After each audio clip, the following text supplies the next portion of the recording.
Hello. Welcome to the Voice of the Colonization radio show.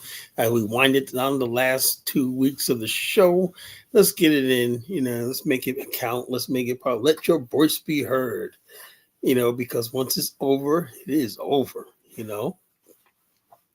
I'm the chief host of College Genesis, guiding you through the next few hours in some interesting conversation, debate, and discussion. Now, when you got topics like Liberian protests, human rights, H.U.M.A.N.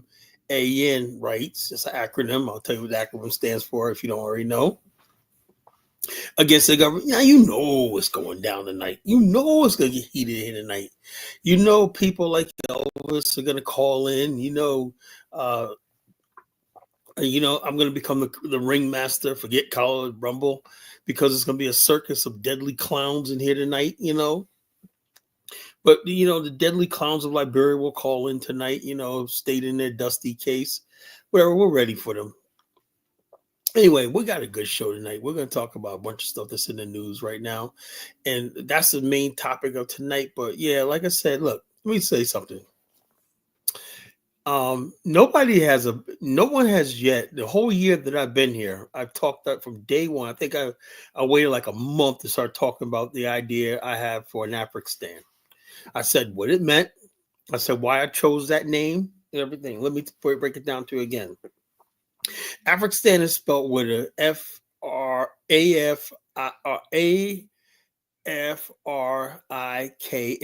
Now you ask yourself, why is it spelled with a K?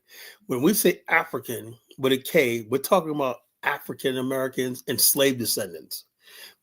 People who are slave descendants spell African with the K.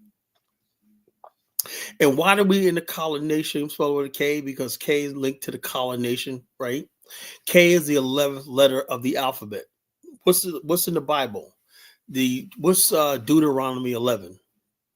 Deuteronomy 11 is a covenant God made with the children of Israel that said, for your pain and suffering, if you obey the Lord's commandments and become a righteous people, I will bless thee with a land of thy own. So all the slave descendants, right? That K is the 11th letter alphabet that symbolizes God's promise to us, a sacred omen of us having a land of our own, so we could have salvation and we could be away from our historic enemies. Look, any sort of talk of anybody tells you something about the United States building a base in Africa, run from them like you would a rattlesnake. They're nothing but race traders. The African American, the African diaspora, whoever's going to join us in this, because I believe all slave descendants are one nation. That's what I believe. I believe we as the African Americans are the leading group. We're the leading group out of all this because we historically have, and we're the ones that really need the nation the most. So the nation would be based on our culture, but it's based on other people who are slave descendants being able to assimilate our culture, and also Africans, Black Africans who want to be part of this civilization. But make no mistake, that identity of what happened to our ancestors cannot be erased. That's why we can't just come and just become Ugandan Ubuntu people. We always got to remember what happened to us. That Ma'afa, that's the Holocaust, the transatlantic slave trade. Once we basically crossed over that Atlantic Ocean in slave ships, we're now a new people. We have a new outlook, a new identity. And what's happening in the pan-African world is people do not respect that sacred omen. That omen of a people that was ripped from the continent, torn. Everything was torn from us. Your language, your God, everything you knew, your land, everything like that. You can never replace that. The least Africa could do is not fight us on this idea that we need a land to settle so we can rebuild ourselves again. If that's not the case, then we don't have nothing to talk about with Africa. See, I'm here to tell you, because I'm going to be off the air soon, right? But I'm going to leave you with this. Right now, you got Africans who licking their chops. Because really, the only people in the Black world that got money is Black America. Africans are licking their chops and getting a hold to our institutions, our banks, and all this stuff like that.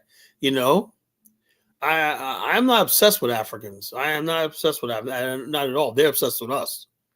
I don't go on any African platform. Why would you say that? I'm just talking about the fact that this is a show about geopolitics. So we talk about geopolitics. We are African descent. So who do you think we're going to talk about? Asians, you know. So if we're a part of the black world, there's a black world that we're all part of. If you don't believe that, you got to be freaking stupid. I'm a person of black African descent. You ain't be obsessed with Africans. Africans are obsessed with us. We don't go in there. We don't even watch their movies, listen to their music. How can we be obsessed with them? We know nothing about Africans. We don't know what they think, what they believe, what they eat. We don't give a shit about their food, nothing. So how are we obsessed with them? I'm obsessed with them, the fact that they're obsessed with us. That's what we're obsessed with. Why they're so upset with us? What's going on? Abraham Lincoln once said that slavery was a peculiar institution. No, it was an outright evil institution. Slavery was an abomination. Well, if you want to delineate, just focus on white. Look, I never said anything about delineation. I think you got the wrong channel, bro. I'm not a fucking FBA. I'm not believing that FBA bullshit, I don't want to delineate nothing. We're already delineated. What the fuck are you talking about? There's no us, Black America's not even together. The hell we delineating from? Black America's not united, So how the hell we talk? What the hell are you talking about? This guy Hammers, somebody just comes in here, probably a continental African, probably listened to too much Tariq Nasheed. He's coming over here with his freaking already charged with his talking points. But we're going to get down tonight. I can already see it's going to be a heated show tonight. There's going to be tempers and raised, and passions are raised, and tempers are going to flare, as a college genesis is going to basically go in tonight, with no tones or terror. Like I said, man, I have nothing to lose at this point. I'm going out with a bang. You're talking about leaving social media. I'm leaving with a bang, man. I'm like, well, man, I gave 1 year. I said everything that I was going to say. I explained everything I'm going to explain. There's nothing left. But just people sitting there running in circles, talking the same nonsense. And let me tell you something else. I'm going to say this to my so-called FBA ADOS people. You know what the problem with you ADOS FBA people? You're lukewarm. You don't believe in nothing, really. You're emotional. What's going on? Yeah.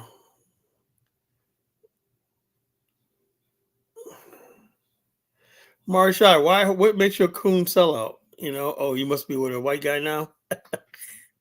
No, you're still Marshall. I still love you, Marshall must have got hooked up with somebody,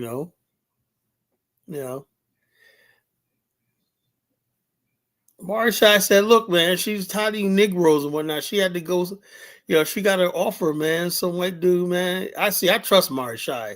If she likes this white guy, wherever he is, whatnot, he must be a good dude, I'm cool with that. Some women you could say, hey, look, I know she's because it's hard for women like her to find a man. Decent black women. It's hard for them to find a man nowadays. So I understand, Well, why don't you join an African state of trying to create a state? What the hell am I joining an African state for? What the hell for? Like now, if you guys look, it would have been easy if Africa was going someplace and develop. But I'm going to show you tonight. There's not one country in Africa that's not a fucking third world hellhole. We cannot lower our standards. Unfortunately, we're used to a certain standard of living, a way of life. So we can't just go to an African state, and do what? Starve, fail, be ostracized, be homeless, be broke. Every last little country is poor. We have a better chance of building our own shit and becoming a wealthy, powerful state because we're capable of doing that. I know it. When we talk about people who are like hundreds of years behind us and whatnot, and give them democracy, right? Call it sellout and die. Who called you a coon and sellout, Mari? I'm gonna get at him, Mari. Let me tell you, I'm gonna beat him up. Tell me, Mari, who called you a coon and sellout? So who called you a coon and sellout? Mari, you go ahead and explore your options, baby. You go ahead and explore your options, Mari. You know, you're always gonna get love around here. Trust me. You know.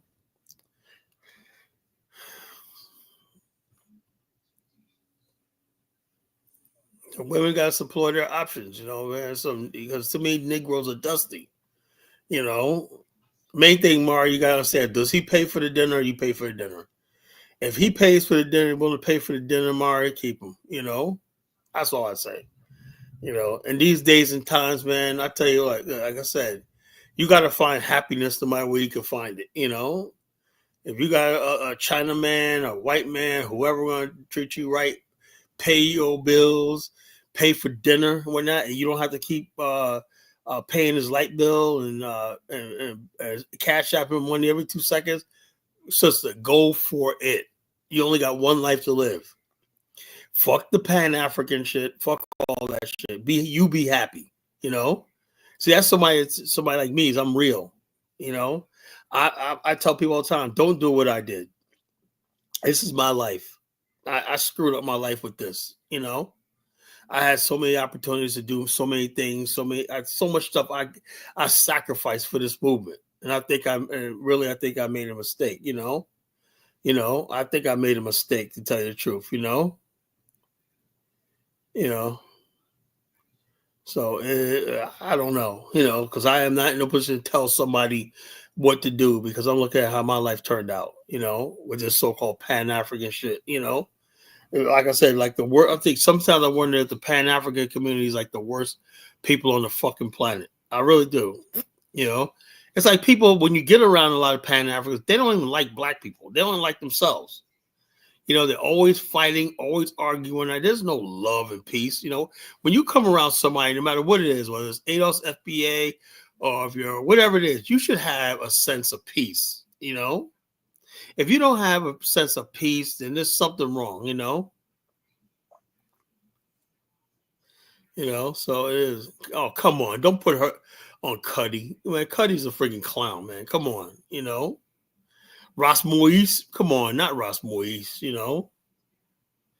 Not Ross Moise. Not Cuddy, man. Come on. What are you doing, Jonathan? You trying to be funny? Cuddy, man. Come on. That'll be just another Negro that he'd be like, or he'd be, can you imagine Cuddy and Mari hooking up when that, oh, Mari, I love you when that, but babe, can you cash at me $20 when I, or what was it overseas, like Sendwave? Mari would be sending him so much money every month so he could have those nasty chicken wings he always eats and everything like that. Mari ain't trying to do all that, She ain't trying to do all that. Yeah, big bird with a whole rocks. So yeah, man. I can't see Mari over there holding those dusty ass Roxy holes, talking about me and my boo Cuddy, we're gonna get rich, man. We're gonna show you, Kala, blah blah blah. I can't see Mari doing that. I just don't picture that, yeah.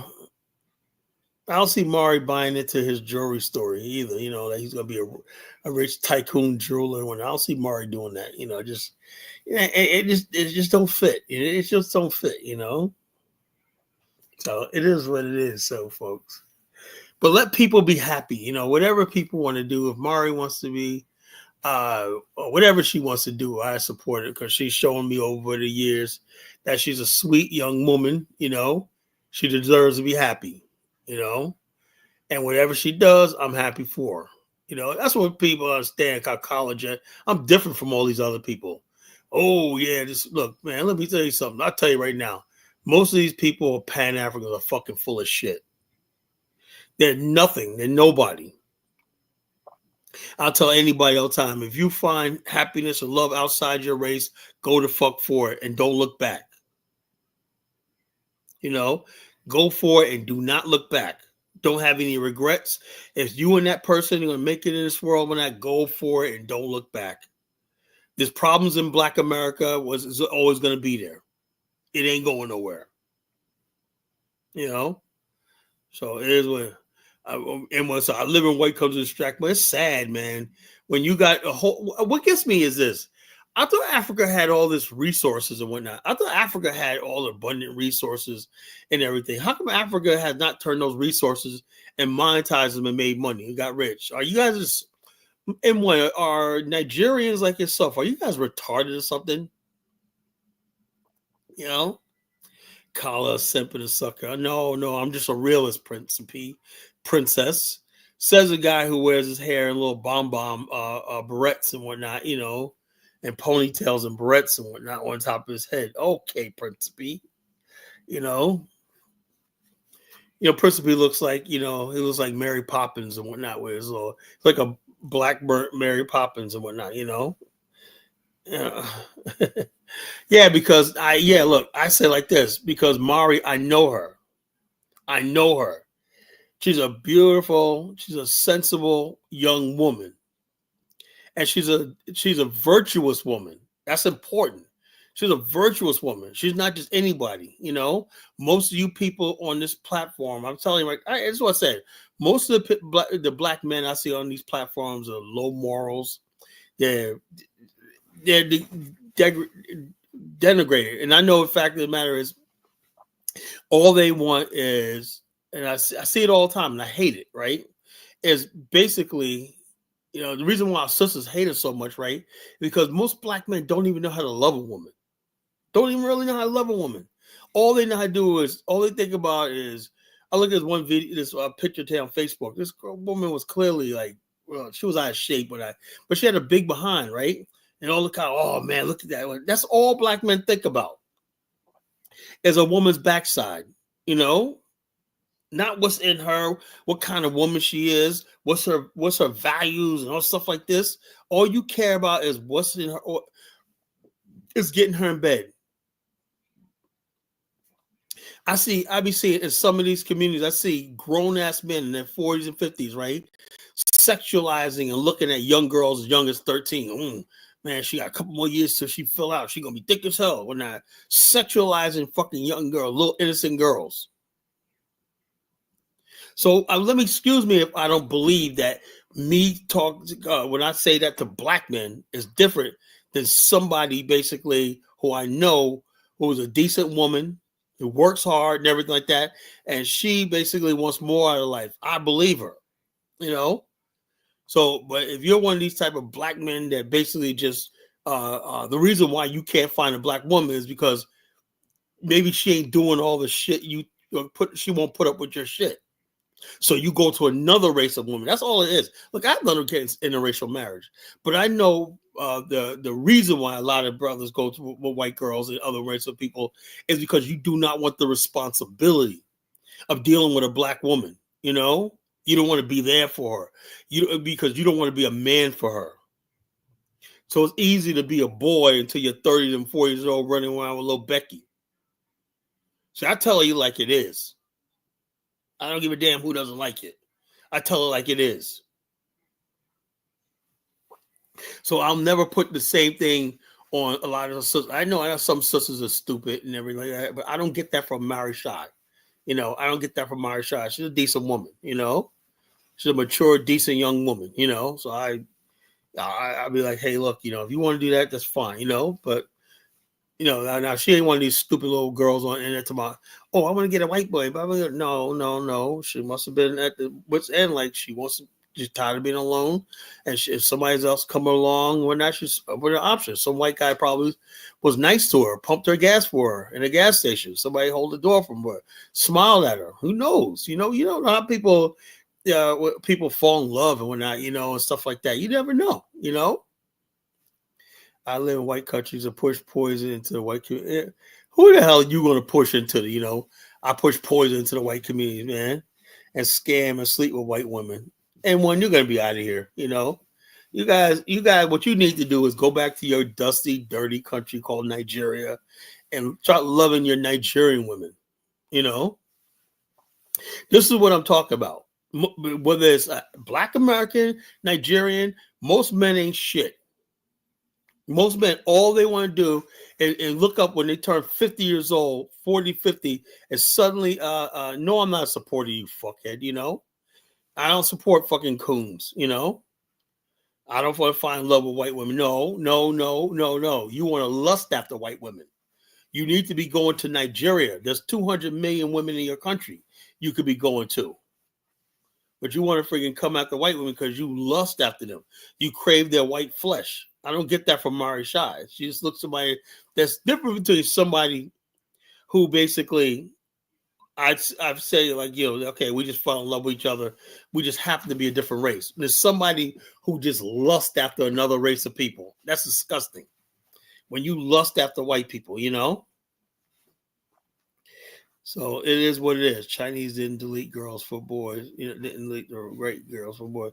So I don't know what Principe's talking about, but it is what it is. But that's the way I see it. That's the way I see it. So it is what it is, folks. But yeah, let's talk about my favorite country in Africa, Liberia. Before I get that, I want to discuss. I know I'll do this tonight. Maybe I'll do a bigger show about it. Right, some more show. What are some of the countries? There's a lot of Black Americans, African Americans who are moving overseas. Right? Do you know that of the top 10 places that people, yeah, whatever you decide to do, Mar, that's on you. Don't ever feel guilty about some idiots you see online and whatnot, what they got to say. In the end, it's about your happiness. Trust me. Don't worry about that shit. Just do you. That's all it is. All I can tell you. That's all I can tell you. You only got one life on this earth. Be happy, girl. I wanted to talk about the places and have some discussions with. What are some of the places Black Americans are moving to, And so I want to talk about that, That ain't cuck behavior. That's just saying, look, Black women don't belong to me. They're not my property.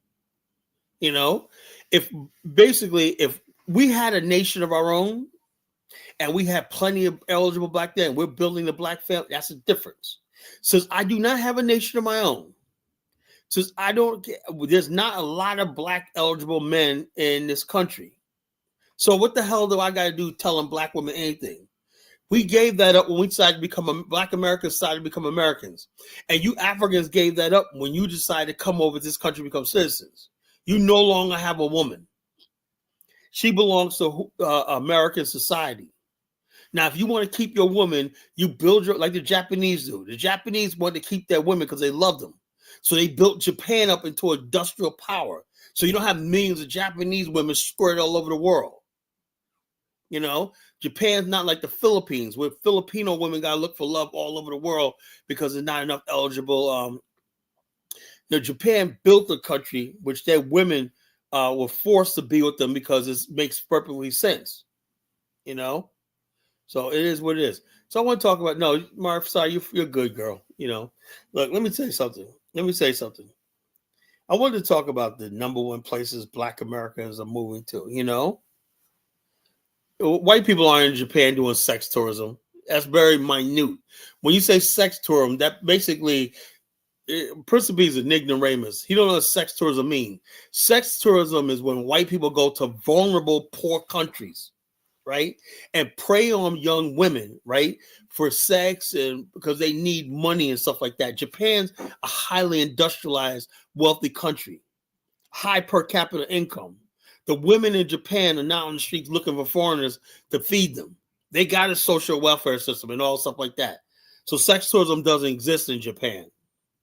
Are there people that go there and hook up with Japanese women and are there prostitutes? Yeah, but there's no sex tourism. Sex tourism only happens when you have the definitions when men go from other countries, from Western developed countries to poor countries to prey on vulnerable at-risk women. Places like Cambodia, the Philippines, Thailand, they don't worship whites over there. Principally, it's like, no, you people worship whites. You fake ass African, you fake ass Haitians worship white people. That's why you're all up in fucking America. You can't stay out of white man's country. So it is what it is. So it is what it is. But yeah, so what I want to talk about tonight is this. What are the countries Black people or Black Americans going to? For recently it says Japan is inviting Black American men over there. to actually live. There's a lot of countries that want Black Americans there live. Spain, Portugal. There's a lot of countries. What was it? Another one. What's that? Greenland. Say they wanted Black Americans. Because they say, oh, if you're facing racism in America, come here. Blah blah blah blah blah. I don't know what is it about Black Americans that they want so bad, but there's a lot of countries that Black America. Do you know out of all the countries Black people, African Americans go to, no African country makes the top 10? That's shocking, is it? I mean, there's a lot of Black people that live overseas nowadays. I know a few that now live in Spain. New friends of mine that live in Spain. They love it over there. Some of them live in Germany now. Some of them live in Portugal.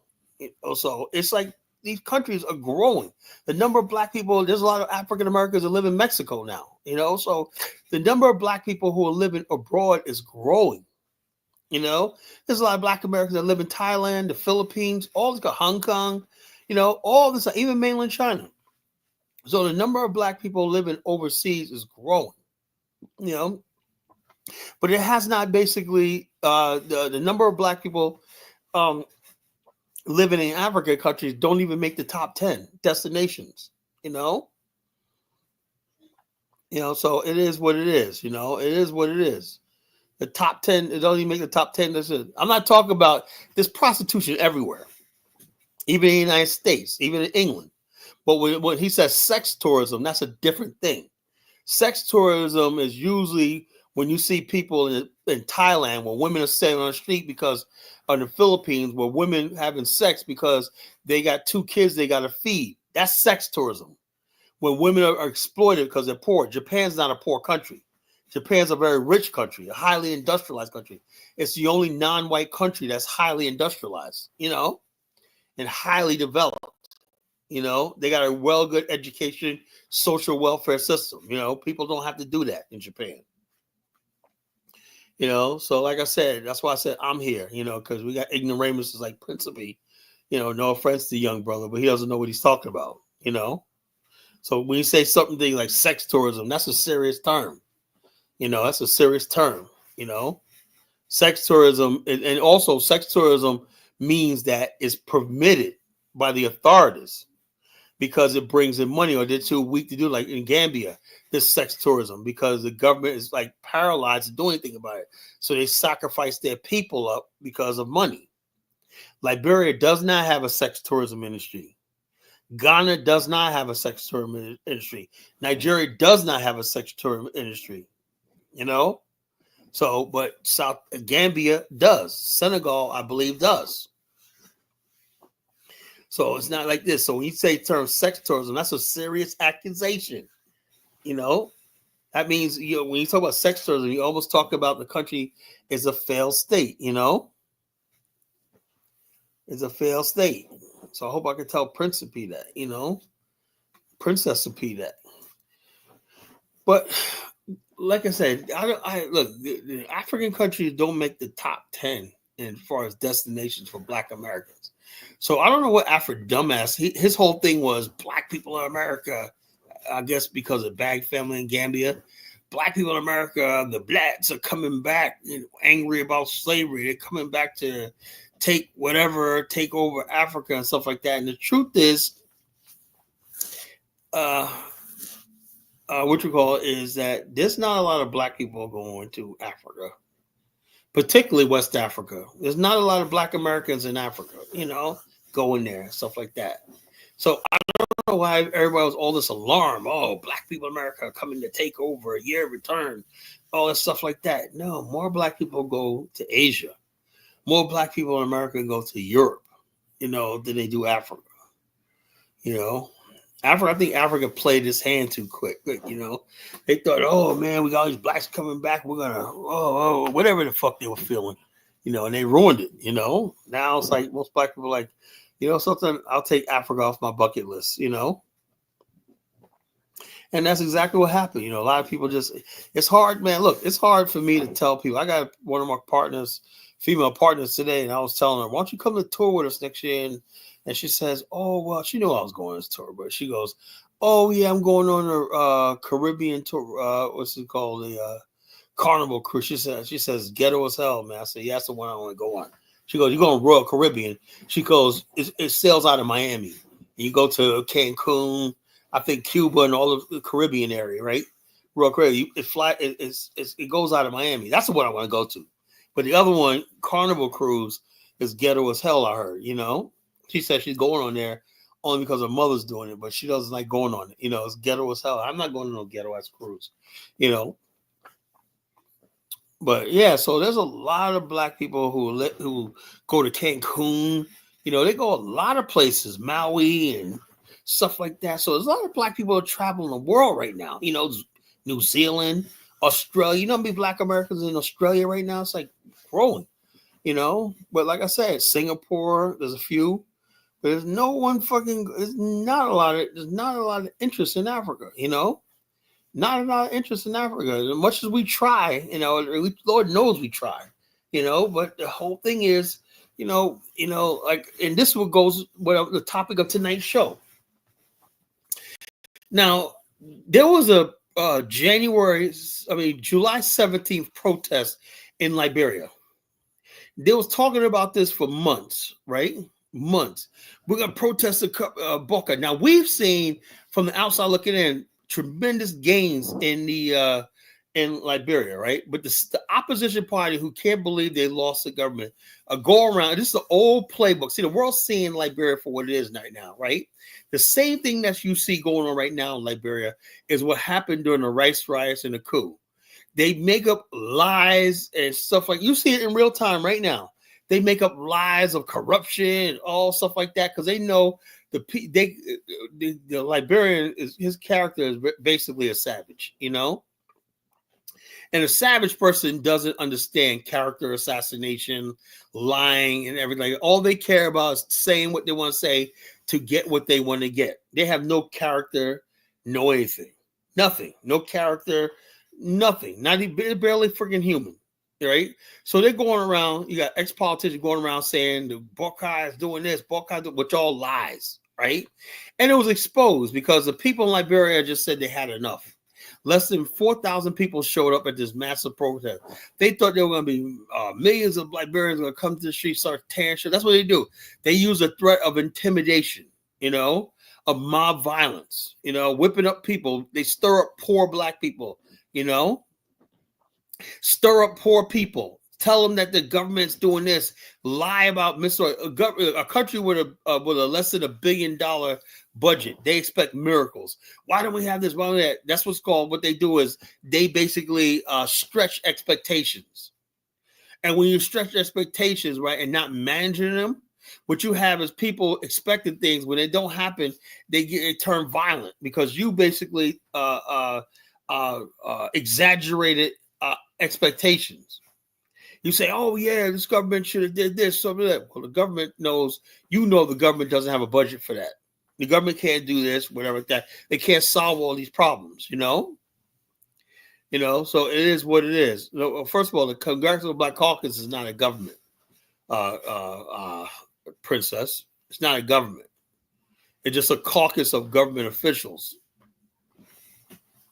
So I don't have to obey it. It's not a duly elected body of government. So it is. So it is what it is. So the bottom line is now the people were told to come in the street. Yeah, I critique Webb. I like George Webb, but he was not government material. And more people are saying that, you know. I defend Buckeye because I see the transformation. I saw it when I went there. You know, I went there and 2024, last year I went there, and this year when I went there, I saw the difference in the country. You could physically see the difference. You know, when you got the CDC, most of these are tribalists who came from the interior, crime people and crew people and whatnot. They are not. Look, when you talk about managing a state, and this is you wonder why people. Well, this guy Hammer said, just join the state. You cannot. Look, if you're used to a certain level of civilization, right? You cannot have a bunch of buffoons talking about just because you belong to some political party, you now have state and police power and all this kind of stuff like that. When George Weah was in power, his CDC people police acted like gangs, arresting people arbitrarily, beating people up, intimidating people and stuff like this. And it was almost got so bad that the friggin' military said they were going to step in and take over the government. That's how bad it was, And they go, no, military should be quiet about it. The staff military in the military said, we're going to take over. We keep saying, they said, the problem is you got these CDC people, they're coming from the rural areas and whatnot, and they're giving government posts and everything like that. And the bottom line said, look, it's destabilizing the country. Now all these goons and these fools have out of the government and everything. The police department, you got a professional army, professional police department. You can see the difference. The streets are being cleaned, everything. Roads are being built and paved, everything like that. You see everything functioning. You can go in real time in Liberia. It looks like a regular country now. It looks like it doesn't look like a war-torn country anymore. Really nice. New restaurants open up, businesses open up. It's like real. There's like a peace in the country. But yet you got these people, these rebels are running around, and they thought they were going to bring hundreds of thousands of people out there to protest the government. What they were trying to do, what they was hoping to do was get a mob so they could overthrow the duly elected government, duly elected government of Liberia, but it didn't work. Only like less than 4,000 people showed up. Besides the crowds was pathetic. Then they're online showing fake images of large, massive crowds and whatnot, And so, so it's like they're online basically talking about what kinds of things. No evidence or nothing. That's when you talk about the Liberian. He can never provide you any evidence. He just calls everybody a thief, call you a rogue, call you a thief, whatnot, with no evidence whatsoever,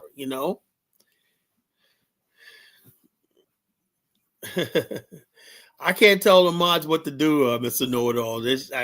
I give them discretion to time people out and stuff like that. I don't pay attention, so I can't tell them what to do. If I did, man, start telling them whatnot, it would chaos. I leave it to the discretion, man. You got to work that out with them. Make peace with them. So.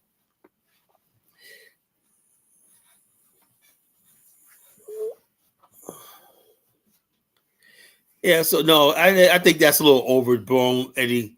He just sees all he did was a comment like, "Oh, you speak good English," that's all. And people make that out to be more than what he is. There was a lot of high level stuff talked about between Trump and Boca. A lot of stuff. There was a $1.5 billion deal to upgrade Liberia's railways, and Liberia is going to a $1.5 billion deal is going to flow through Liberia through this port through the railway from Guinea. They're going to extract iron ore from Guinea, and then basically, and then bring it to the new port. They're going to upgrade the port facilities of Buchanan. So that means if they do that, that means Buchanan could get new industrial zones, warehouse facilities, and stuff like that. So that's going to be a big deal. But now, if you had people who are civilized, they would say, yeah, something, I'm going to get into business and do like that. But the average Liberian doesn't think about that. All he thinks about is who's in power and stuff like that. That's sad. The whole country, and the only thing that people care about is the government. The only thing that works in the country really is the government. The only thing everybody Liberian man does is think about holding a public office. That's all he dreams about. We in this country, no one talks about public office. We don't care because we got an opportunity. In Liberia, the only thing that people know is if you have the only thing that pays, right? You go on a business, but there's no guarantee that you can work for 6 months and your business might not make you a dime. The only thing that's consistently pays is when you're on the government payroll. That's why everybody wants to get in government, So it is what it is.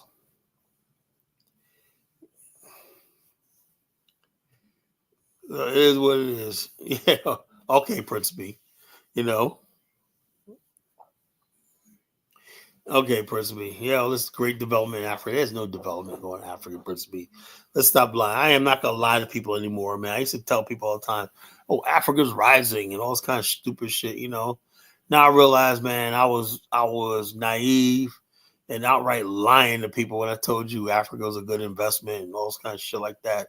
I didn't know. I had faith in Africa because I thought we're all black. We're gonna do all these things and everything like that. But really, I didn't know. I thought Africans were on the same page, and we're not.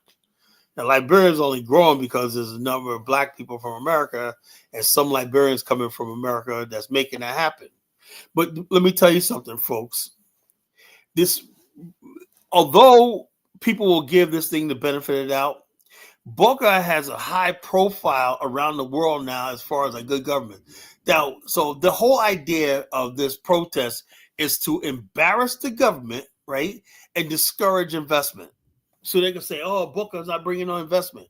So you come in there, and what they want to do is make it seem like it's so dangerous that you don't want to put no money into the country. This is what you talk. This is what's going on. It's the same playbook they've been using for 40, 50 years.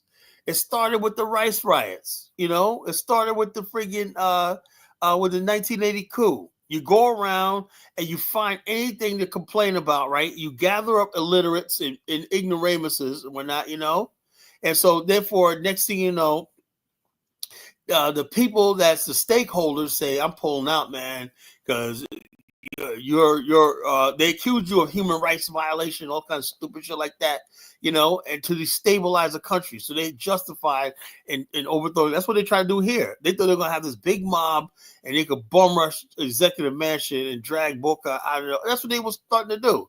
They're going to now they talk about this guy Motula, whatever. It's talking about he's coming back in 14 days. I hope the government of Liberia just bring the army out. This time when they show up, tell them to disperse. If they don't show up, open fire, kill them. You will have the whole entire black race on their side. I would like, that's what I said. You look, this idea of anarchy and stuff like that, whether it's here in America, this idea of anarchy, like I said, human rights. What does H stand for? Hunger. U stands for unrest. M stands for malnutrition. A stands for anarchy. N stands for neglected African Negroes.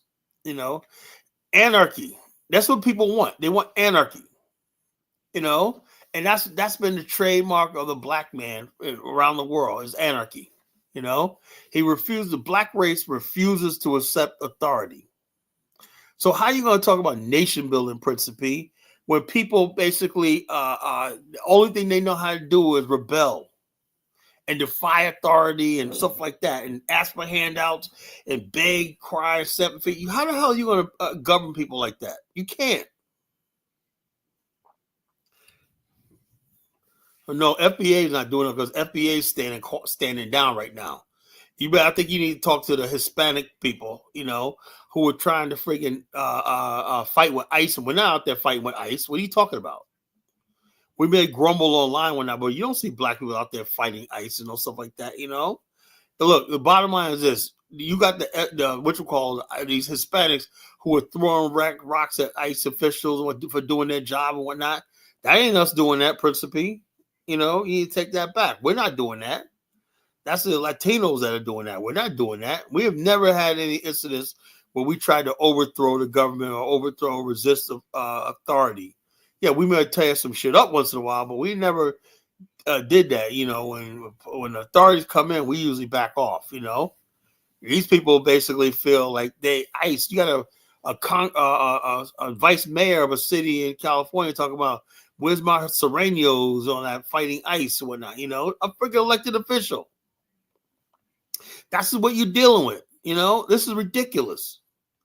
We got people talking anarchy. And one thing I will not tolerate is anarchy.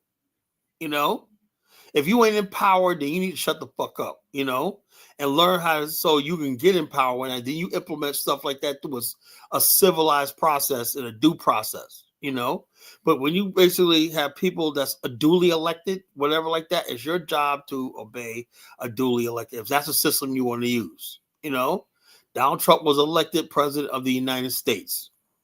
He has a duty to enforce the law. He puts the policy out, right? ICE officials are carrying ICE, and the Homeland Security Department are carrying out the orders, of a mandate.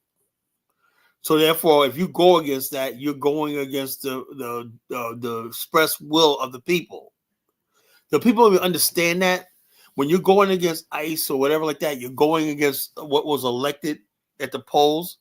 These are the same people who said 100 times, Donald Trump don't respect the rule of law. Donald Trump don't respect the rule of law. Now when it's on the other side and whatnot, resist, resist, resist.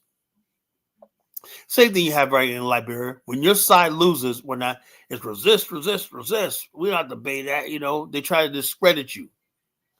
And it's the bottom line. And I'm tired of it. You know why I'm so passionate about this? Because I have people in Liberia right now. We have a African-American business conference that's going on right now. It's been a success, And right now, so far, it's been good. But the trade mission was postponed because I guess they didn't want these people to see all this going on in Liberia. That's not a good look. I think my friend Val Thomas canceled the trade mission, but the business conference went on because, in other words, we understand Liberia. We know it's bullshit. But imagine these top level African American business people coming to Liberia, seeing this protest right here. These are people that are in corporate America. People that want to come to Liberia because they heard about a country where our ancestors founded. So there's a lot of African Americans I've been working with over the years who's interested in Liberia and think that Black America could make a stand in Liberia, build something there for the future where we can mutually benefit. We can have like a second homeland. We can continue what our ancestors built.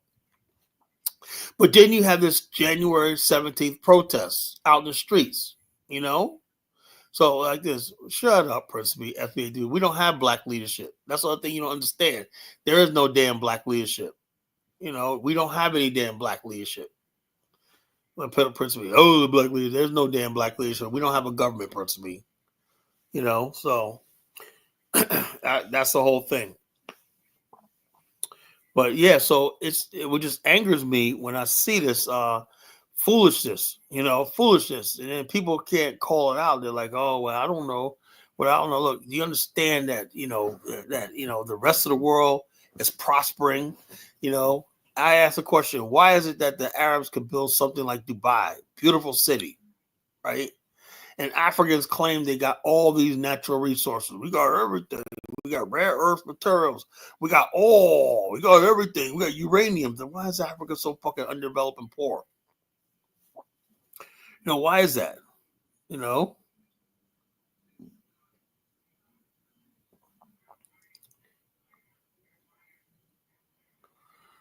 know what you're talking about, Prince B. They're proud slaves. Maybe some people are proud of being slaves. The slave descendants in America, slave babies. They're proud of that shit, But I will tell you this. Black people, if you ever want real freedom and salvation and whatnot, you cannot basically hold on to America and the blessings of America and the benefits of America and then say you want liberation at the same time. It doesn't work. You got to be willing to let something go. You got to be willing to detether yourself from the United States. If you can't do that, then just basically what you need to do is, Cabo and other guys said they are slave babies and probably, that's sad, man. That's sad, That's really sad. Volvo's a clown, Volvo's a clown, not Bozo the clown, Volvo the clown, I don't even know if that's true. This is one nice, man. I feel like just talking myself, man. Oh man, so, like I said, you guys enjoy this because I'm gonna be in 2 weeks. I'll be done talking to the public. If I do lives, it's gonna be me just being a dictator, or the dictator I always wanted to be. Be a dictator. All I wanted to do, just be me talk, whatever like that, and everybody listen. So it is what it is. I'll put the link in the chat room in like 5 minutes. I love hearing the sound of my own voice. So give me 5 more minutes, folks. Yeah, so that's sad, man. That's sad. These FBA people are sick. They're really sick. They're really sick. I'm a proud slave. Look, the bottom line is this: the white man, he did a really job on these black people. He really did a job on these people. Really, he did, man. Just sad, man. Sad situation. I don't know what to say anymore. Slave babies, proud to be a slave baby. Lord have mercy, man. You know, it's gotten that bad, man. It's gotten that bad. These ADOS FBA people. And what I've done so successfully is I've taken their arguments away from them. Some of the arguments of the FBA are legit. What I do is take their arguments away from them, you know, and basically say, okay, but when you say you're going to deny your ancestry, say you're some new race, that's an abomination, you know. There's no damn black leadership principle. You don't say it. You don't get it. You guys would love there to be a black leadership because you guys feel like these are people that you could call him Bobo. Bobo the clown. Yeah, Bobo the clown. Yeah, so it is what it is. But it is what it is. But we're talking about this Liberian protest, you know, human rights protests, you know, and the future of protests now. Like right now, every time I hear about an opposition in a country, I'm giving a side eye. You know, I'm looking at them side eye now. Every time somebody tells me we're the opposition, caller, you know, get the fuck out of here. You know, opposition is somebody who wants to eat. You know, you just want your chance to steal. You just want your chance to grub. You just want your chance to loot. That's all that is. I'm the opposition. You know, hit the smoke with some Latino act. So foreign blacks get the smoke. No, I think principally, in all honesty, the foreign blacks get the smoke because they don't know when to shut their mouth. That's what it is. If foreign blacks said very little, they wouldn't be in the problem. The problem is they're always online running their damn mouth, you know? That's all. If the foreign black just shut up, you know, and just be quiet, just go along with the flow, they wouldn't have the smoke at them, you know? But they always online, blah, blah, blah. I think the black American, blah, blah, blah, blah. Shut the hell up. No one cares what you think. No one really asks you for your opinion. Shut the hell up, you know? They will learn to do that. They'll be all right, you know? So it is what it is.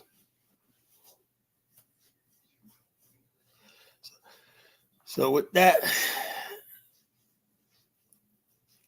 I want to put the link in the chat room.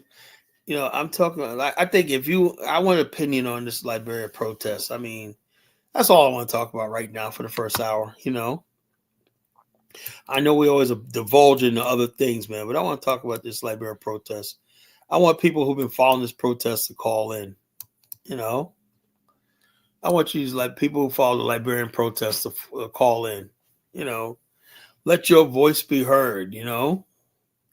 If the protest was a complete flop.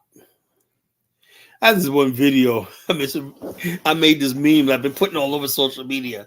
I took a African kid with a AK-47 and I put the caption, Liberians be like, we're here to peacefully protest. It was funny. I didn't have enough time to put it up on this thing, man. I might just do it though while I'm doing this, you know. We're here to peacefully protest and whatnot. Oh man, hilarious. Hilarious, you know. I like looking for my brother's Focus Dave, you know. Let me see if he's gonna come up tonight, you know. Some opposition is sad, soul that no, what the hell are you talking about, Prince B? What's Princess talking about? You know.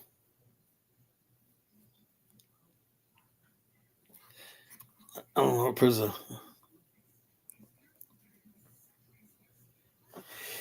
What's going Liberia?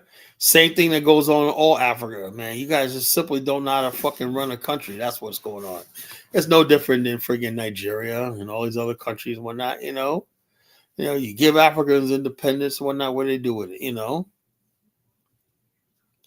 You know, give them independence and what do they do? Nothing, not a damn thing, you know. You give them a government, you know, that's recognized, you know. And damn, man, it's like, damn, you got government, you got access to world financial institutions and everything like that, world educational institutions, and you still can't figure that shit out, man. What the hell, man? Goddamn, you know? And the bottom line say, well, Colin, you're so hard. Yeah, I am hard on it because I gave 35 years of my life to this pan-African shit. And look, this. This is the wrong Dave. I'm looking for Focus Dave, but I'll let this guy on for a little while until he pisses me off. All right, Dave, what's on your mind? Can you hear me? Yeah, man, go ahead, man. Just talk.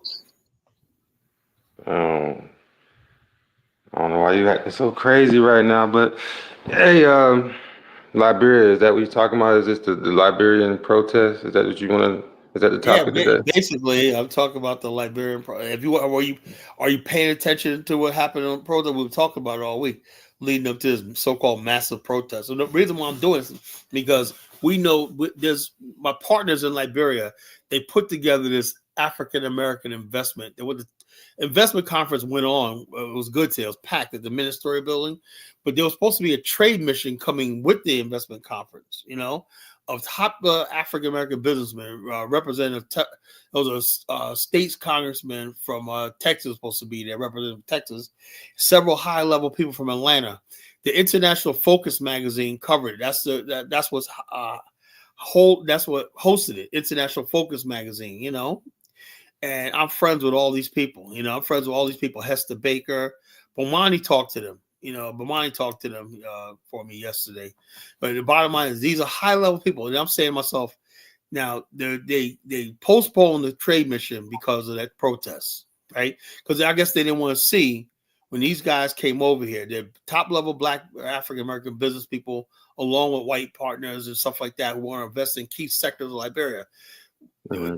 They did not want to see. They didn't want them to see the stupidity that was on display in Liberia yesterday, 2 days ago. On the 17th, it's ridiculous. So I'm saying, is that the way it is in Africa right now for the rest of it, for all eternity? Mm. Mr. Yeah, well, Miyagi, you don't know who you are. You can't come up here. Show well, your. Liberia is a very politically charged country. You know that they're gonna have Yeah. a protest. They're gonna have a protest every year, and it's gonna be the biggest and baddest protest ever. And there's gonna be a bunch of threats thrown on all sides because there's so many political parties. It's not like it's two parties. It might be 4 or 5 parties. Liberia's the most. Liberia's like the most politicized country on the planet. If you understand, like when people like what's his name, 1776 start talking to me about. God, I hate fucking commercials. When people like talk about, yeah, we need to build a million per base. Imagine what the opposition would do with that if they freaking if the Buckeye government said we're gonna build a U.S. base, Navy base there. What do you think will happen? It depends on the deal. Where I mean, No. I know Liberians. They'll do anything to friggin' even if it benefits them, they'll find some way how to spin it. Because that's the way the country is. There's no debt. but the people in Liberia, it's a weird thing that they love America. They even I'm say gonna tell you right now. You've never been there. It's not they like that. say they say Uncle Sam. Look, the Liberians in America, right? They give the impression that they love America or whatever like that. They like coming to this country, right? But Liberians, if you listen to them talk or not, I know a lot of Liberians, right? I know there's a lot of Black nationalists in Liberia, right? They basically don't trust the United States. They believe the United States was behind the coup. They believe the United States behind the Civil War. They believe the CIA infiltrated the country. Whatnot, I'm talking about the run of the mill Liberian. You might be That's talking. the way they think No, too. There's nobody. Look, Liberia. Look, trust me. so I talk to Liberians every. I think you're misdoing Liberians with Sierra Leone's, these other No, Africans. These countries, Liberia's never been colonized. You know that, right? Liberians call America Uncle Sam. No, Like they that's don't. what they do. Look, That's what they do. America basically thinks that, but I'm telling you right now, if you go there, no one even mentions America when you go there. Nothing. There's no anything symbolizing that Liberia was even colonized or having the only thing Liberia was close to Black America. Kala, when Liberians are celebrating their independence, and I know they got independent, who did they get independent from? They wasn't in. Hold up, they declared independence. They didn't get independence from anybody. Kala, what the hell are you talking about? Hold up. They declare. Look, this is what it is. They said it's like this. It was not even independence declaring, but it was just saying that we declare ourselves a republic. They called it an Independence Day, but it was just them making a proclamation of their country. Kala, they got independent from someone. They didn't get No, they independent didn't. from nobody. There was nobody to get That's independent that's from. Okay, read it out. Hold on, Mike. You gotta understand something. Liberia was not your country, right? We didn't have to ask for no. Kala, don't shift the argument, man. I'm not here. Okay, you know what? Let me just leave the Liberian because I know you'll get too emotional about it. So let me. I'm not getting emotional. I'm saying, I'll leave it alone. I'll leave it alone. I said, look, I studied the country. You haven't, It's okay. I'll leave it alone because the moment I start saying facts, you're gonna be like, get out of here. What are you gonna do? Tyler, is it true? Is it true that the Liberians ran off their governor? Like they ran him off? Well, this is what happened. There was a couple of government officials like Jedidiah Ashman and Bushrod Washington. That was George Washington's cousin and stuff like that, right? When the war came with the days, right? All those people fled. They went back to the United States, said, yo, you guys are on your own. It was people like Elijah Johnson, right? Who gathered an army of the settlers right there, and he got an alliance with the Viking King Boatswain. That's why if you go to Liberia, Sincor means when they're where the rock meets the ocean, something like that. That's Sincor, right? That's where the Vi people settled. Now, some of my friends are Vi people. It's still there to this day. Vi town, So the bottom line is this. When that happened, right? King Boatswain brought an army there, and they mollywopped the days. That's how Liberia got independence, right? And then after that, basically they declared themselves. They said we're not anything with the American Colonization Society. This is the experiment is gone.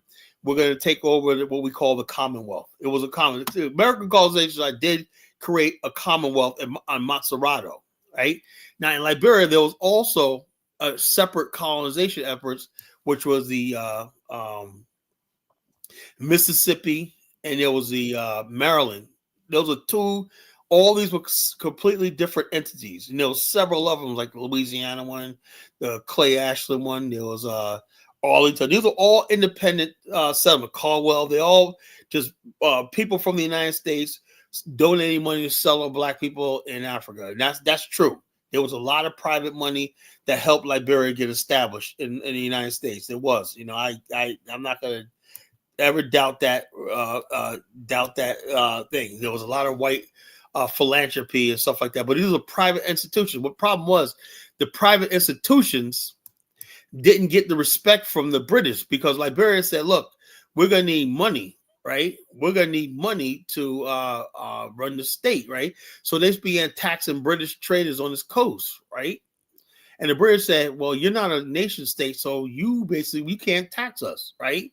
And so what they did was the United States government failed to intervene and declare. Now they could have collected their taxes if the United States said that's our territory. The United States said no, we have nothing to do with this territory. No official relationship. So therefore, Liberia decided to declare its own and become a republic and sign treaties, getting recognition as a republic. That's what happened. And even Elvis will agree with that. That's what happened. United States. United States. If the United States would have said yes, that's our territory, there would have been no need to declare itself independent. Because the United States, the reason why they did that is because the British was not honoring treaties and tax laws because they didn't respect it as a country, as a territory. It said as a private charity group, they have no right to tax anybody. And so they said the colonization side said, will the United States intercede? The United States told the British, no, we're not going to intercede because that's a private charity, whatever like that. We have nothing officially to do with it. So the Liberian government said, okay, we're going to basically declare independence. And it wasn't until like around 13 years later that the United States recognized that declaration. France and British immediately, and Portugal immediately recognized the state, as a republic, and told its traders to obey the laws in its territory. They set boundaries and borders and everything. So that's what happened, So, all right, Elvis, go ahead, man.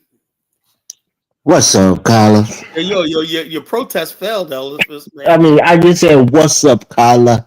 What's going on, Elvis? So what was the protest about again, Kyla? Oh man, stop it, Elvis. Stop. No, Stop. because you don't know what it's about. You just blabbering Look, they without say knowing look, anything. the same friggin' thing, man. No, that's what I'm saying. You just use it to try to draw parallel to what happened during the rice riot that led to the coup because you think you got a point there. But it's not. It wasn't about any of those things. Rampant corruption by a few. That's not what it's about. That's what I'm saying, Kyla. You don't know. You know mostly the history from the past. When America and Liberia ruled Liberia, you know that history, but you don't know contemporary what's going on in the country. That's what I'm trying to tell you. You tell me. Listen, what's going on? the protest was organized by, I mean, Mike will understand this, the Pen riders, right? The guys who are riding bikes, who are riding those cars. Listen, Kyla, just listen. They were organized by these guys. This is a sizable constituency that usually votes during elections. This past election, they gave their support to now President Boycott, who promised to give them more leverage in their business in the city. And they voted for him overwhelmingly. But when he got in the city, when he became president, he banned him from running traffic in the main part of the city, which is prime. Hold on, Carter. I'm giving people the background, which is the prime place for running. Getting money. And then, which is fine also, but they didn't expect this. He made them register all of their bikes and have insurance on their bikes, which is a financial burden onto them. So they organized and they were protesting against this government to allow them to run down in the main streets of the city, of the capital city, Monrovia. That's the people who organized. Even on the 15th of July, there was a guy called Chokan, who is the main guy that's organizing. He's the president of the motorcycle. I know him personally. Yeah, he's the president of the motorcyclist union. He's a friend of mine. But who was at a hold on. Let me just say it, Carla. Who was at a radio station giving an interview, and the police surrounded the radio station, was threatening to arrest him since he was going to go ahead with this protest. The problem here is not about protest, right? When George Weah became president, within the first 6 months of his presidency, there was a massive protest led by Henry Costa called "Bring Back Our Money." So this is not about CDC. They had 3 massive protests under George Weah, 2 led by Henry Costa and 1 led by Alexander Cummings and his group. So protest is always happening in the country. The one thing that people don't like about the new president is that he's clamping down on protest, whereas his predecessor allowed people to protest. And usually you might have a little skirmish here, but nothing significant really happened. But he's been clamping down on it. He even tried to stop this protest. He did many things to maneuver and try to intimidate the protester or the would-be protesters. That's why people are coming against him. So you don't know the reason for the protest. You're just trying to look. I know about the pen thing that's been going on. So why you didn't mention it in your monologue? Hold on. All right.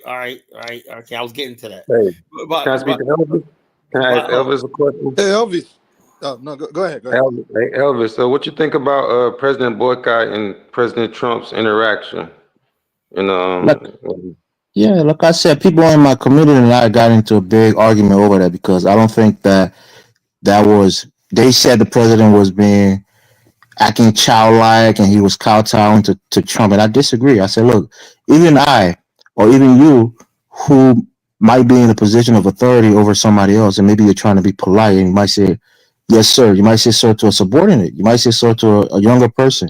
Doesn't mean, sometimes it just is almost reflective, reflexive, where you're just being polite and you say, oh yeah, yes ma'am, or yes sir, just being polite. So when the president said that, he was not trying to like bow down to Trump, but then they were saying that Trump was sunning him and Trump was disrespecting him. I'm like, no, I disagree with that. I'm not a supporter of this president. He had like a little nervous energy about him. I mean, you can say that, but again, brother, you're American, so you don't know the power that the United States of America has, right? And it's not just about Trump; it's about the country as a whole. It's about the country. He sits in the office that is backed by the largest military, the most powerful nation the world has ever seen. So it's not about Trump as a person; it's about the United States government. You have to respect them on the diplomatic, in the diplomatic corridors. Yeah, you have to respect them. He just kept saying yes, sir. Nah. He said it like twice because Trump was asking him a ridiculous question. You know, and again, the president, I'm sure, was aware that Trump has done it to a couple presidents. Where did you go Where did you go to school? The president didn't answer. Then he asked him, "Did you go to school in Liberia?" Or he said, "Yes, sir. I went to school in Liberia." So, thank, very nice. So he was asking these questions, trying to. But what should the president have said? No, you should have known I went to school. No, you can't be combative. I mean, he was our Now vice president. he asked him, "Where did you go to school?" And he said, "Yes, sir." No. And he was like, He "Okay, said, did you go to school in Liberia?" And he said, "Yes, sir." That's I think that's what everybody was up. So like you didn't even answer his question no, properly. he was actually, you know, Trump talks in multiple ways, doesn't segment his sentences, right? He was saying, "Where did you learn beautiful English? You know, where did you go to school? You go to school here or you go to school in Liberia?" You know, he was asking like multiple questions, just talking and rambling, really. So, Okay. yeah, I mean, I don't support this president, but I'm not going to disrespect him. I respect the office of our presidency. Elvis, let me So, ask I'm you a not going to question. disrespect him. You know, we have right now 3-day business conference in Liberia, right? Put on by International Focus magazine. Cynthia Blanford, Val Thomas. She's with Hester Baker. You know, these are top level Liberians and Black Americans that are putting this together. And it's going on right now. Places, the ministerial building is packed. Government officials. Bomani spoke to them yesterday, right? And I'm not going to tell. I don't know if Bomani wants me to tell you everything that went transpired. So there's big things going on between the African Americans, Liberians, and whatnot. You know, this protest was not a good look. You know, Kyla, it wasn't look, Kyla, you got to understand something, man. I mean, I get it. You are a dictator at heart, but protests are civil liberties that people in the country should enjoy, right? These were aggrieved people who, you know what they did? They took a petition to the Capitol building, as they should, right? You have to petition your government for, you know, for redress if you have grievances. They did that. This wasn't some kind of spontaneous what protest is to this kind guy of, Matola? What is oh, okay? Is it all about them, or just that he basically? Why does he keep adding all this? I keep hearing all this. who's Matola? I don't know. Are you pronouncing that name right? Who you call Matola? What do you know what I'm talking about? George Weah's guy. You know, that's running the shit right now. You mean Marlu? Yeah, him. You know. I mean, Kyla, you're so far off. Yeah, Marlu started a group called Stan, you know, No, and the student started that. He just took it over. no, he started that group specifically. He was the chairman of the CDC under George Weah. He left the party publicly, started a pressure group, as he called it. And although he's still in CDC, but he's been advocating, you know, and it gave him some latitude to leave the party and operate independently, so he can fight for causes that he truly believes in. So it wasn't an opposition protest. That's what you have to understand. So when you see things on your platform, you got to be accurate. George Weah wasn't a part of the protest. Elvis? No, it wasn't a violent protest at all. It's a peaceful protest. It was a peaceful protest. It was for specific. Hold up, but some of the words that people were saying. Let me play this lady, Elvis. Like I probably saw this, right? You know, this is some of the protests. What have Joseph Brother brought in Liberia? What have Joseph Brother brought Now that's what I'm talking about. Now, Listen, if this is about the pen board, listen. I want to hear you speak in the Liberian accent, so I can officially declare you as a real Liberian.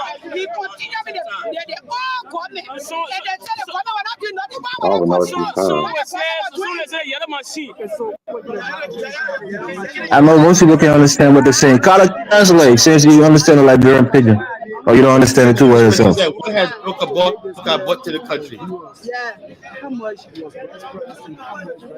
Yeah, most of these people are probably disillusioned supporter of boycott.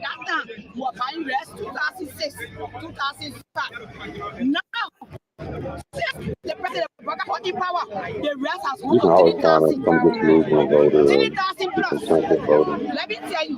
Elvis, let me ask you a question, right? This be you, right? Pause the video. Do people understand that the Liberia's budget is national budget only $800,000 and $900,000 a year? $850 billion a year.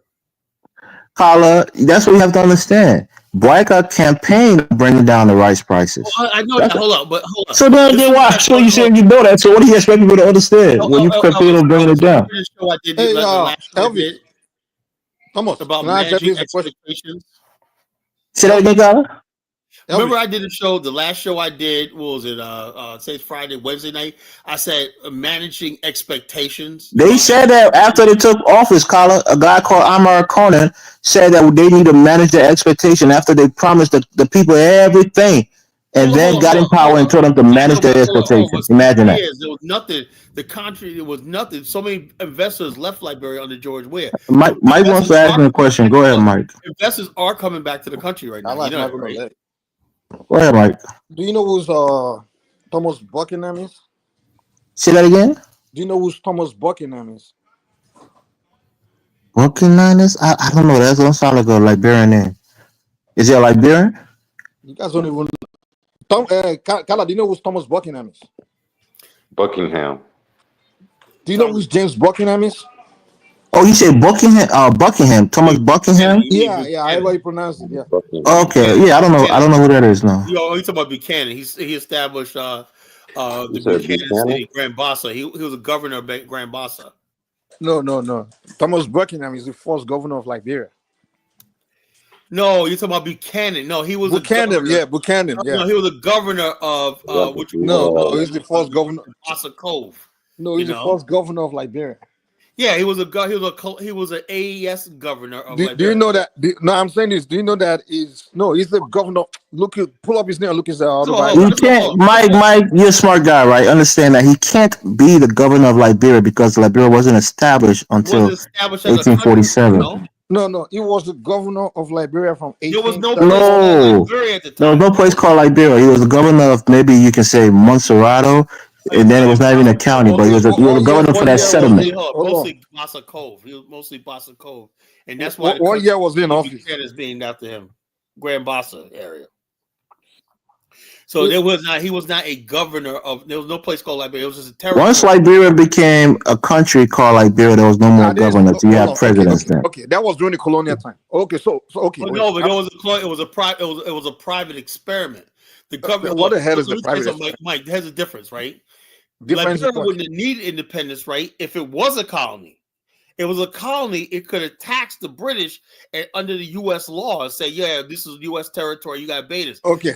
So since Liberia was not a U.S. territory. Well, you're arguing against what I'm not saying. Elvis, can you explain that to him?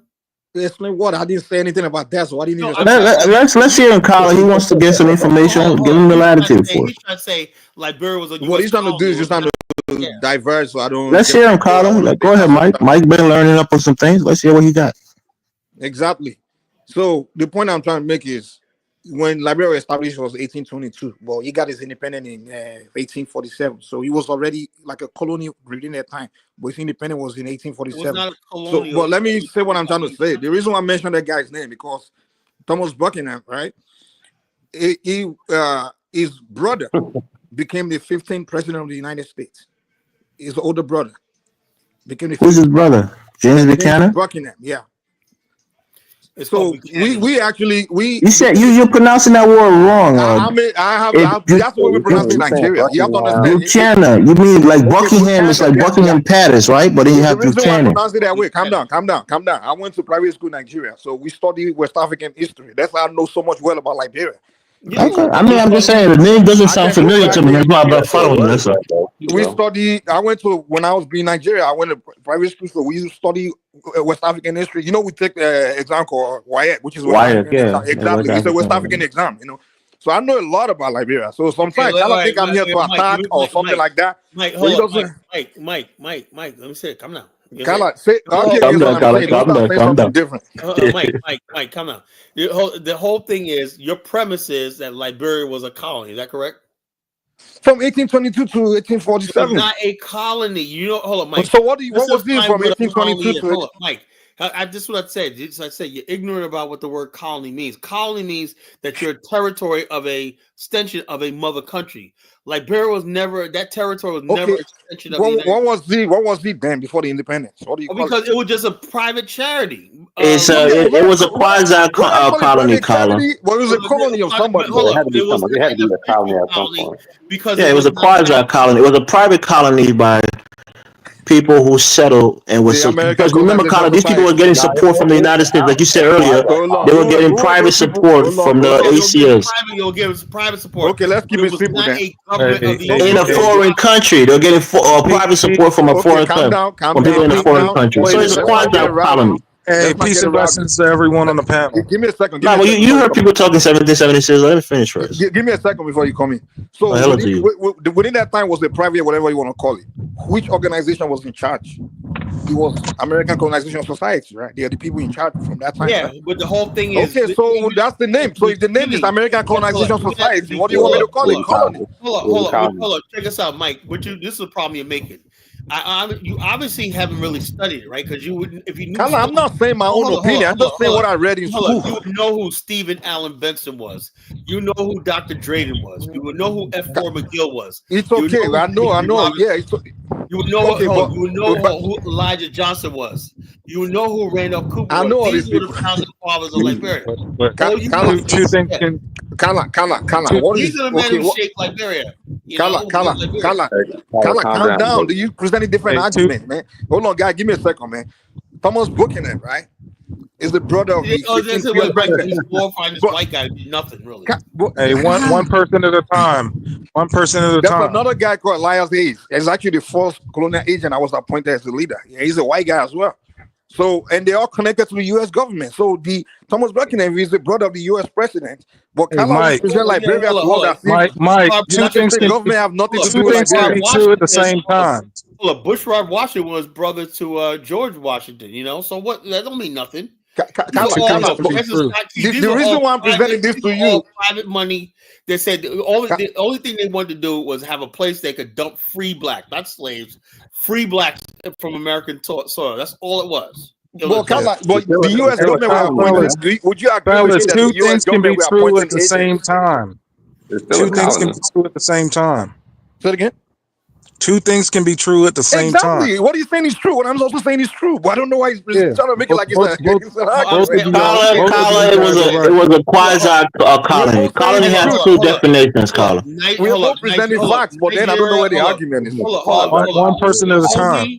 Yeah, not a colony proper, like another government controlling it. That's what We're I mean. charged by American Colonization Society. It was a private organization controlling. Mike Omawale is right and Kala's right. Both are making salient points. Colonization Society was a private organization, was not a government entity. Yeah, but it was still funded by Congress. U.S. government. No, it wasn't. You haven't done your homework. First of all, one of the reasons why they received money from Congress. Congress did fund part of it initially. Citizens, man. And then they stopped.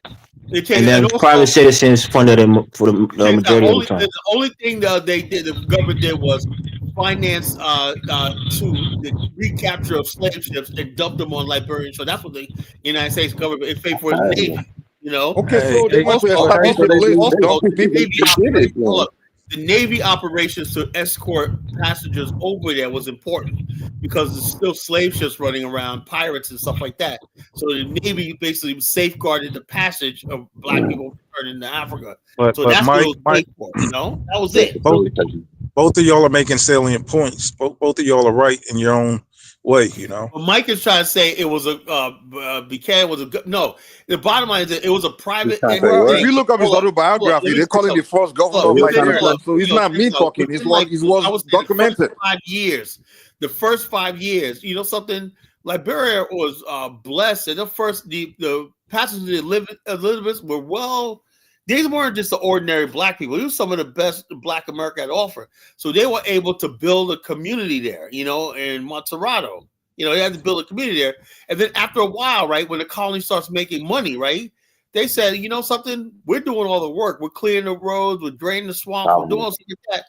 And these white guys, they would die. They couldn't stay there. They had to leave because of anybody will tell you, even Evans will tell you, man. That right there. Carla, the thing is, you and Danny's always see when I talk about it, I always see as I'm attacking, and you guys always get angry. I don't know why, but it's not really what I'm doing. I'm not angry because what I'm trying to say is you're trying. It's not really what I'm doing. The thing is, I just hear you guys, but they have an emotional and spiritual connection to the place that overrides rationality. Exactly. What you're saying is correct. What's rational about the fact that That just No, keep what Like Mike for is saying. example, when Dennis used to talk about Liberia, what he was Mike presenting was that he hold was up, saying hold he up. was telling us Hold that up, Mike. go ahead, Mike is talking from a historical point of view, from what he read in okay. the text. What historical point of view? Because I read the same thing that Mike read. You know, Okay, like what exactly? Hold on. Okay, let's clear it right now. What exactly did you read? 1776. no, like what he said, the American Colonization Society from 1822 to 1847. Okay. This is what. kind of let him man talk. You asked him a question, Hold let him answer your on. answer. This is what you're leaving out was the fact that. And I didn't even get to talk. You just Hold up. Let me say this. Christ, Hold up. I ain't say nothing. How could I be corrected and I ain't say shit? Hold on. Elvis, get collar, Elvis. You said that the American Colonization Society established Liberia. Our point is, No, I did not. Carla, you'll make that point and you triumph. Just wait, let him make his premise. You can triumph him with that point. It supported the colony for 25 years. It brought the free men. What colony? Jesus Christ, man! Jesus Christ! No, It brought the free. Just say settlement. Say settlement. Settlement. Whatever you want to call it, man. Settlement, colony is the same thing. Yeah, right. Wasn't one settlement. These were all independent. All these settlements, Clay Ashland. Yeah, but hold up. 25,000 pounds of salt pork. Hold on. Yeah, that was just Mazzarato right there where Mazzarato is. Also, settlements. Listen. Hold up. Damn, man. All right, man. Hey, I'm gonna step down, man, because I ain't gonna talk. This is what they say. This is why I say you haven't read your history, right? Pennsylvania had its own settlement called Port Crescent in Grand Bassa, right? Virginia had its own settlement, right? Each state was acting like its own country, and there was no America at the time. There were settlements. Country. And there were multiple settlements. Some of them did not come through the ACS. Some of them were independent of the ACS. That's what you have to understand. That's what Carla is trying to say. It wasn't the ACS that settled the whole thing. Which we call. So the bottom line is, when they broke away from the ACS, all these other people started saying, "Okay, we could join with." They broke away. Yeah, they declared independence, and they had to, add the other settlements into the country. The Sino settlement was different. Telling the truth doesn't take glory from the settlers. No, what just trying to tell you, you don't know what you're talking about. I'm telling you from the settlement in Monserrato, what we call Monrovia today, was established by the ACS. The settlement in Maryland and Mississippi was not. Independent. Those were independent. Okay, so those were independent colonies. But they were the majority though. That was the majority. Yeah. So once the settlement in Monrovia broke away from the ACS, they talked to the other settlements that were independent so that they could come together and become a nation. They came together as an African American Voltron in 1847. They all united like Voltron. Eventually, not at once, but eventually they came in. That was the Caldwell settlement, the Broadville settlement, all those places basically say, you know something. They formed what Mike is saying, the settlers did an outstanding job in establishing what came to be Liberia, but you can't take away from what the ACS did to make the colony. Damn, man, I can't even get to the period. Let him speak for a little bit, please. Let him speak. Right. So what Mike is saying is that the ACS made the colony a viable colony by transporting the free men to the place. They transported the free men to what becomes Liberia, right? They had 25,000 pounds of salt pork, right? Bacon, flour, different things that the people needed to establish the colony. So the ACS played a salient role in the establishment of what became Monrovia. So that's all Mike is saying. Hold on. Yeah, initially, yes. Yeah, initially, and then when the funds started drying up, they kind of abandoned them, and they had to fetch for themselves. Hold on. You said they abandoned. Okay, I have a question for you. The initial ACS was great, but they had to fight for themselves. They had to make deals with the local tribes. Okay. No. Wait. That was a fallacy, Carla, because the ACS provided the money to establish that strip of land.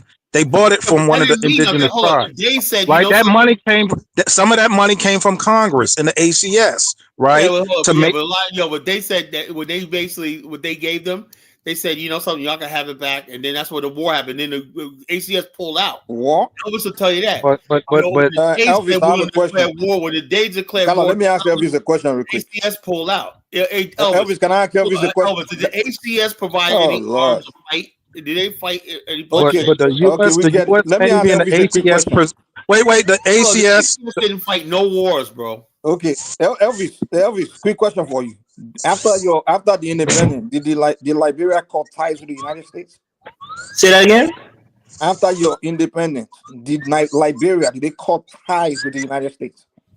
No. Okay, I mean, they didn't know. They didn't cut ties with the United States. Relationship continue. No, but you have to Expanded understand the ACS was not the United States government. They had to establish diplomatic ties with the United States government. 15 years later.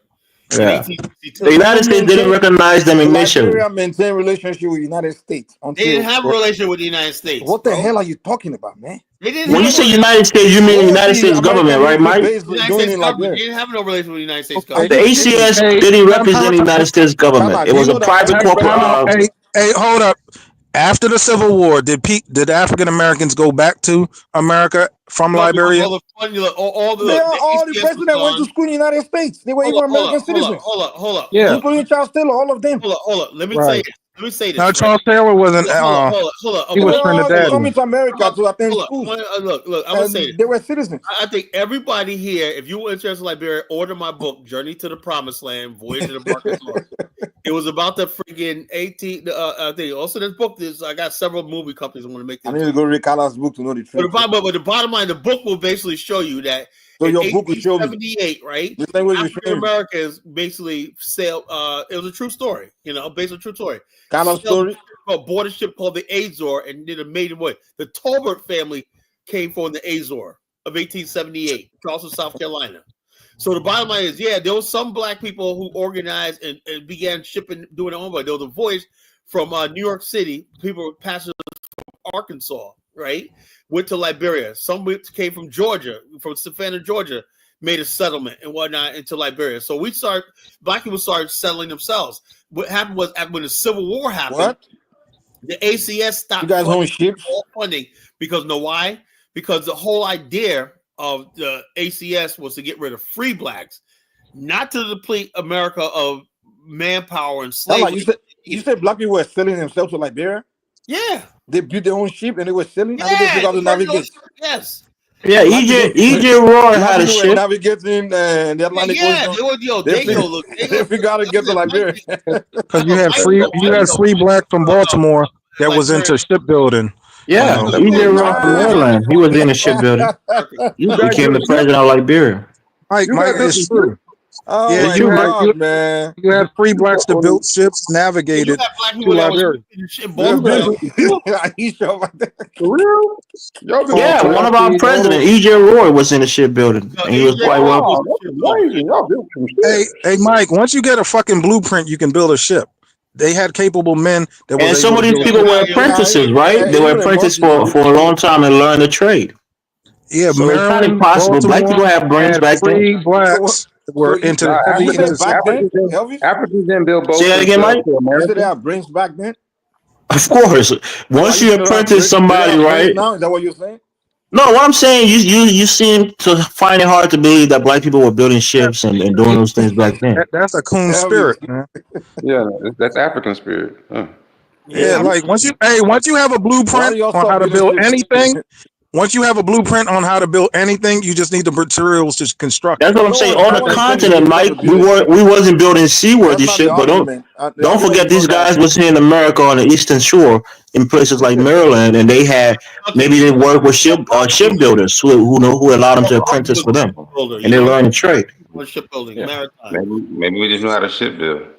That's why David Hitt was saying if you establish a Navy base in Liberia, it will bring skill. No, I don't care what Hitt was saying.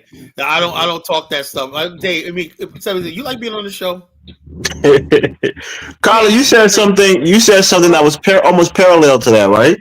You're happy about this HPX terminal building at Rural, which is an American company, and you think it would be, What I'm saying is, I know for a fact of the matter is that United States, and I'm just looking at it from an objective point of view.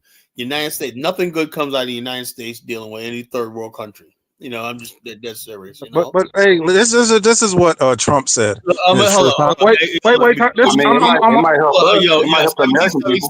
1776. I don't want to have to block you. No, listen to what I said. What do you have? What do you have to lose when you're the ninth poorest country in the world? I don't care what Donald Trump says.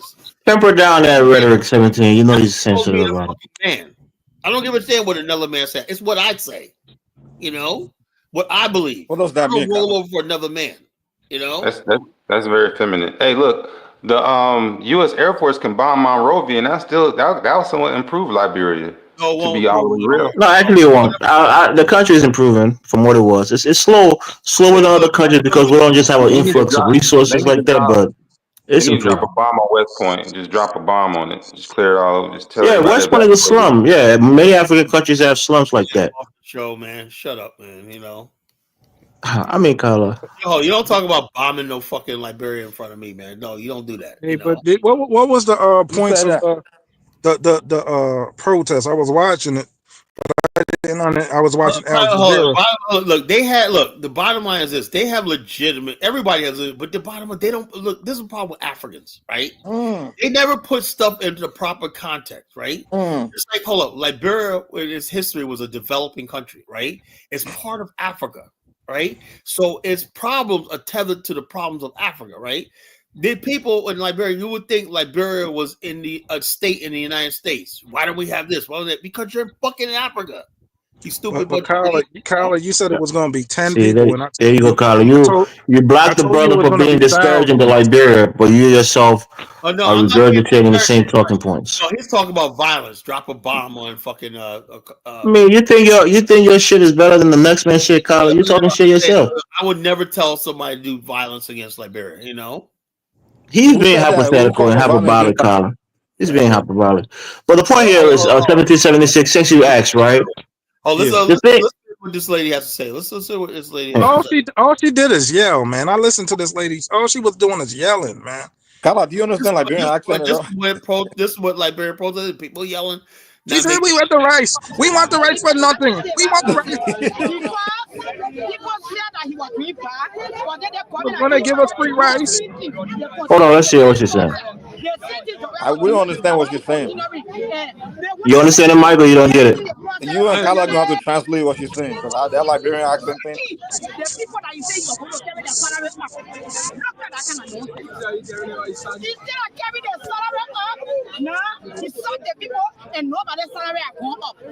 Okay. She said the government said we're going to carry. Translate. Elvis, I know you understand. Carla understands it too. Maybe not everything, but he understands. Let Carla do the translation. I bet Carla doesn't know what she's saying. He said in the hands of white men. The only thing Carla heard is a white man. I tell you, man, there's a lot of anti-white. The only thing you understand is a white man, right? Yeah, so I'm telling you, you think you're gonna bring a U.S. Carla, everything this lady is saying is exactly right? One of the things that George Weah did that was unpopular. Carla, pause the video real quick. Let me just break it down real quick. One of the things that George Weah, hold on. One of the things that George Weah did that was unpopular was called salary harmonization, right? So you had some discrepancy within the different ministry where a driver for a labor minister is getting paid $500 a month, and then another driver for, let's say, information minister is getting paid $75 a month. So the government felt like there was a lot of discrepancy, and they wanted to kind of streamline the salary, structure. So they harmonized so that everything can be in accordance and everything can be at the same level. With people working in different positions across different ministries will have a similar salary. So a lot of people. That's socialism, though. No, we're talking about people who are working in the same position. So a driver for a minister of labor should be getting paid the same as a driver for the minister of information, for example. They're both ministerial positions. So if they're getting paid $150 across all ministry, that's kind of harmonizing and making sure everybody is in sync with the salary structure. So some people had a salary boost and other people had a salary drop. So the people that had a salary drop, they were angry that If you harmonize my pay, I'm going to harmonize my vote. So it was a threat that they will vote against the government elections because they felt they were wrong by getting their pay cut since they were making way more than people who were in that same position but was at a different ministry was making way less. So she's telling you now that the president now promised that he would increase people's salary, but instead of increasing the salary, he fired most of those people, and nobody should get his salary, let alone getting a raise. So that's what she's saying. The thing what Kyla was saying, y'all don't have the money for that type of salary, you know. But the government promised those things. That's the point that you're not understanding. But you know, our government promised us a lot of stuff, you know. It's just a promise. And people are angry right now. The government promised they're going to do certain things. They're not doing it. People are angry about it right now. Can I ask the Kala a question? Kala, if you become president, how much would you be paying people a salary in Liberia? What would the you go to any ministerial business, there's a whole bunch of people standing there doing nothing. Some people sleeping, getting paid, you know. Kala, what would be the minimum wage if you become if they make you president like Liberia today? You got some of these ministers, they bring the whole village there and put them on salary, even though they're only making $20 a day or $10 a day. That's a lot of money. Kala, how much would you, Kala, if they make you president like Liberia today, how much would you increase minimum? What would be your minimum wage you paying?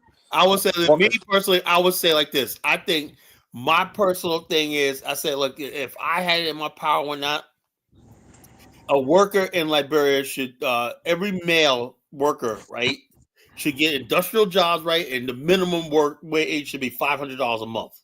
$500 a month? That's too much. That's too much. Yeah. Look, you're only talking like $125 a week.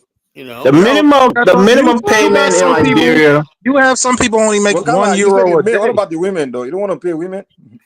No, I'm saying like this. Most women do markets and stuff like that, you know. But I'm saying this: for economy to grow, Liberia has to switch to an industrial. It has enough natural resources to process and make industrial goods. You know, everything from lumber to furniture to rubber products, all stuff like that.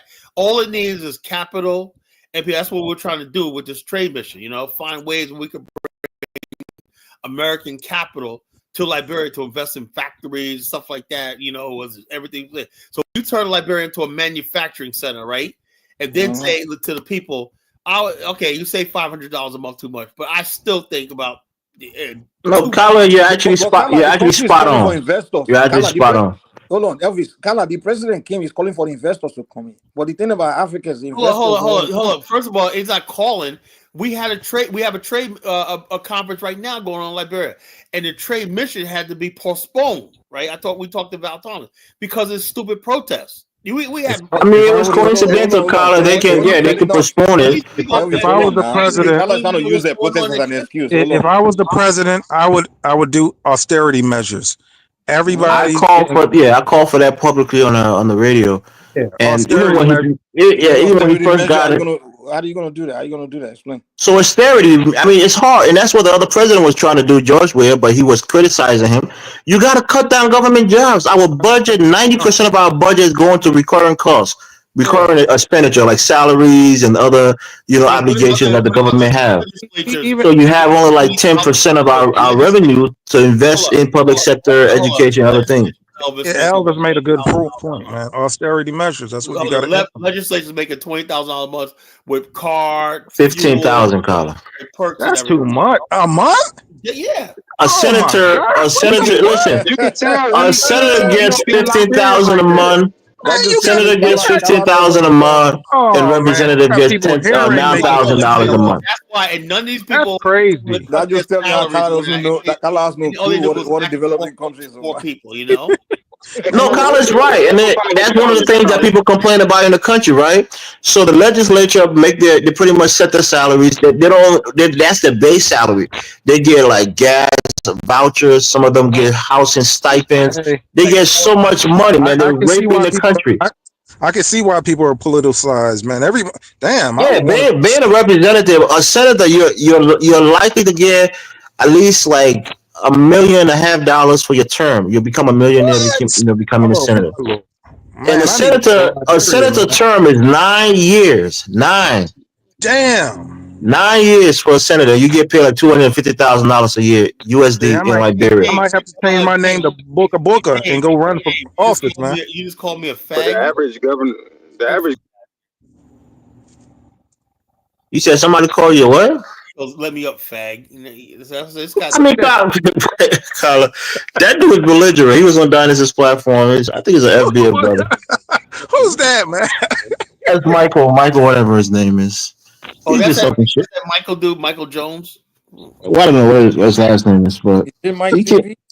came here to rumble with you one night. Y'all was going at it. Oh, yeah, that's that same guy, man. Man, get the fuck out of here. What did he do? What did he do? Carla, you so sensitive, man. You be calling people all kinds of names, and now you getting mad. You call people cucks. Nobody's platform and call them names. You know. No.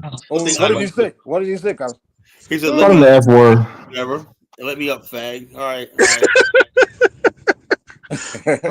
Oh my goodness. Still got no chill. What my brother Steve? I heard somebody on the platform. Oh, you heard what Marie was telling you, right? When dudes, there was somebody on the platform that sounded like Steve. Maybe he's from North Carolina too, but he was like real mad. You see, he sounded like you, Colin. He was so incensed by the idea of interracial dating. He didn't want black women to date anybody outside of black men. I am too, but at the same time, I look at someone like Mari Shai. You know, sweet woman, right? Sweet woman. And the bottom line is this: if she basically, did that, I would say I understand.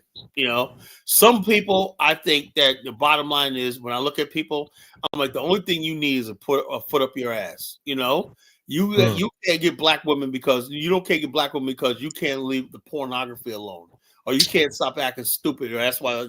Don't know like that. But someone who's it wasn't Maury really. It was another lady called Vanessa, who I think is a Jamaican American, who is very belligerent and against black men, and was kind of stoking the flame because I guess she is dating outside of her race. So she was making a point that black men haven't done anything. She don't even want to procreate, create with black men. So Mari was just making the point that she's dated a lot of black men and continental Africans and hasn't had, the best success. And she's keeping her options open. So that brother got incensed. No, you can't say that you're cool. You're not a real pan-Africanist if you're ever going to date someone. I'm like, bro, let her date anybody she wants. Let me say this, right, for the record, right? And this is coming from me, until the Pan-Africanists start producing some wins on the board, it has no right to be telling anybody to do anything. Pan-Africanists get L's for like 100 years. And they have a nerve to tell somebody fucking what they should do, We haven't produced that loving black male, black female relationship. We have not built that nation. We have not built anything that we could warrant. Let me tell you something. Other groups of people, you can hold them accountable. Because a white boy in America, right? America is giving them so much, right? So they can call and say, look, I need you to go to war. You put your life on the line for this. Why? Because white women, they got nothing to say. The white man has given them a life that no other people.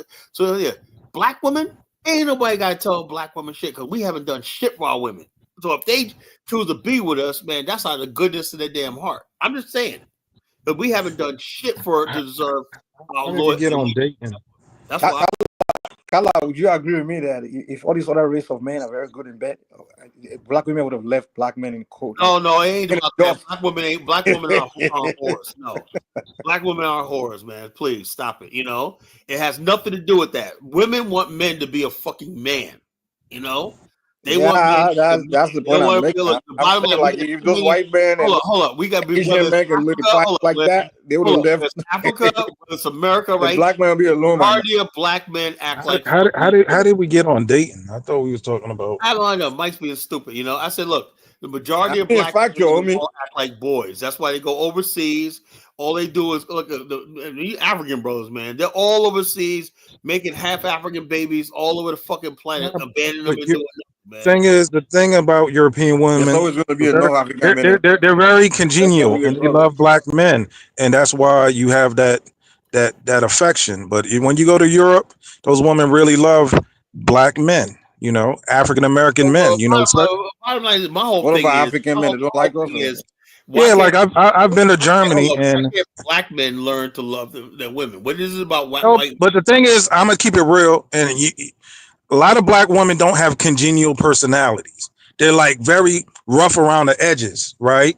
So a white woman, Okay. Not really.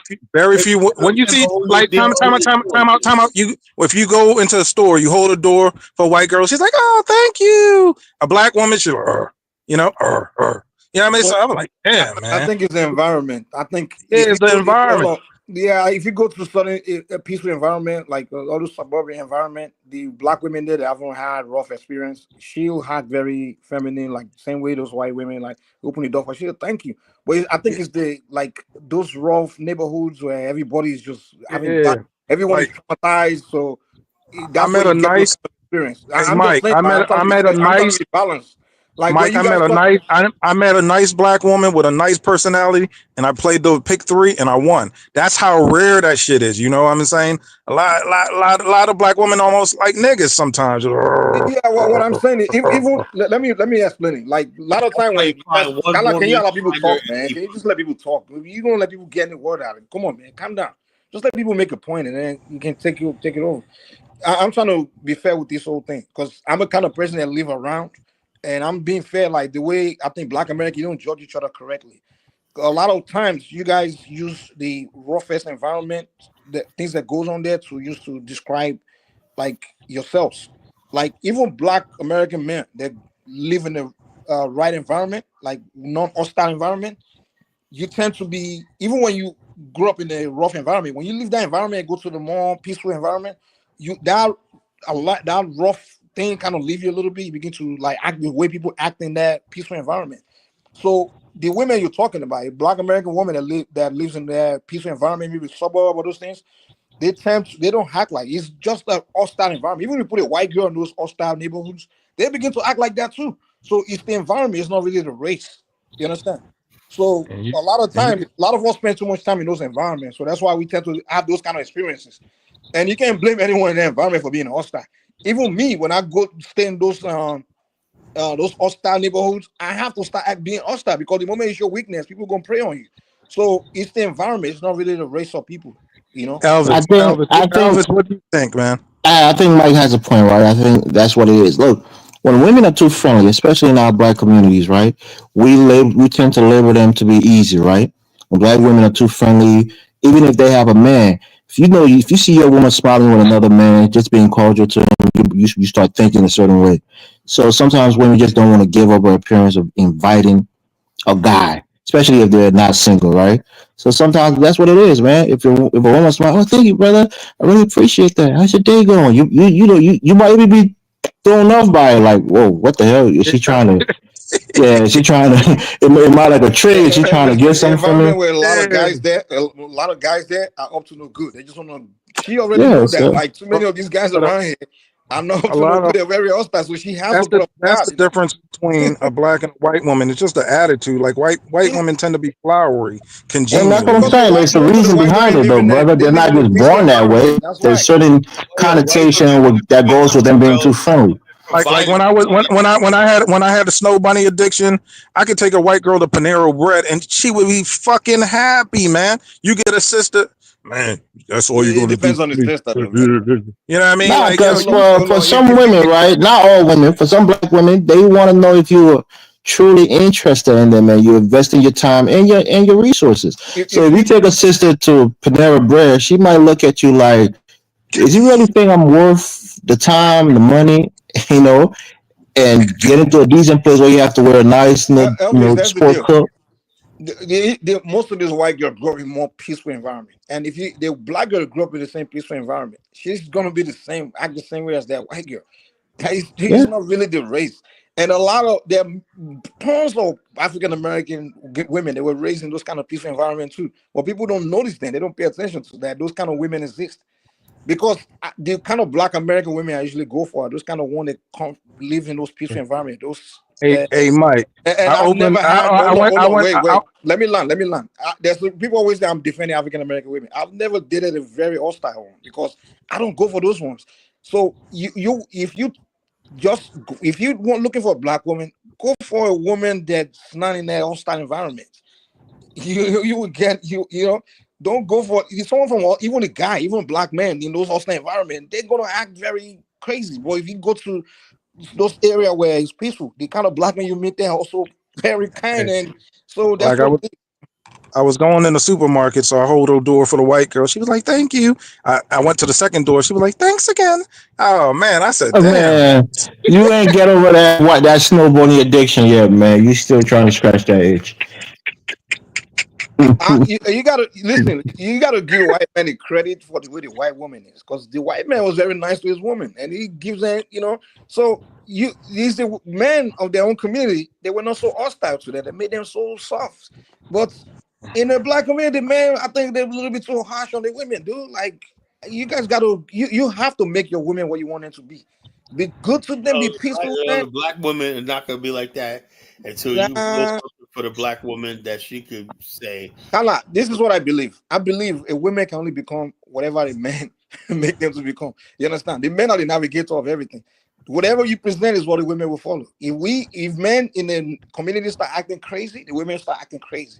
If the men start acting peaceful, the women have no choice but to act peaceful. If white men start acting crazy, the white men will begin to act crazy too. Men are navigators. I learned that in Africa, dude. Like the moment the women start going out of line, what we start doing is analyzing the way the men are behaving, because women will only follow what men are doing, and the children they follow you. I think it's kind of like Bantu DNA, because I see like women from Ghana and Nigeria. They tend to be a little tough, very progressive, headstrong. It's almost like a niggerish mentality. Like it's like they got to be strong all the time, and it goes throughout the diaspora where white women are more congenial. That's why you see in Europe, you go to Bulgaria, Germany, Switzerland, the women are very, very, very tender, like Outwardly congenial, right? That's because the men they are very tender. That's why. Most white women are the ones that's running their household finances. They're the one that the man have to seek approval from before you take any major decisions. So they might be outwardly that way, but inwardly they have a lot of dominance over their men.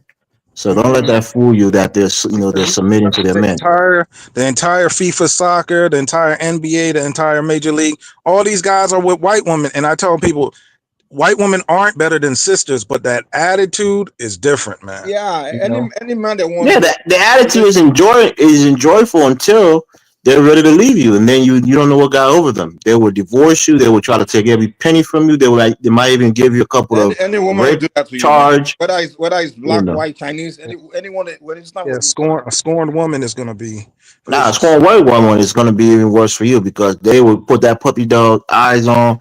They will say everything that they can possibly say to get the most out of you. I saw I don't Robert think Griffin I Jr. think it's a level of intelligence that will decide whether they get how much you get from you. It's not their race. A highly intelligent black woman will get everything from you too. So it's just the level of intelligence that determines that. It's not really the skin color.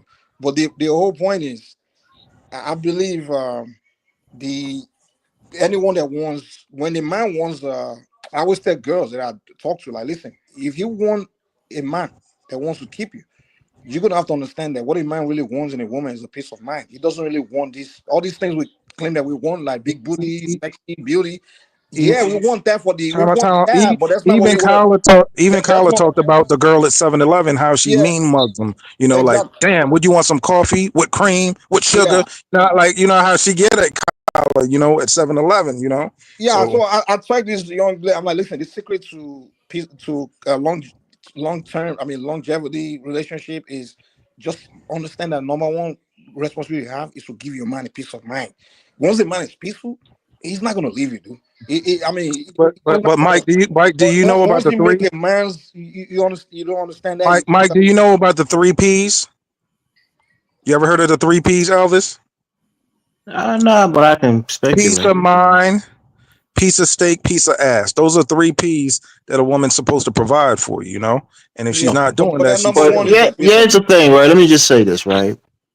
And I tell people all the time, young guys and guys who consider themselves players, right? They can get a girl. They can put a game on. They can have a strategy and get a girl.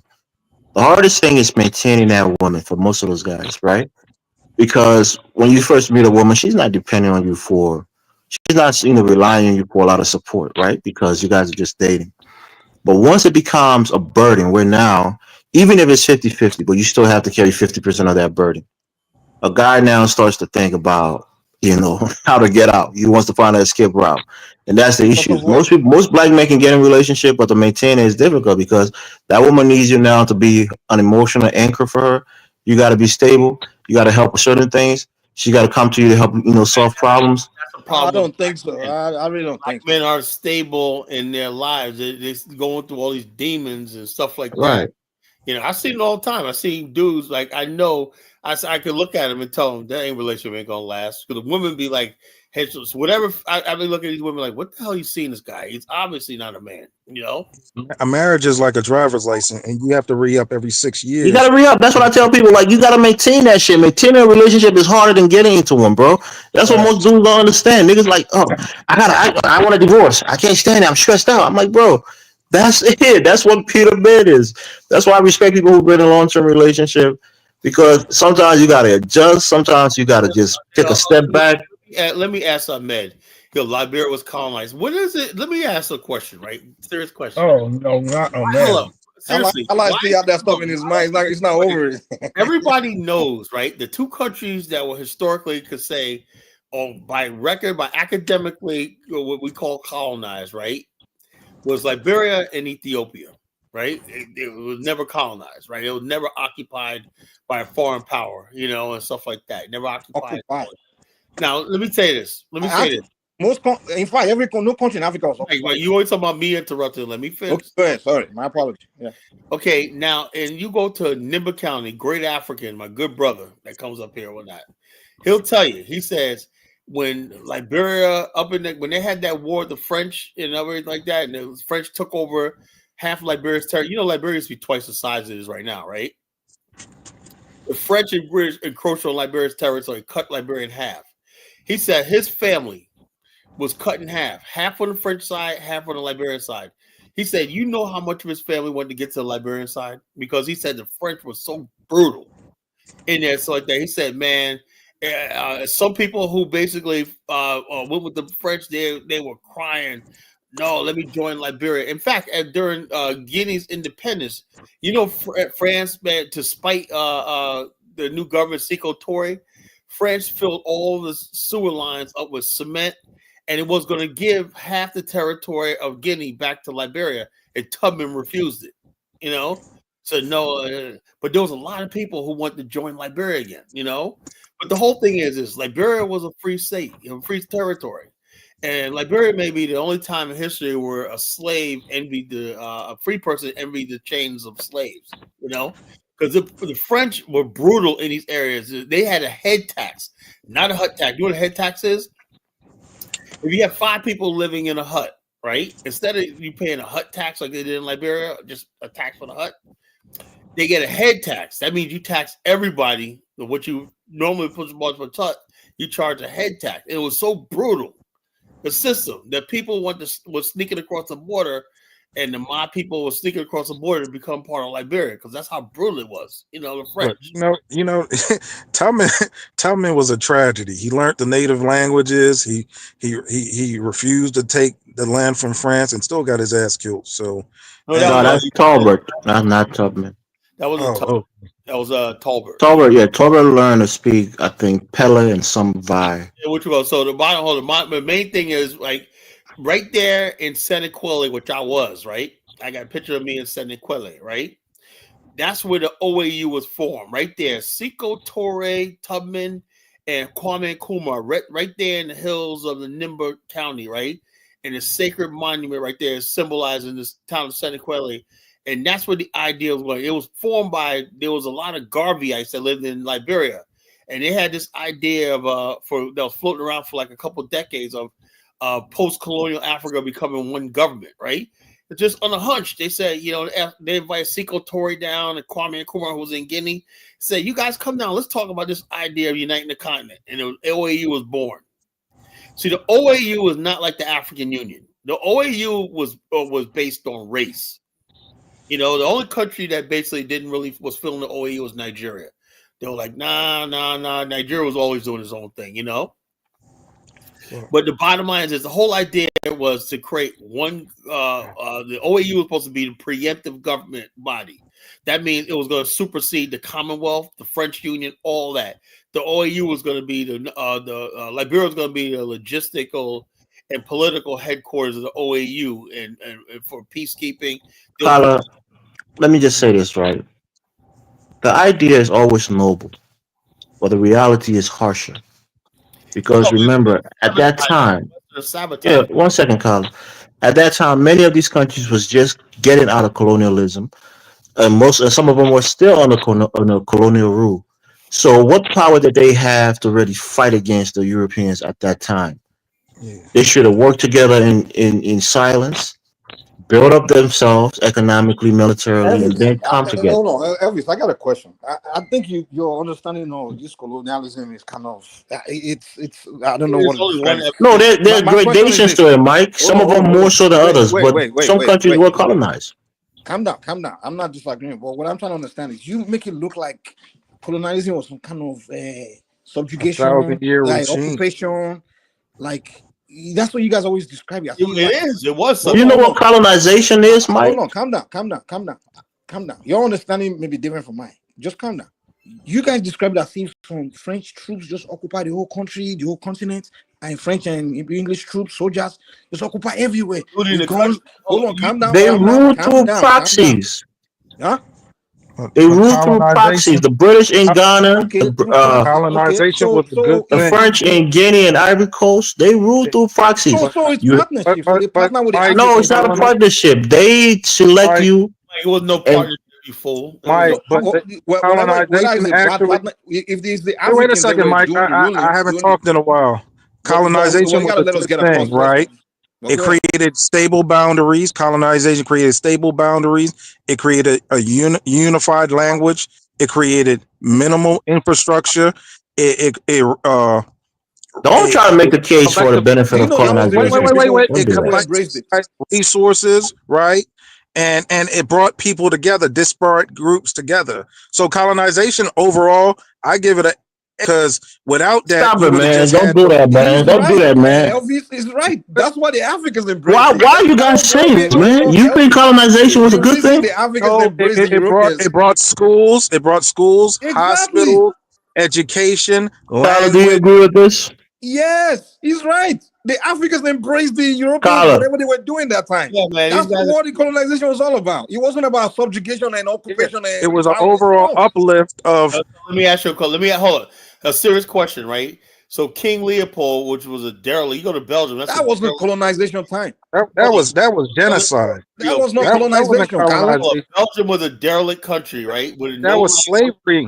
right? Carla. It was a fake country. It didn't even one of the Habsburgs throwaway country, right? You went to the worst example. Carla. Leopold was not colonization. American Wall Street banks, the bankroll, and 10 million Congolese were butchered and killed. Was that good? But that was not colonization. that was slavery. That was just No, slavery in Africa. That was not even slavery.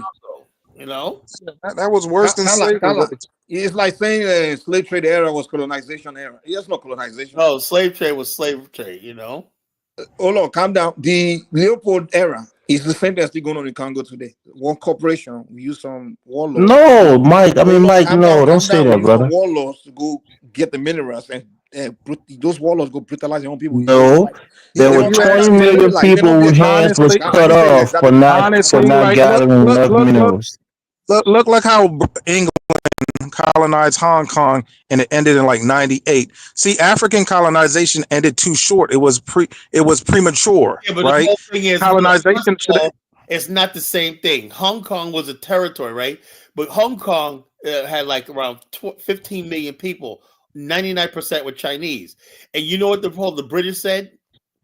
And Hong Kong was a logistical capital of Asia, right? Everybody from the mainland China, Manchuria, Canton, all they use Hong Kong ports to connect with the world, right? You know what the British said about the Chinese if they really wanted it? He said, what would China need to take Hong Kong? You know what the British official said? Shoes. In other words, the people in China and Hong Kong were like, look, because of the British basically had the way the system was laissez-faire, they said they were doing way better under the British to thing. So it was a matter of a convenience. It was still China. It's the same with Africans. It was a matter of convenience. Africa wasn't the same thing. Like that's It what was I a was matter telling of convenience. Kyla. Whether you white You man, saying whatever. that they want Africans wanted to be colonized, Mike? Is that what you're saying? Hell yeah. Yeah, it needed to What are you talking extend. about, Elvis? I think Nigeria should have got They embrace independence. them, dude. Nigeria should have got independence. Maybe not everybody. Hey, Elvis, let me not generalize. Africa is not one single people, so everybody's experience is different. But from my understanding, majority of the Africans, you know, maybe you're right. Maybe you're right, Mike. Because I never experienced colonization, so maybe I don't know the benefit of it as you think it was beneficial to your people. See, maybe you from Liberia, that's why you see things from different angles. That's what I'm saying. I don't understand it. I could never see the benefit of it. But most of these countries was fighting for independence from the colonial masters. Are you kidding me? They fight for independence? Not fighting, sometimes through agitation. You know what happened with the British, right? And the Ghanaians? No. You know what happened with the British and the Ghanaians, right? The Ashanti and the British, they fought wars. Listen, what I'm saying, colonization should have extended to like the independent war. What are you talking about? The Ashanti wait a second, Mike. Colonization war, anything like that? Are you kidding me? Yeah, that independence movement of the 50s and the 60s, that was too early. You needed 40 more years of education, right? And unification of the country under colonization, right? Where tribes became minimal. Shout out to Jamaicans. I think the independent thing was because of the Cold War. Jamaica got independence too early. These people are not. They don't have the mindset of self-governing. It takes time. Power comes with wait. Time out. Bro, stop cornering. We like you being around. Don't go too far off the end with your cornering, man. I said power comes. To have power, you have to have responsibility. Yeah, but people want power. To build ancient civilizations, though. Let me help you a little bit. When it comes to self-governing, I think the Africans were not all the major empires. You need to just go read about how their governing system was established. I'm talking about the kingdom. Not all. I'm not talking about tribe, village, or those, because Africa is not. We have kingdoms and we have empires, and then we have tribes like villages and those kind of people. I'm talking about the major kingdoms. Let me interject. Let me just land, dude. Mike, I'm gonna land the plane for you, Mike. If colonization extended in Nigeria to 1999, you wouldn't have the Biafra War where 2 million people died. See, soon as you got free, you went to fight. You see what I'm saying? I think I want to agree with you on one end. On the other end, I disagree. Well, on one end, if you're saying like the country they created, they should have where they put the people together. Maybe they should have stayed longer to get the people to sink well in before they left. I will agree with you, because they what they did was bring a bunch of nations together to form a country, right? But they didn't really get them to intertwine enough before they left them. So that's what led to the Biafran War and those kind of things. I agree with you on that part. But where I disagree with you is the idea that the individual kingdoms or people don't have grasp the concept of good governing themselves. I disagree with that, because in fact that's the reason why. The reason why. Hold on. How to govern themselves in a democracy more so. They know how to govern themselves in a monarchy, but not a democracy. That's what I'm saying. Yeah, but you can't tell me democracy is the best way. It's not necessarily the best way. Even there's some kingdom that have democratic system, like the Igbos, for example. It's more like democratic kind of systems what they had before the colonization. And then the Yoruba, for example, we have like monarchy systems, and then in the north you have this emirateship kind of stuff, and things were stable. And people were actually, before the British came with this new concept where they brought them together, the individual kingdoms were governing themselves fantastically well. They were like, things were stable, they were very organized. The moral system, the judicial system, they had a very good. Corruption was not even there. I'm telling you. I'm telling you, this corruption thing the Africans just have to do is something new. I'm just telling you, like, they had a fantastic system. Wait, I'm not saying all, but for the most part they do. But today, what happened is a new system where you have different kingdoms. You just join them together, and then you brought a new system from Europe. Mike, let me. We're going for 20 minutes. Let me interject real quick. Give me 10 more seconds. Give me just 10 more seconds, and then. You brought these people with different old system that they've practiced for thousands of years. You brought something new to them, and you bring it together. And now they're trying to figure out how this new system will work for them. That's what's causing this whole destabilization. But go ahead. What I was saying, 40 more years of colonization would have got rid of tribalism, right? It would have unified the country more and make it more stable for future success, right? Because 40 more years, say colonization extended to 1999, the Fulanis, the Yoruba, the Igbos, they would have got integrated. You know, when the white man's the referee, people behave, right? So they would have learned how to integrate with each other, right? And build nationalism, you know, and it wouldn't be all this separatism and tribalism. I don't think You so. see, you don't understand You can't get rid colonization of because tribalism. I'm sorry. hold on, Mike. You don't understand it because sometimes you see the infrastructure that was built and you think that's worth it, right? Colonization requires them to There were people people in places like Uganda, Kenya, Burundi, Namibia, Rhodesia that was going through terrible racism and borderline slavery under the white colonialists. So to say that this is a positive thing for always Africans, they always Places, pitted people but against what each other. percentage of places is what did that happen?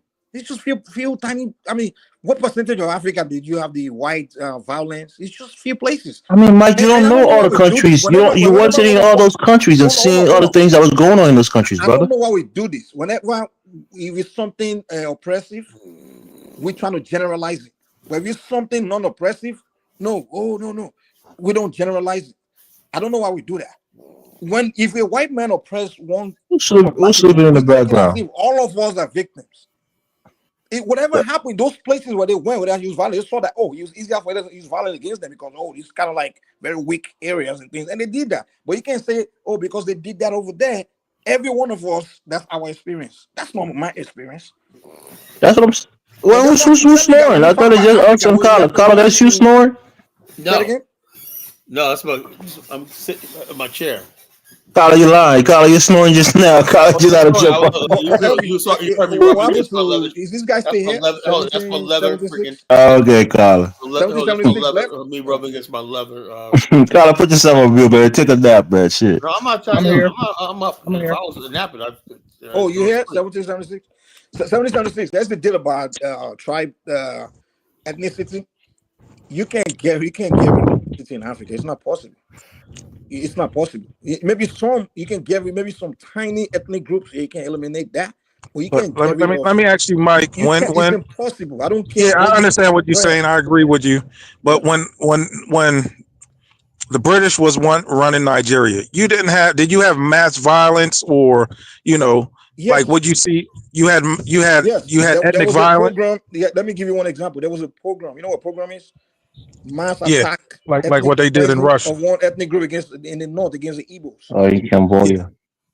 yeah, in northern Nigeria. Yes, the British didn't have, and there was still ethnic clashes among tribes that had a historical unsettled beef. The British were not involved. Were not even interfering in the ethnic issues at all. All they care about was just their missionary work that they came there to do to establish. They had their plan, what they wanted to establish, and that's all they care about. And the rules were people they were using, just like every always saying indirect rules. They were using the same kingdoms, the kings and their people to rule their people. So all the British were just doing was just kind of sharing power with the kingdoms in a sense where and the kingdoms what they saw was kind of like a partnership where the British introducing new um something to them where you're trying to get them incorporated with the rest of the world.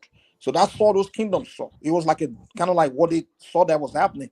But so the ruling was being done, still was being done by the African kingdoms. But it was after the left 1960 that we had a new system where now we don't have politicians and new guys just took over, and it wasn't something that was agreed upon. The British just kind of set the people up. You just left and just handed the power to these people, and that's another thing that led to all those wars. Because the people are like, hold on, when these white men they didn't tell us we're all going to be one people, and when the British left, the first thing Nigerians did, the Nigerian leaders, was start having constitutional conference. How are we going to live together? How are we going to what system are we going to use? We're completely different people. In northern Nigeria, it's like an Islamic society. In the Igbo land, they're more like Catholic. They became more Catholic. This and the Yorubas are more like very Asian African stuff. So they were like, "How are we going to live together?" They had series of constitutional conference. So the point where they agreed that, hey, we're going to have a confederation, regional system where we'll be different regions govern ourselves independently, but we're going to be one country, one military, and then that's what it got you after independence. Which later, So Nigeria is more like a confederacy. Exactly. Like And even till today, we still kind of like almost like that. But that's where we have to agree. So what I'm trying to tell you is that um the I gotta lost my train of thought. So basically, they was kind of like it's not something people knew was going to happen. It wasn't expected. So that independent thing was just, you know. So that's also to get to the main point. As far as ethnic group with Nigeria, kingdoms are too powerful, too big. Like for example, the Igbo nation, for example, they're about like maybe 40 million people. Yoruba about like 60 million people, even more than that. And the Yoruba land mass is even bigger than England, and probably you can have England and Scotland together to get. So is there kingdoms in Africa that are already established for thousands of years? They're so big, the culture, so why can't they just break away? Why can't they just form 3 countries? Like, that's what is that not what they've been agitating? Why do you think all these agitation, succession agitation going on in Nigeria all the time? It's not only in Nigeria, it's on African countries. People want So, Mike, you agree with that mindset that it should separate and be no, you don't separate have to. nations? No. I think where the mistake happened was what we agreed on after independence, right? That okay, we are different people. Let's maintain our regions, right? And let's be one country. In fact, that's what I want today. I want the whole West Africa to be one country. The bigger, the better. The mightier you can become. You get what I'm saying? We need to be looking forward to being big as US and Russia and things like that. Because the bigger, the mightier. China, all these big. The reason why UK can't talk too much, even though they're very powerful, is because it's so tiny. One nuclear bomb can just end the whole country, you know. So I'm looking forward to a bigger African countries than the smaller. That's what I want. But however, we can't ignore the fact that you had the differences. The Asian people, the Asian kingdoms, they're already established, right? Nations are already established. Because these are real nations. They've established for thousands of years. They have their languages, their customs, their everything. That's their identity. You can eliminate that. But what you can do is figure out how to, because nations can live together, nations can come together and form a nation. Like Russia, for example, is a country of many nations, right? They're able to figure it out. Even United States, we can say we're a country of many nations because we're a country of different cultures and different people, right? They form their community, but we're able to become a prosperous country. The rule of law governs everything. No matter how you hate someone or dislike someone or disagree with another person's culture, you know damn well, hey, you can't go violate their rights or their freedom and things like that. So they just got to fix. And Nigerians had it right in the beginning because once we created their regional system, we're all, in fact, each region was prospering, independent, they were kind of advancing on their own pace. Okay, People Mike. would say, "Hold on, give me a second. What Pastor happened? What Mike, led to?" let 1776 speak, brother. No, but I'm just giving historical stuff. Maybe people can. If he's the enemy, so he's learning something. So if he asks questions, don't jump in. But what happened when in Nigeria was the system was working well, but somehow this foolish guy, this Igbo guy, decided to do a military coup, assassinate the leadership of people, You and don't then know his name? His name is Agui Aronsi. and then he just pronounced unitary system. Like he brought the whole thing together. Like everybody won, and I'm like, dude, he just came. I'm like, dude, that's he didn't even invite other people to the room. And people accuse him that because their regional system wasn't favoring the Igbos because they're people that their territory is kind of like small, the population is so big, so they're kind of people that travel to other people's territory. So he wanted to create a unitary system. So he decided to just announce it, and that's what led to the war too. Because the Northerners, the outsiders, they don't even want to have nothing to do with the South's way of life because we're too very liberal in a sense, and they're very conservative with Islamic customs. And they're like, no, we can't just get a country with you guys and be one like that. We can have unity, and they didn't like that, you know. So that's why how, they kind of how carried the could you violence. how could you maintain a country when you have people in the north that's disparate from the rest of the country? Like they're hardcore Islamicists, right? That's a Exactly. strike, right? Mhm. And they don't embrace modernization. That's another strike. Like y'all gotta put I them think out the everyone country. embraced modernization. They just you being Islamic doesn't mean you can be modern. What you're saying is It's westernization. They don't embrace westernization. yeah, well, What a lot of people are rejecting is Western. American was just trying to tell people that they're not civilized. Yeah, They but don't they were embrace it. arresting people. They were killing people for freaking learning math and science, though. No. Those no. Actually, that old Boko Haram thing is kind of like misconstrued and stuff like that. What it is those people. What they really don't want is the curriculum. They have issue with curriculum of. What they want is math, science, all those things, but they want to do the money in Islamic way, kind of like Egypt, Middle East.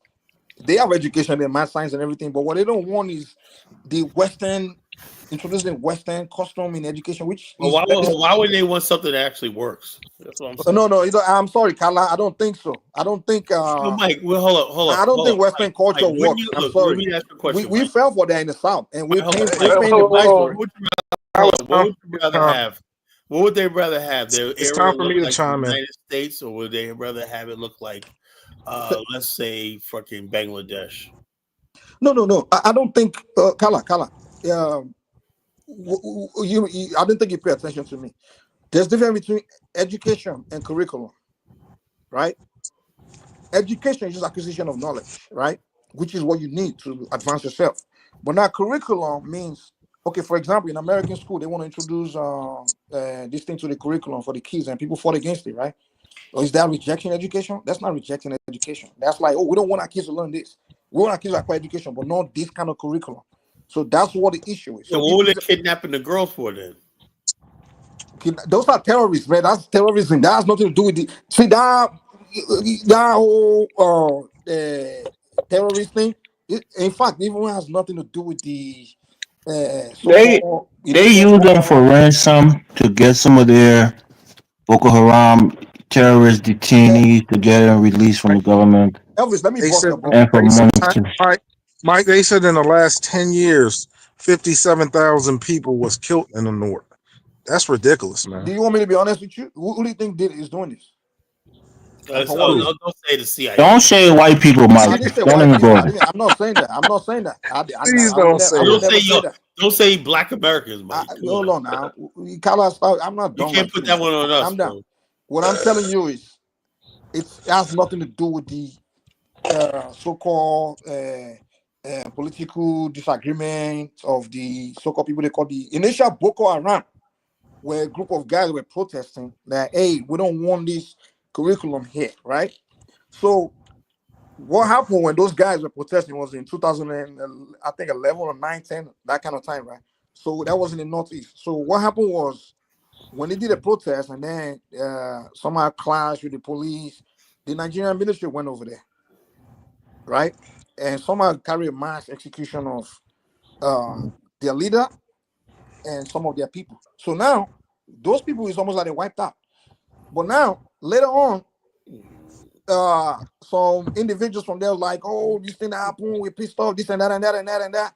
Next thing, about a year later, or almost 2 years later, we just saw some people with all kinds of sophisticated weapons and just started attacking areas where there are mineral resources, like the Sambisa forest, where there's mineral resources occupying it and bombing and everything. And no one knows what the hell is this guy, people. And then everybody starts suspecting that, oh, it's those guys that were angry, the Boko Haram guys, the Boko Haram guys. And then they named the whole insurgency Boko Haram. Even though the people that are doing this like are not saying, hey, my name is Boko Haram. You don't get what I'm saying? So it's more like insurgency, and the same insurgency is going on in Niger, Mali, all these places where there's minerals. So what and the same thing is going on in Congo, where wherever there's minerals, there's a group, they get harmed to turn that old place, destabilize that place so they can secure those mineral resources and be taking it out. Like down northeast Nigeria, there's mineral there called there's a lot of lithium there. There's a rare earth mineral called California. That's the name of the mineral.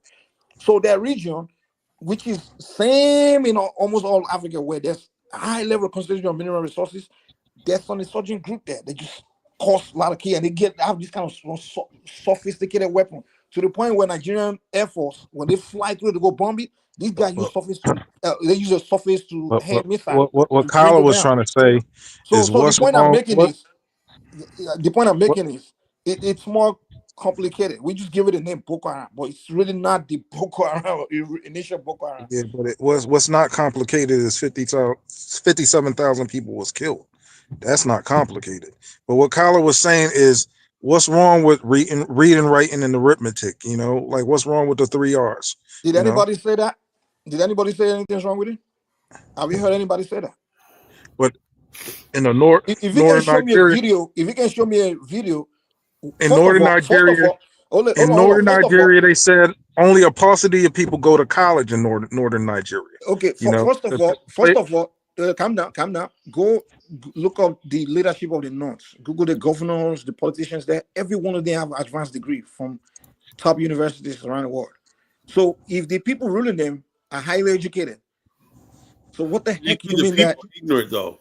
You see? Yeah, no, the mass population in the North, yeah, there's less investment in and one of the literacy rate is extremely low. You have to understand, in Africa, education is not free, for one, right? So, two. But Mike, you know about the Amajiri boys, right, in northern Nigeria? Yeah. Can you calm down? A lot of people did not go to school. I just said one thing. What did I do? Okay, go ahead. I know them, but I'm trying to. Hey, Mike, you Kyla part 2, man. Yeah. Kyla is rubbing on me, man. I'm sorry. But explain to us what the Amajiri boys is. Okay, let's talk about Majiri boys and stuff. You know. So what? So what about them? Explain it to us. Tell us what it is, because I don't want to say anything that you then you'll cut me off. Let me explain something to you. Before the white man came, everybody had their own form of education system, right? Then in Yoruba land, we have our own form of education system, right? Which is elite. We learn through the metaphysical. Really, Carla? Hold on, this is a Boko Haram. Yeah, let Mike explain this real quick, and you can play that video. You know I want to. Mike, hurry up. It's full Carla play this video. So your question is what? Majiri, right? Yeah. What are they? So. You understand Africa? For I don't know, maybe where you come from is not the same case. In Nigeria, for example, we have kingdoms, and in the south, the north, the Islamic kingdoms, different ones, caliphates. In the south, we have the Benin Kingdom, the Yoruba empires, all those things, and we have our education system in place. We're a way of educating ourselves. But now, which is in the north, is the Amajiri system, which is the Islamic education system, right? That's how they educate themselves in Islam and all those kind of things. But in Yoruba land, we have our own way of education system, which is the Ifa system, right?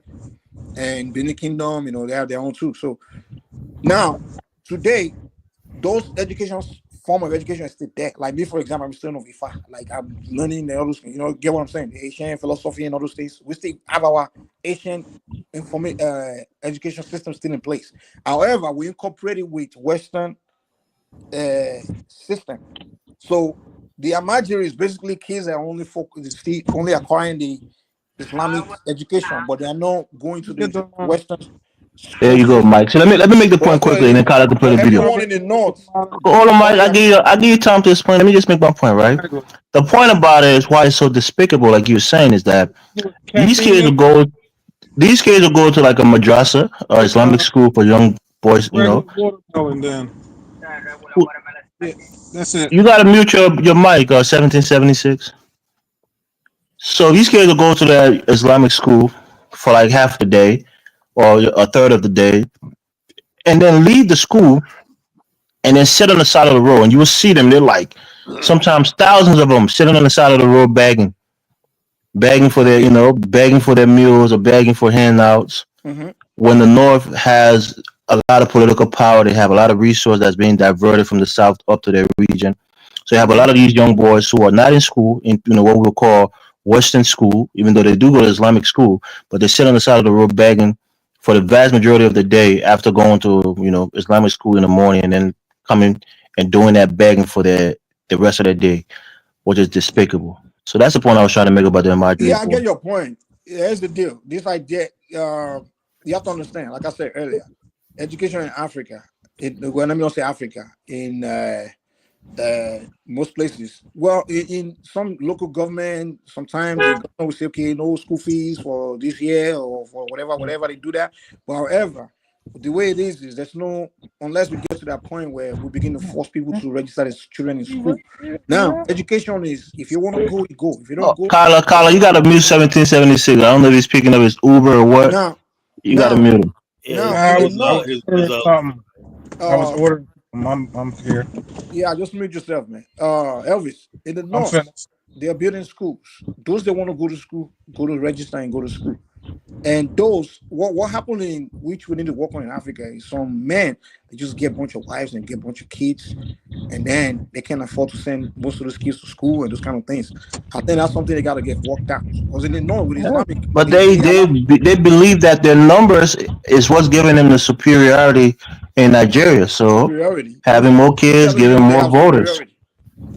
No one has superiority in Nigeria, man. No, I'm talking about politically, not in terms of politically, intelligence. there's nobody that has I mean, come superiority. on, Mike. The North, they dominate the politics. Based on what? Who dominate what? Based on numbers. No, they don't. What are you talking about? More counties, everything. Okay, You okay, listen Mike. to all these proper Igbo propagandas, man. No, maybe I'm wrong. Maybe the northern part of the country is not the most populous part of the country. Hold on, Elvis. I think the mistake you know Nigerians are doing is you consume too much Nigerian information online. And no, I'm saying, Michael, you telling me that the North together is not the most populous region of the country? It's not the most. Do you know that the most populous ethnic groups, like in fact, the most, if you had Yoruba and Igbo population together, that's together. That's the point that I'm making. That's why I don't understand why you guys don't come together. Yeah, I get that, but separate, the North have more numbers. The North holds disproportionate amounts of power in Nigeria. That's a fact. Explain it to me. That's a fact. Okay, explain it. You can't just say it's a fact. Break it down. Because the Northern has more states. This guy who just died, this Muslim guy who just died, wasn't he from the North? Okay, so Oburi or whatever? That means what? O'Hara. Wasn't he from the North? Okay, so the North, then what? Then Sakara, the military general, where was he from? The one who stole all those billions of dollars. Cool. So are they the only ones that are leaders in Nigeria? What about the military coup with Muhammad? What about him? What point are you making here? Are you making point at all? All the coups in Nigeria, a lot of the generals were from the North. That's fact. Let me play this video. They don't know what you're talking about, man. You just talking. Rayuwa na ma dai ya dan canja mini haka saboda tashin hankalin yaran nan da aka tafi da su, amma kuma idan samuwa muka yi muka kwato su muka dauko su muka dawo da su. I think she's speaking Hausa. I don't think Mike can speak Hausa. So what's color son? The Boko Haram lady. He said she's a Boko Haram lady or a victim of Boko Haram. No, let me just get your perspective. The hunters, how would you describe their role? So I've seen this thing. She goes there. She goes to fight them in the Sambisa forest. Yeah, we have been able to put the pressure on Boko Haram.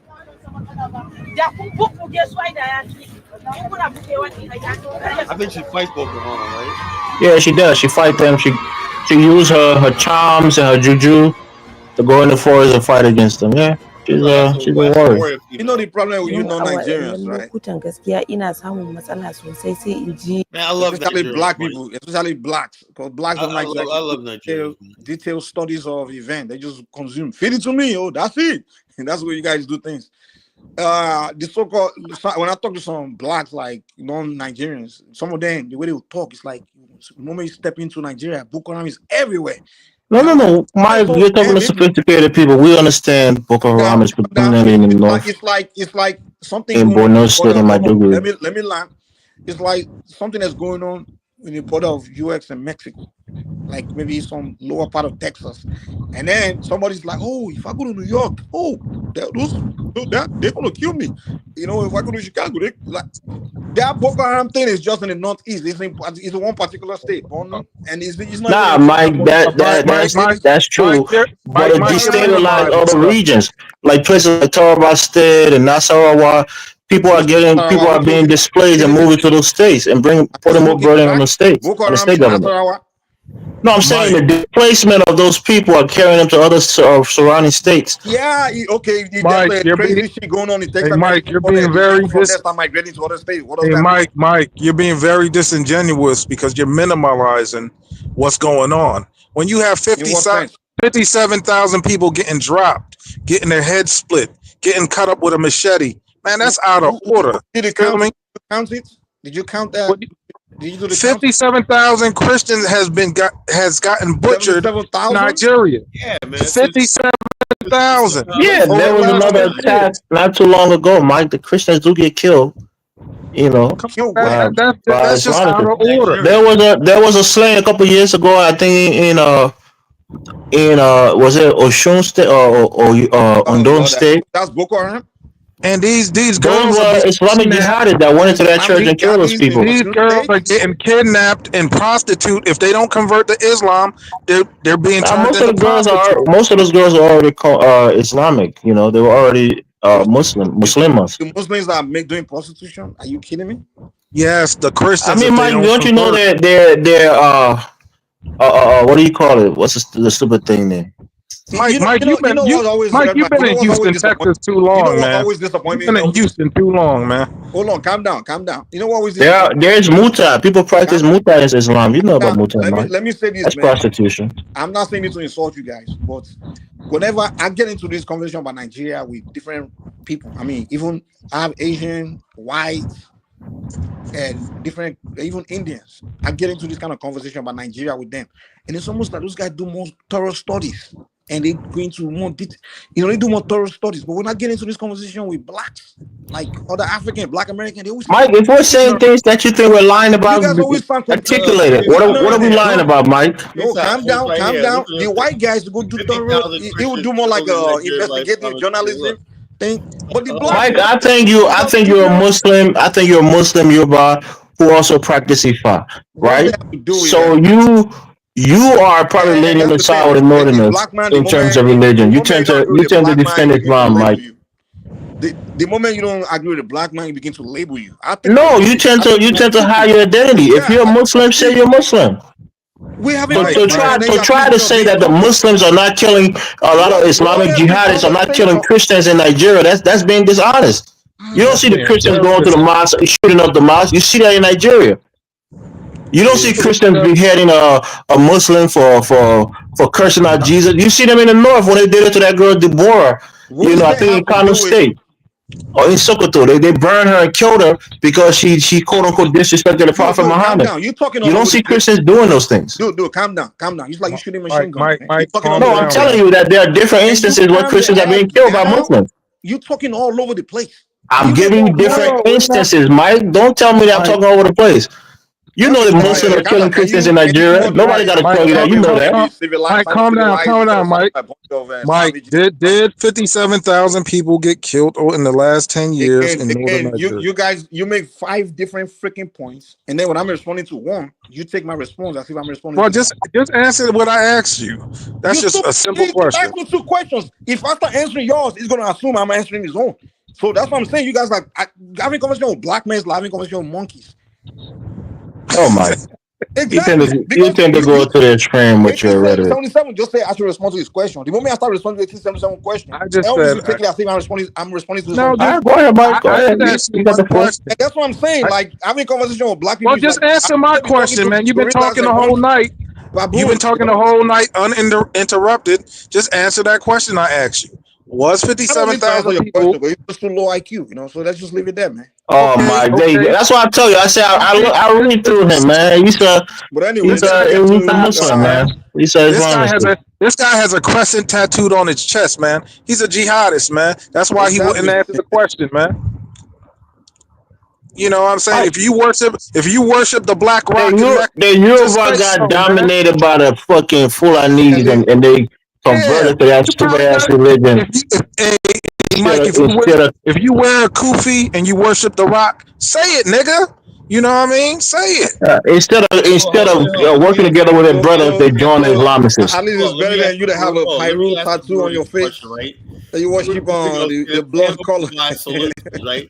It's really until hold on. I want to hear what Carla's saying. Yo, until Africa, you asked us for this. What annoys me when people say, "Well, like a dying show today. If you ain't got if you ain't got no solution, so we're not supposed to just shut up, If you ain't got no solution, blah blah, be quiet. No, fuck, that's how things die. You people be quiet. If you can't solve the problem, because Rudy, have you noticed that Black America is not a government? We don't have I can't stroke a pen like Donald Trump and move mountains. We're not in that position. You guys made sure that the black man in America stays disenfranchised from Africa. We have no power, no influence, nothing to go to the continent. So what the hell does my influence got to say? All we can do is point out what we observe, right? So bottom line, to put this on us, find some solutions. We're not governments. There's 54 African governments, right? You got to start with them. They're the ones in power, you know? All I can do is rant and run my mouth on social media. But Kaba, we're not coming to complain to you, though, man. No, but Rudy's asking, he's like, anybody on the panel could solve Africa. No, we can't solve Africa's problem. I think you guys, first of all, to be honest with you, there's no society in this world that doesn't have their own unique problems. And the idea that everyone in Africa is just depressed and have a problem, I think you guys need to change their mindsets. Hey, Mike, what do you think about Mike? What do you think? There are more Africans living happily with their life. Hey, Mike, okay, I like to believe that, right? But why? Yeah, don't believe it. That's your problem. Hold up. The Finland team canceled the was a FIFA preliminary game with Liberia because a lot of countries in Africa can't go to and participate in Chelsea games and European soccer because the people. What are you talking about, Colin? The people don't return. No, well, don't mention Chelsea. Chelsea is a club team. You're talking about international. Well, you know, it's FIFA soccer, whatever it is. I don't know soccer. You're right. That's what I say. Sometimes just take a pause. Actually, what I'm saying, so Mike says Africans are unhappy. Come on, you know what your problem is? Hey, did you see Donald Trump at the World Cup present the trophy? Yeah, and then he stole the original cup, and they had to make a replica for my team. Chelsea is my team. I support Chelsea. Hold on. Kala, man, that was fun. Kala, do you know the yardstick used to measure Africa's problem? It's the white man's view or white man's position on Africa is what you used to measure. Why y'all always go to this white man, man? Stop it, man. For example, did the white man say kill 57,000 people? Hold on. Ahmed is not. I think Ahmed want to say something. I think he's on his lunch break. He wants to speak. Yeah, Ahmed's on his lunch break. Let him speak before his lunch is over, man. Man, gotta get back to that drive-through.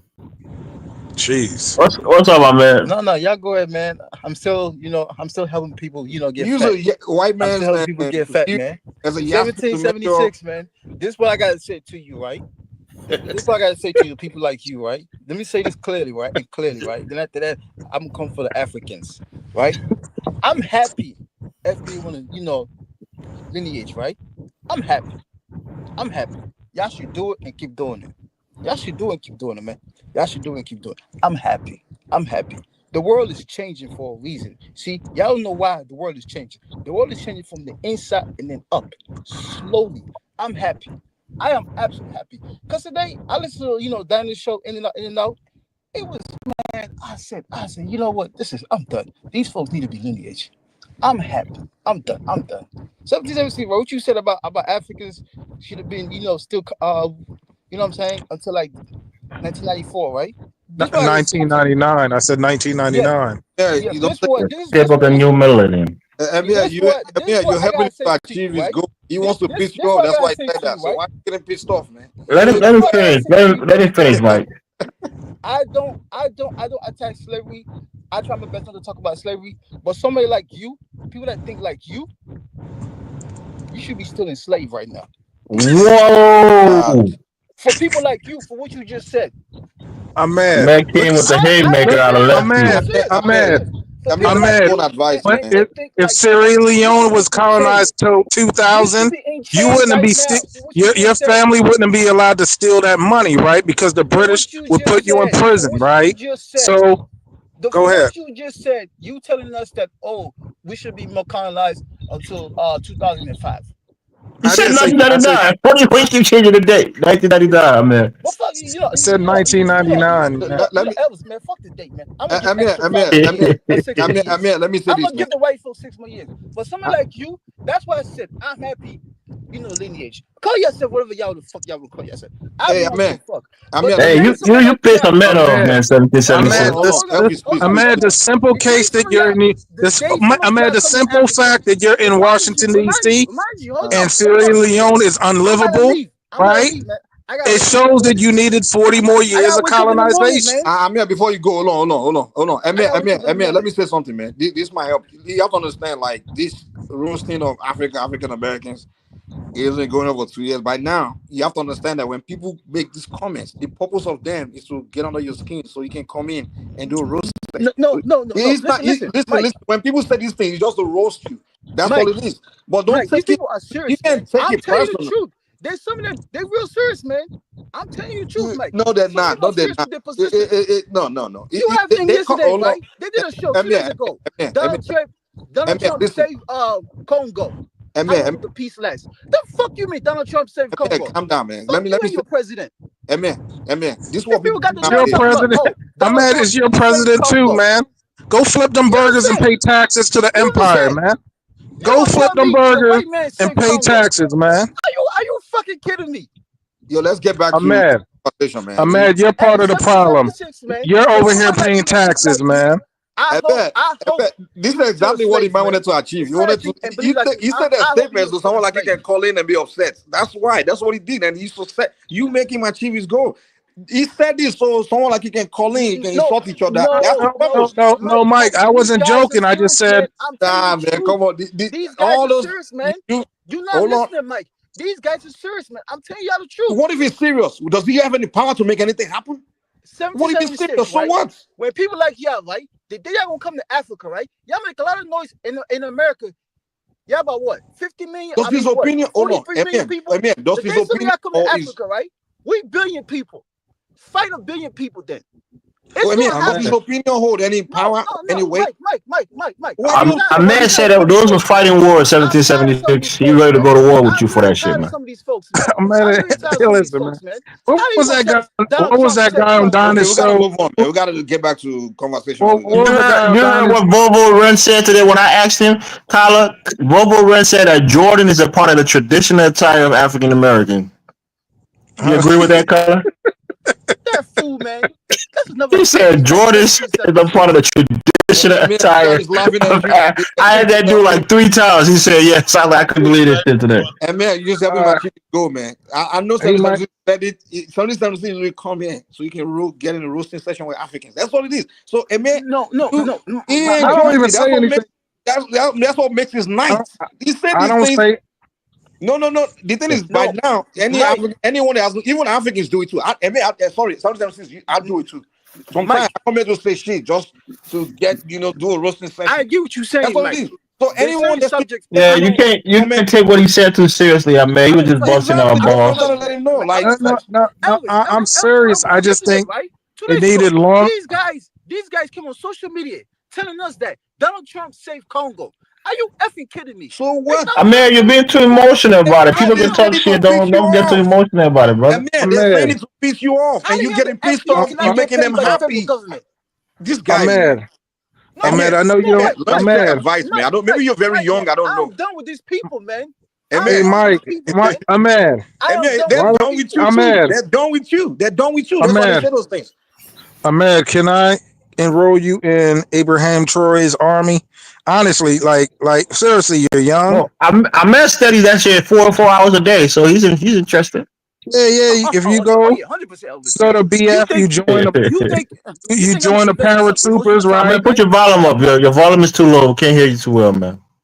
Ahmed, you can join BF's paratroopers. They parachute you into the hinterland, and you can get busy like Rambo. You know what I mean? 1776, man. I am happy. I am happy. Of course, if you live in DC, you're gonna be happy. DC is nice, man. Yeah, do it, man. Yeah, Ahmed, you ain't never going back to Africa, man. Man, how old are you, man? His name is Ahmed, Mike. You should know. Ahmed. Ahmed is 25. He's 25. Ahmed's probably like 27. He's a young cat, man. He's probably like 20. He's got to be younger than that, man. I'm a grown man. No, I mean, being 27, you're still a grown man. I mean, you're young. These guys. Ahmed ain't going nowhere. Ahmed's gonna be right. Kala is happy right now, man. Because Ahmed doesn't understand that the reason Kala do these things, he wants to piss Africans off, man. And these people like Ahmed. Ahmed. Elvis, people like Amir, they want to Ahmed, Mike, stop calling him Amir. He's not an Amir. He's Ahmed. Like Ahmed. He's Ahmed. Elvis, you live in Washington D.C. You ain't never leaving Washington D.C. You just an internet troll, fake.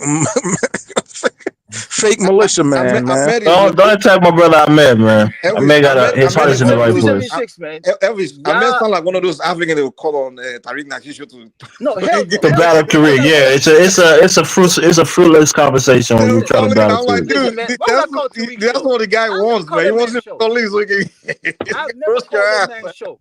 I don't find him interesting. I don't do emotional topic. I don't do emotional topic because if I do, I can find something on social. Well, you just said something out of pocket. You said you wish they were still enslaved. Like, man, that's out of pocket to say that, man. No. I'm talking about him. 1776. What he said specifically. What he said. I'm mad. Like what I'm saying. That's what I'm referring to. Because Ahmed, stop being 1776 out there eating some late night Taco Bell. Just gotta deliver my Uber Eats. I got a slushy, man. I got a slushy from Checkers, man. Allah was an African. I'm gonna hear this, man. Hold on, Ahmed. Okay, I'm gonna time everybody. Okay, Ahmed, you're gonna be up first. Let me get my timer out. You know. I want to talk to Kofi. Kofi was, he's on some FBA shit, man. He called somebody a tether. I was like, God damn, man. What kind of Jody Moses said, hurt African Colleen hurt is there. I like to get a lot of pleasure from that shit, man. And that's what man. I want to see us all unified, man. Love it. Get already in 3 minutes, man. Yeah, make it kind of happy, man. That's why he's quiet. He's so happy, like, oh, I hear an African in there tonight. It breaks my heart with all this fighting. It breaks my heart. Man, lineage, man. Lineage, man. These guys need to do it as quickly as possible. Start. You got as quickly as possible, man. As quickly as possible. As quickly as possible, man. Go ahead, man. Say what you gotta say. You as quickly as possible, Colin, man. These guys need to do it, man. Lineage, man. They need to do it as quickly as possible. They need to do it as quickly as possible, man. They need to do it because at the end of the day, man, Colin, not all black men are the same, man, Colin. Let's just be real at the end of the day. Let's be real at the end of the day, man. Some black men will always think that another race is superior than them. They need to be beneath them.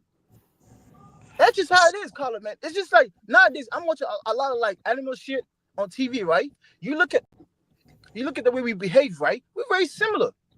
I see like a lot of animals, they do a lot of shit just to get pussy.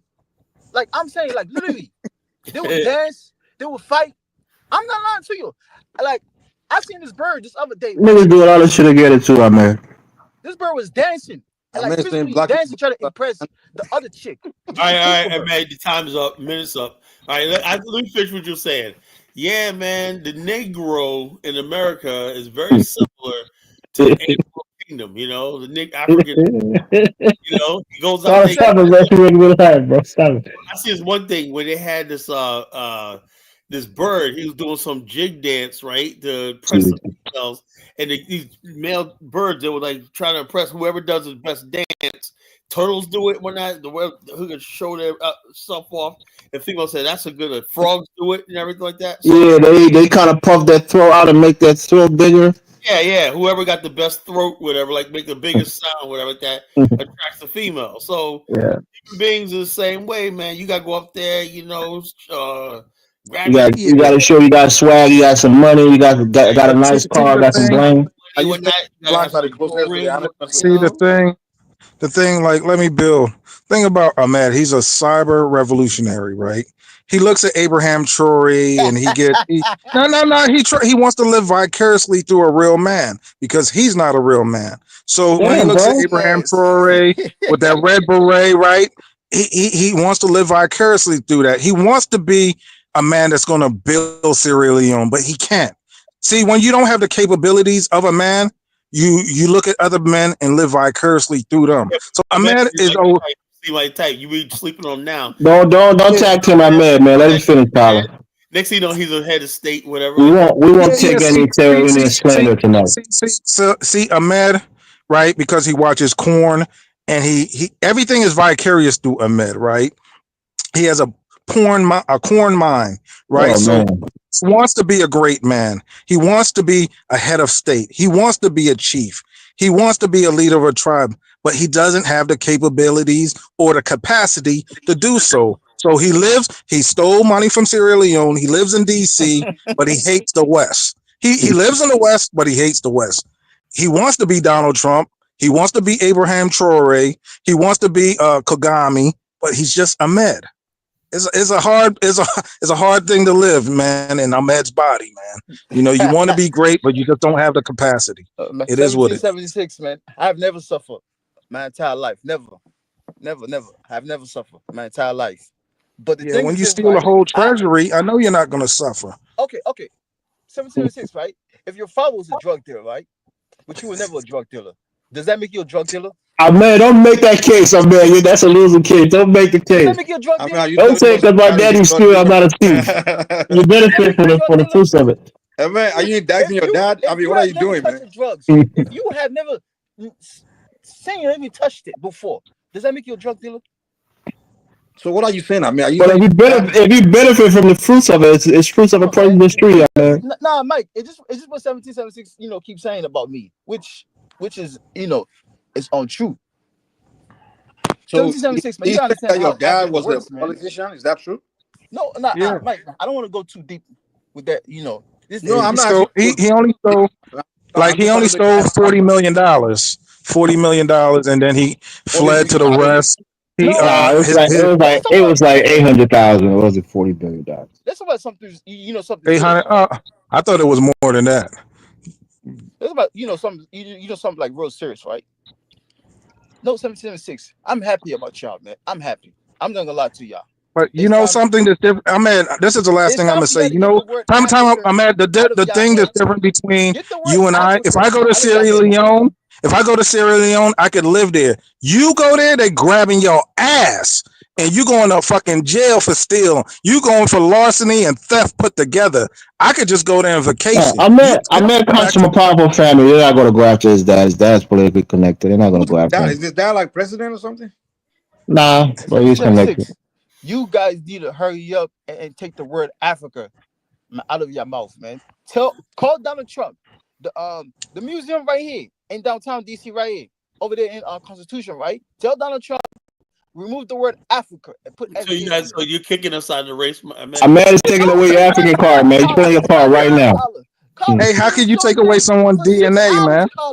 For 6 hours, these guys. I'm gonna tell you, y'all ain't African no more, man. Take his name from right now. Kala, I want to move to another conversation. Kala, I want to ask you a question real quick. There's something that happened to the show today got everybody so triggered, man. I ain't speak. Let me speak though. I mean, Kala giving everybody some time to speak. Kala, he was there. I was talking to your brother Volvo, your FBA brother. Yeah. I asked him. He said that Michael Jordan sneakers is a part of FBA African American culture. He said that that's part of his traditional African American attire. I asked the dude like 3 times and he repeated it, man. But let me come to Ahmed. Look, Ahmed, I get your point, brother. You know what I mean? Ahmed, man. Come on. No. I'm not trying to. I'm not getting on him. I'm actually going to defend him. Actually. No, Mike. I'm about to leave soon. Yeah, I get you. I get your point. It's like you just had to fight, man. Let's fight. Yeah, I get your point, Ahmed. And for the most part, sometimes I'm hard on you, but you still my Sierra Leonean brother. You still my neighbor. It's no hate. It's just that when it comes to the Muslim and and that thing, you know where I stand. But outside of that, we're cool, man. There you have a difference of how life is. You want the white man to take everything in Africa. That's the difference between you. I'm just looking at the reality, brother. We're both in this white man land, and we're not back in our own land, brother. That's our reality, bro. Hold on. Let me ask you take religion out of it. Ain't got nothing to do with it. Ahmed. Let me ask you a question, right? Now, it's been argued by me that the worst thing you could happen in West Africa is that the U.S. put a base right there between Liberia and Sierra Leone. What would you think about a U.S. military base, Navy base right there? You want my honest opinion? Yeah. It would be a disaster. Now, give me a reason why you think it was a disaster. I know why, but give me a reason. It would be a disaster because when you look at the history of somebody, right? Just say, if you know me as a friend for like, let's say 20 years, right? You know my history, right? You know my behaviors. You know all the dirty things I've done, right? So then if I go somebody else house or somebody's neighborhood that you really care about, that you had, a personal history about that person, and you know that person helped you, and that person has a clean history, right? You're gonna call that person and then wonder about me. You're gonna tell that person, you're gonna say, look, man, keep your eyes on that motherfucker. Make sure you always, you don't trust that dude. Make sure that dude never come inside your house. If he does come inside your house, make sure you don't leave until he leaves. So what I'm trying to say is, the American history, anywhere they go, military-wise, I'm talking about U.S. foreign policy. I'm not talking about the American citizens. See, these guys need to understand the big difference when we talk about America. I'm talking about America in other people's countries. Boy, man, So what would the America be getting the big difference when they do that they can't get right now? You said what? What would they be getting from that if they build it that they can't get right now? What do you mean, Mike? You live in the capital. No, I'm trying to understand. Like, look, if they build that, why would it, okay? Come on, calm down. I'm not fighting you or disagreeing. I'm just trying to. Ahmed, calm down. Answer the question. I'm just trying to learn from you. I'm not trying to disagree or agree or whatever. It's just we're just trying to learn. Don't take every conversation as a fight, okay? Ahmed, answer the question. What I'm saying is that Mike, let him answer the question. He said he didn't hear me though. Did he hear me? Go ahead, you said what? I'm waiting for the question. He said what? That's why I thought he didn't hear me. That's what I'm trying to. No. Go ahead, man. What's the question? Okay, what I'm saying is, I'm not saying to attack you, so don't take it as an attack. It's just a question. Okay, just educate me. That's all, because I'm not from Sierra Leone or Liberia, so I'm trying to understand. Okay, so what would the U.S. be getting when they put the military debt that they can't get right now? Okay. First of all, we live in a capitalist system in America, right? When a government put a military base in some other place in a foreign country, right? They don't do it because they care about the people. They do it because they have personal reasons.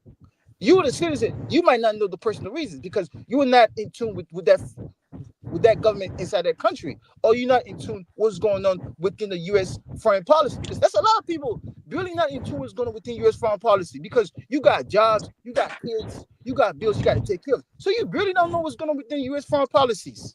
So you barely even watch your local news.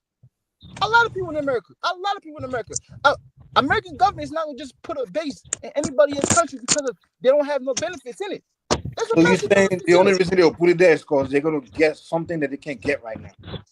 Exactly. Let me tell you why. The reason why Donald Trump wants to send illegal migrants to Nigeria. Let me tell you the reason why.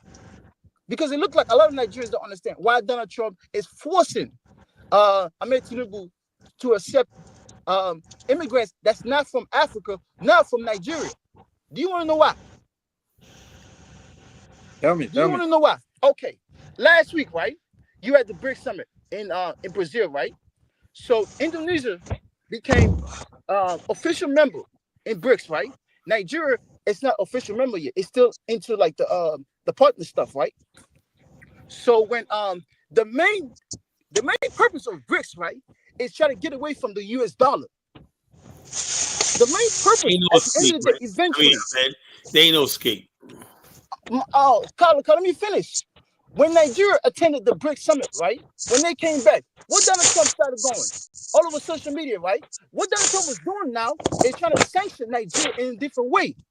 And then also, he's using that illegal immigrant shit as a leverage for him to sanction Nigeria as much as possible. Because you know why? Nigeria attended, the BRICS summit.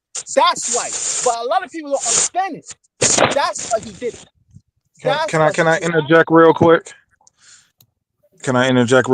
Hey, yes, this is what I don't really understand, man. Ahmed and Africans of your ilk, you live in the West, but you are condescending and you hate the West. You enjoy waking up, having 24-hour electricity, amenities of DC, because to live in DC, you have to have money. You enjoy living in DC, going on nice little runs with your poodle, eating breakfast, eating 3 times a day, right? But you would excoriate the West so hard. But I know how people in DC live. Y'all live opulent and ostentatious in DC.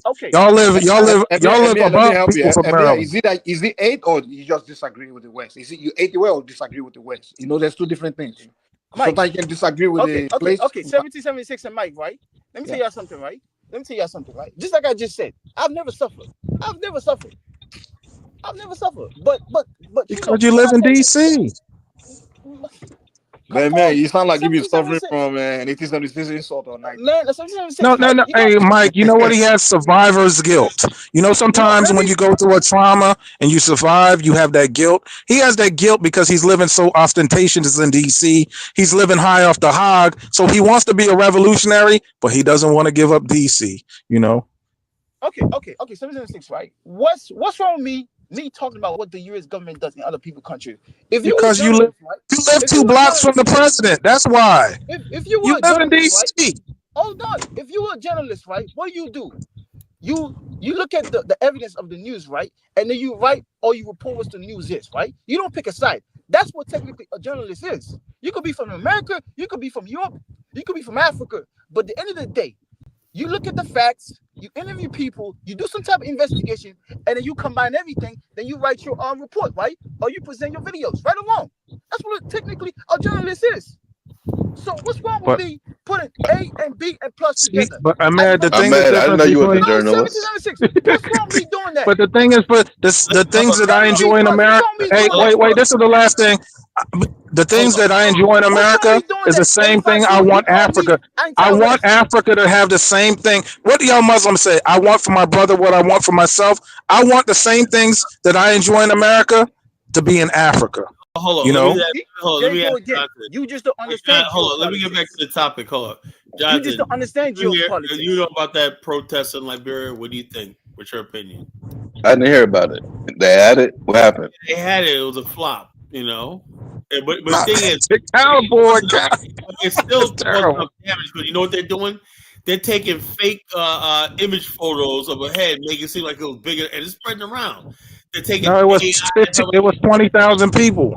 So the bottom line is the people who are opposition. Now Elvis says that they got some. Yeah, I get that about the pen boys, the motorcycle boys. Okay, that was one thing.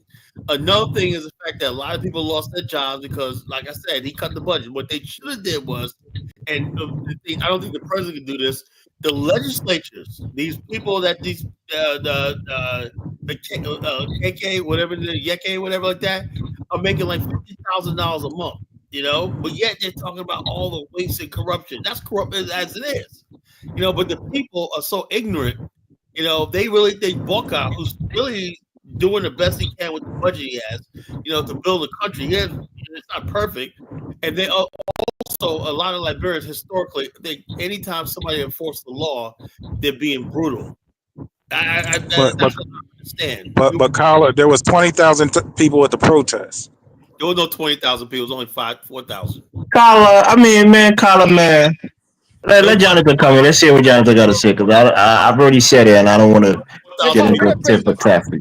You got to skip me. I'm looking at the protest right now. Where he from? The president. You got to go on Al Jazeera. The president is from a place called The president's from a place called Lofi County. Ahmed. He's from the Kisi people. You know, you got the Kisi people in Sierra Leone, in Kisi Duku. You know. So he's from the Kisi people. President was your people. Yeah, last president was a crewman from okay. The crewman are the what? The most majority? No, the crewmen are a slight minority from the Mende people. So there's two big ethnic group of people, and then you have subgroups. You have the crew that make up about 46% of the country, and then the Mende speaking people make up like 50%. And you have the Day people like the Gola and the Vai people. The Mende are like 50% in Liberia. Yeah, the Mende are the majority group in Liberia. Really? I mean, that's what I'm saying. We say tribes, but those are the language groups.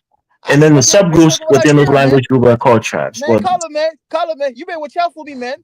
I got some people in the Mende side. We'll come over there and take Liberia over, man. Oh, you see, I mean, I'm mad, man. Let me tell you something, man. We'll come over there and take over FBA. Oh, yo, let me tell you something, my man, right? Yeah, I'll be honest with you, man. And I'm a big fan of the Mandingos, the Fulanis, and whatnot. You don't make too much noise in Liberia. Yeah, the Mandingos make up like 2% of the country's population. There's only like right now, a warning to you: if you go there, man, don't tell them where you're from. Don't tell them you're Fulani. No, it's the Mende I was talking about. No, don't tell them. No, the Mende. When I said Mende, I meant it's the language group, right? It's the group that belongs to the Mende language group. So in that Mende group, you have the Pele, you know, the Loma, the Kisis, you know, the Don. The Mon people, those are all Mende people. Just like you have the crew, you have the crew. Funny. You have the crime, you have the gribble. Those are all crew people. Liberia said can't beat Burkina Faso. Yo, Burkina Faso only has 60 miles of roads. The average annual salary in Burkina Faso is $500. You know, they got nothing, no infrastructure. Man, call it, man. Yeah, Burkina Faso is the geography is pretty terrible. I think that's one of the things that's holding them back. Liberia wish they had a president like that guy, man. Man, stop hating. Yeah, look, no, most Liberians don't want a military president. It's not about military president. I don't care about military president. I care about Ahmed, let me say this, right? I like Abraham Traore, but I live in the real fucking world, right? I live in the real world. The real world, that's just not going nowhere right now because let me say something, Ahmed. Colin, put that comment down. I think we got a couple people on the panel. We can't see their avatars. So, Ahmed, check us out. You don't believe nothing I tell you, right? Okay. Oh, Steve is here. Check us out. The United States bankrolled French West Africa to the tune of billions of dollars over the last 60, 70 years, right? Billions of dollars. Same way it bankrolled Indochina, Vietnam, whatever like that, you know. It bankrolled the bottom line to recoup its money, the gold mines, the uranium mines, all stuff that is mortgaged off for 100 years. So long as they're producing gold, mine, like that, you know, they could pay the interest off the loans that they took out from Wall Street banks. So that's connected to everything from our pension funds to our savings, everything like that. If you think the United States is going to roll over because you got this nice, charismatic, messianic young hero and that, and say, you know, the right thing to do is what? No, they're going to eventually come and take that shit back. Oh, you mean eventually the American government and the Western countries is going to try to assassinate him? That's what you're saying. So you put in listen. Let me interject. 17. Hold on. Man, I barely talk, man. Please, I beg listen, you. Man. Please, I beg you, man. Let me respond to Carla because Carla, what he did was I'm not for that, man. But what he said was a Carla. Wait, Ahmed. Do you know Thomas Sankore? Do you know Thomas Sankore? What Carla is saying? Thomas Sankara. Eventually, my Thomas Sankara will take him out. Do you know Thomas Sankara? Yo, Ahmed, I'm not saying that. I'm saying the fact of the matter is, I like Traore. Let's enjoy while it's there, but we know. Man. Let's enjoy the AI propaganda, man. Listen, the world is changing. That was a lady, right? That was a lady. No, it's I live in DC, right? There was a lady I ran into, right? During Donald Trump, presidency, his first term. I think it was his first year or second year. One of them, right? I ran into her, right? She did some type of job, right? I may take great offense to be threatening his leader, Ibrahim Traore, Carla. Just know that. I told her, right? I said, look, she traveled some country in Africa, right? She came through and did, whatever she was doing, right? I said, look, man, Africans are tired of the West. Eventually, something gonna change in West Africa. Africans be tired of Africans. 17. What happened? So tired of the West, you still want to live in the West? That's what I'm saying. Jonathan, this guy's. Hey, Ahmed, you're a walking contradiction, man. Listen, man. You live in the West. You don't never want to leave the West, man. When's the last time you've been back to SR?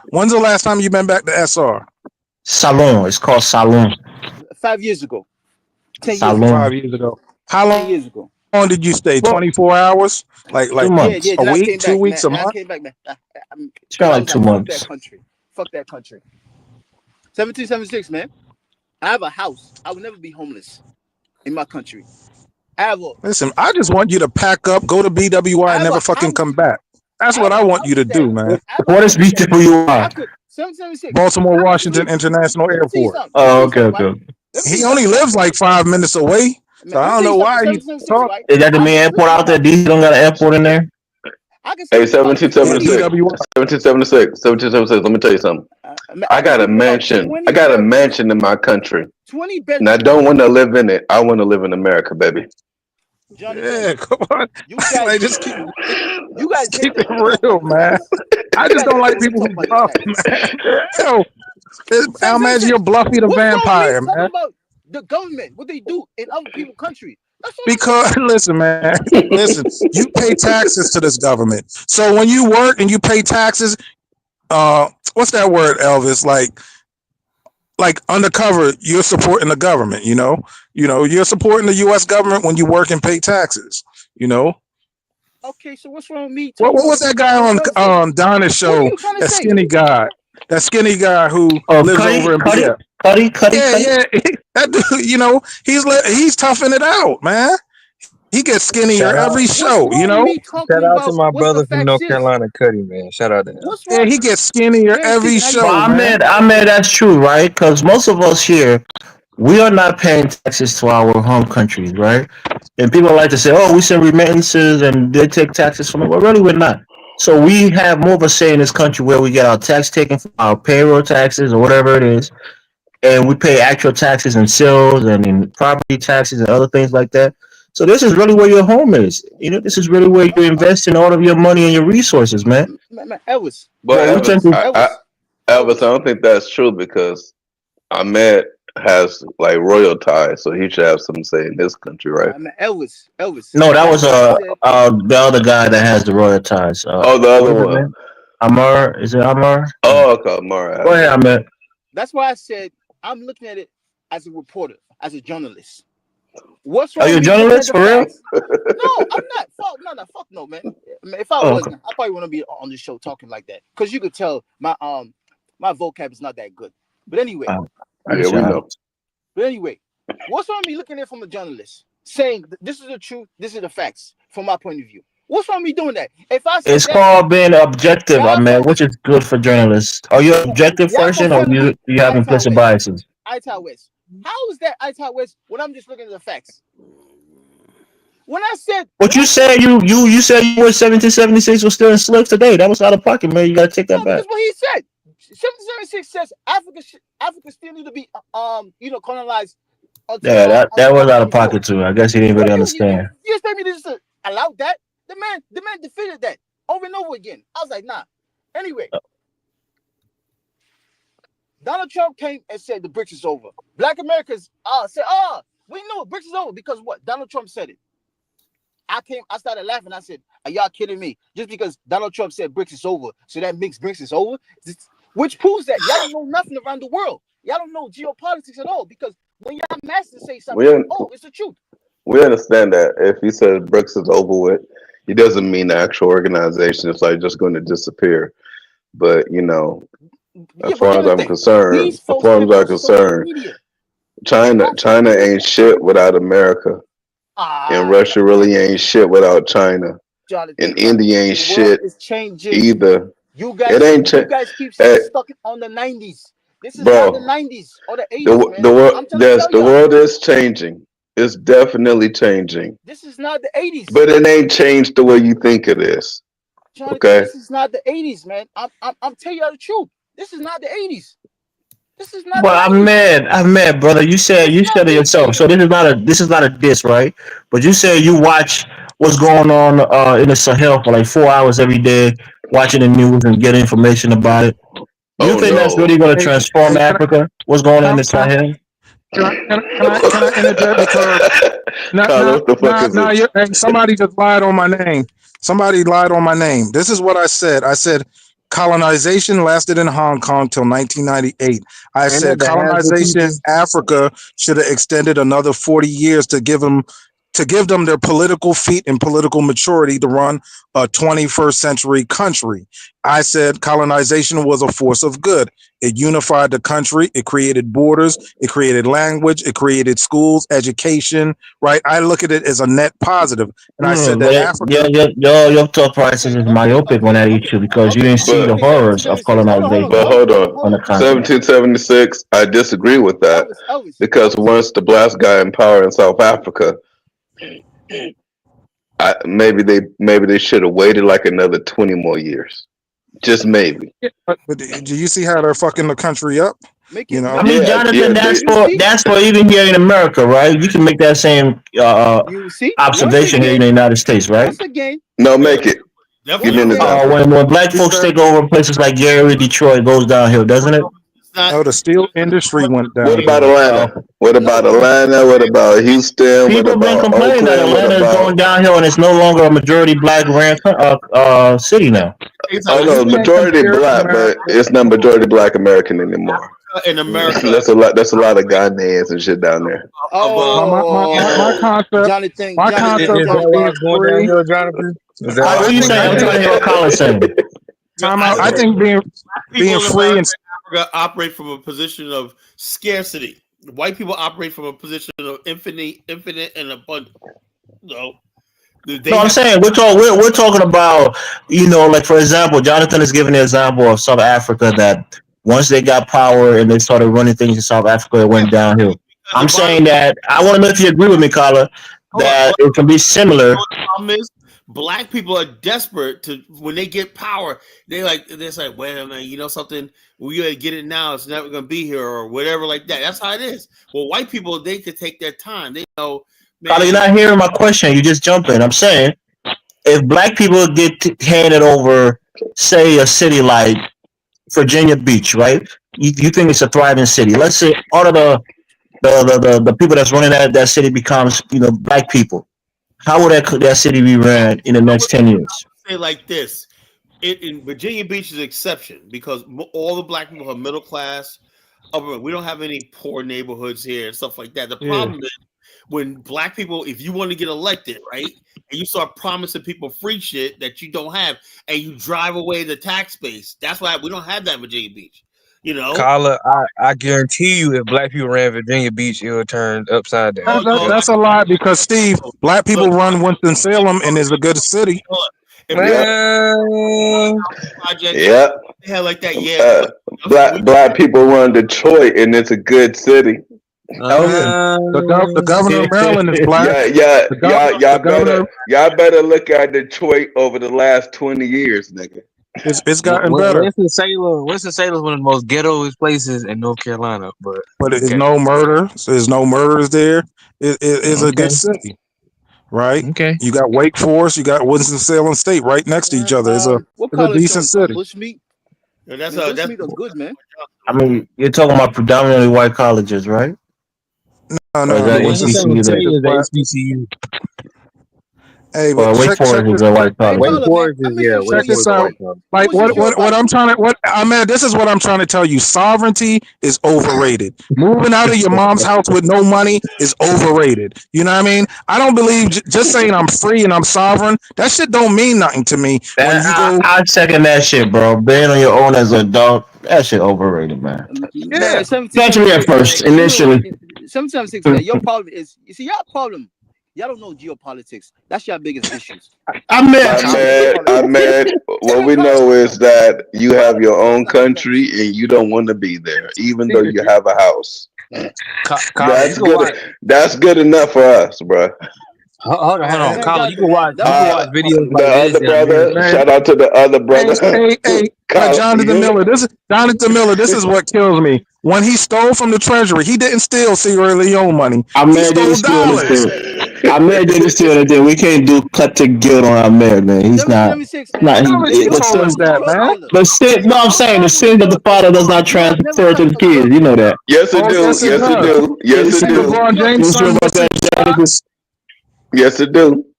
If you know for a fact you surviving off stolen money from the treasury and you still spending it. Is that Sierra Leone, Colin?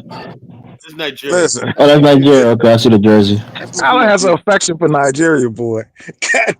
Because a lot of his DNA comes from Nigeria. Yeah, a lot of DNA comes from there. So because Colin's the Igbo man. Mike, do you think, like I said, when given all the problems Africa has? Colin want to show me Bushmeat videos, man. Colin, what's wrong with you, man? No. I got something. That's a grass cutter. Shit to show that's a grass cutter. I went to a bushmeat place, and the people I was with, they ate it. You know, I mean, that's a deer, right? People eat deer, man. I'm talking about the grass cutter, the big ass rat looking thing. The Bible said that you can eat. You can eat deer. Yeah, anything that has the hooves are separate. Right.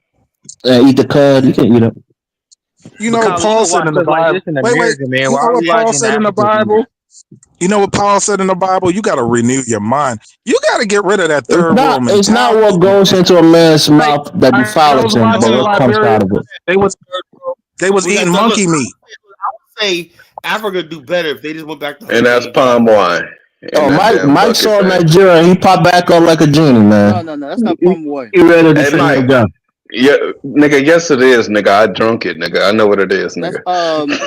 That's I forgot the name of it.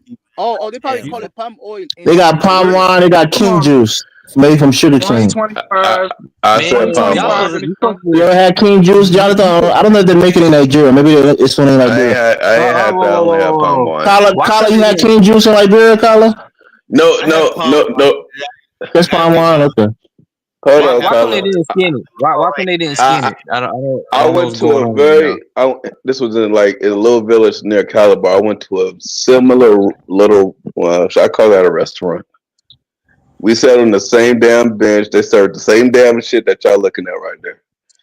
So don't tell me what the fuck it is, nigga. I know what it is. Where's the stoves at, man? Yeah, I ain't even seen that. You know, I guess I left Liberia too early, but I didn't even see no thing like grass cutter. The only thing I saw. It's raw, man. Savage.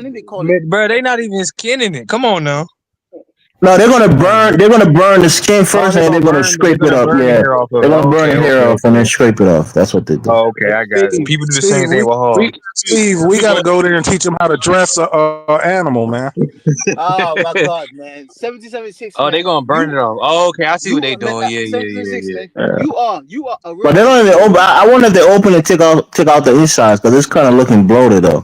Man, looking at this video, I see why you're in DC. Yeah, I see why you're in DC. I don't think they took out the insides. I think they cooked the whole thing and then maybe eat part of the insides, which is crazy.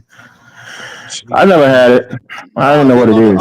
They're gonna take the inside eventually.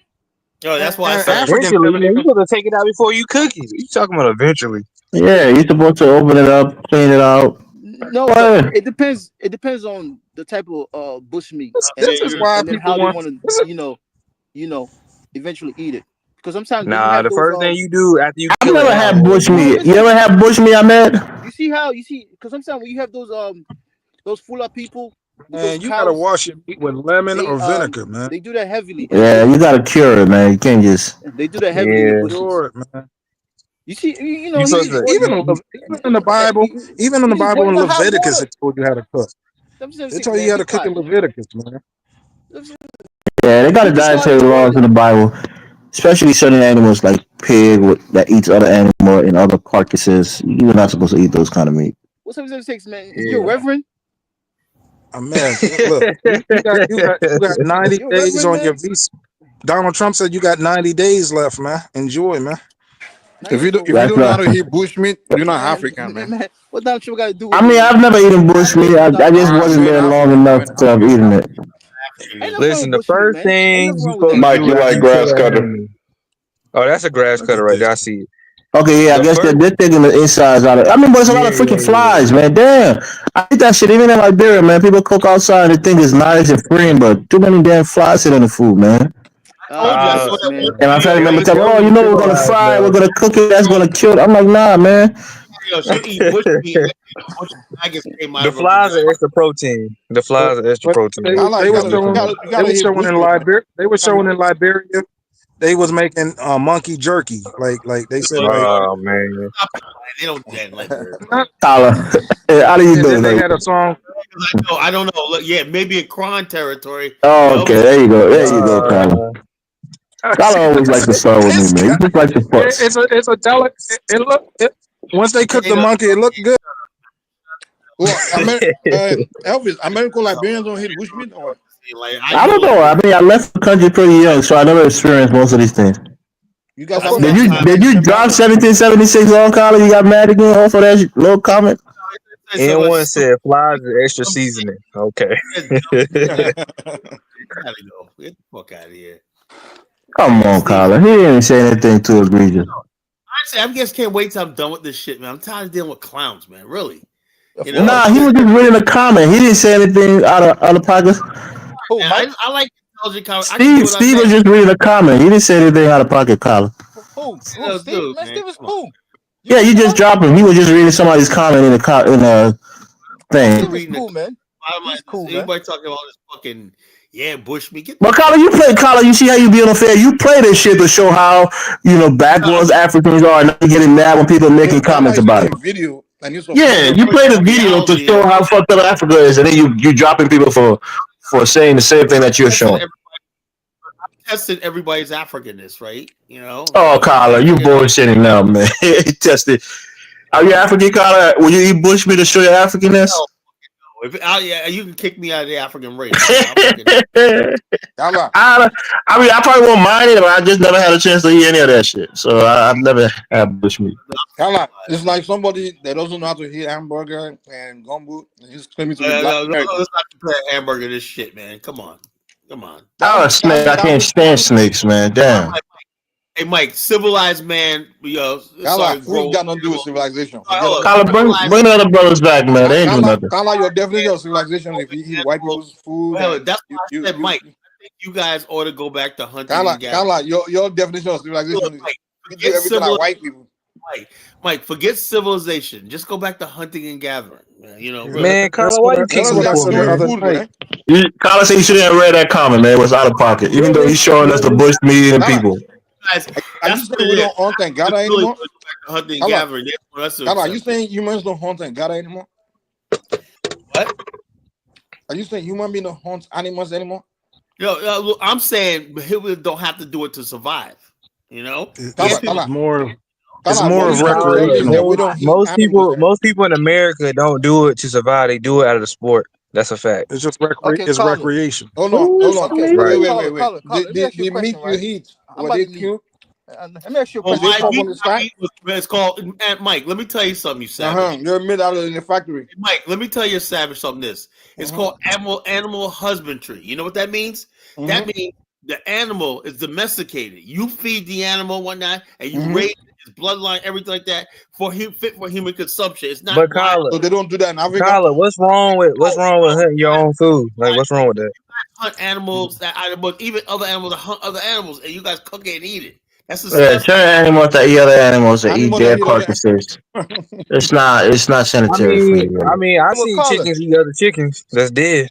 Because let me when they cook and heat it, then what? How does it harm them? Something you're supposed to eat it that you fed the animal. When that's why we feed our cows, we feed our chickens, everything like that, because it's raised. They even make sure that the chickens only eat a certain amount of grain, or cows eat a certain amount of oats. At the end of the day, you're gonna consume it, right?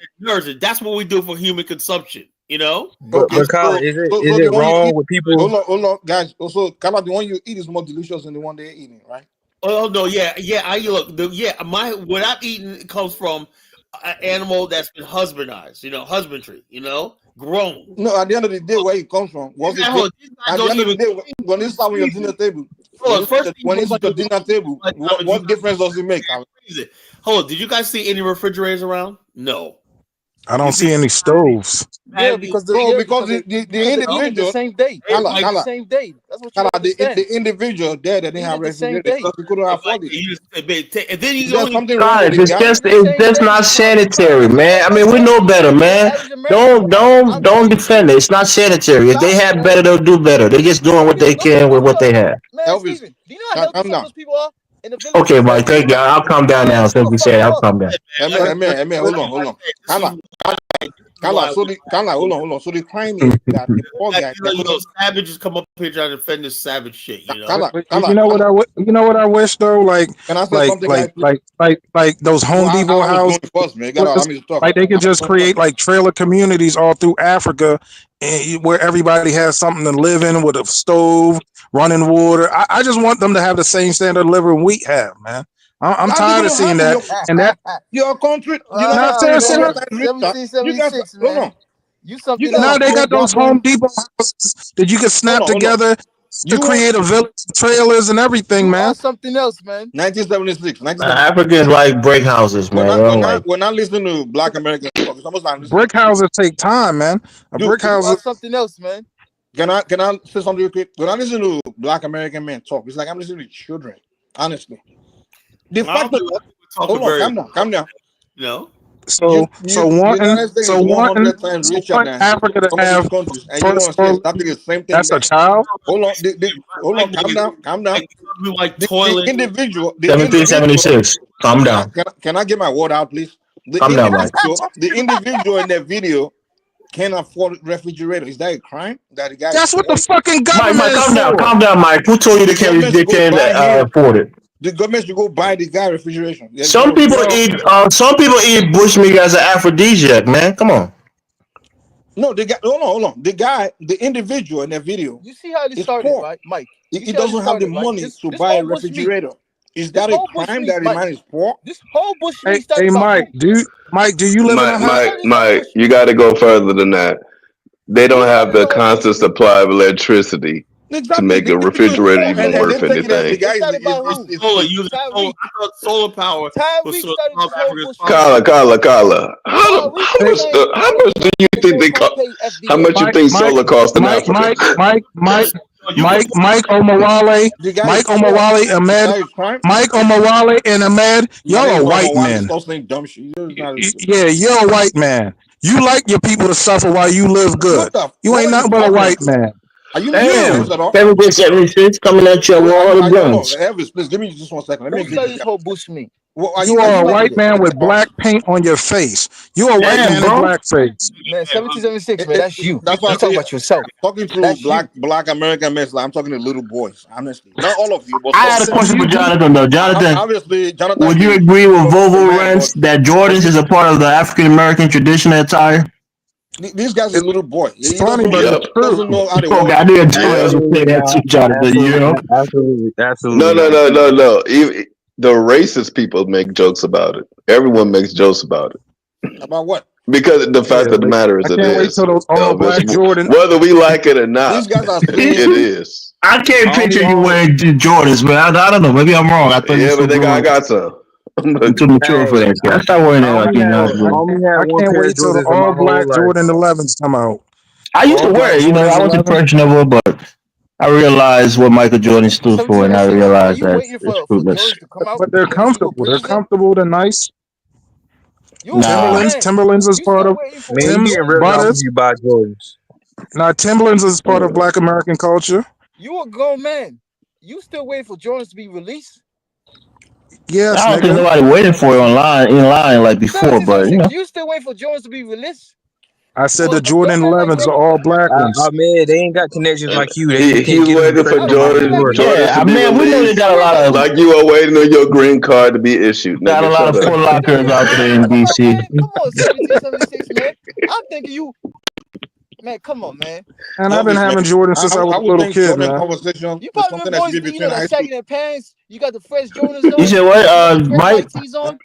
It's like when I listen to grown black men talk, it's almost like the same thing I hear the high school kids talk about, Jordans and all these kind of things. Nah, but I'm surprised Jonathan still wears Jordan. That's crazy to me. Hey, but Michael Morale, you've been wearing a kufi and a sheet your entire life. Nigerian wears a big ass sheet with a kufi. Elvis. How you doing, brother? Do you exercise, Elvis? Yeah, I mean, I walk, I exercise. You wear tennis shoes, or what kind of shoes you wear when you exercise? I got my how do you call it, hippie, the Nike Space hippies.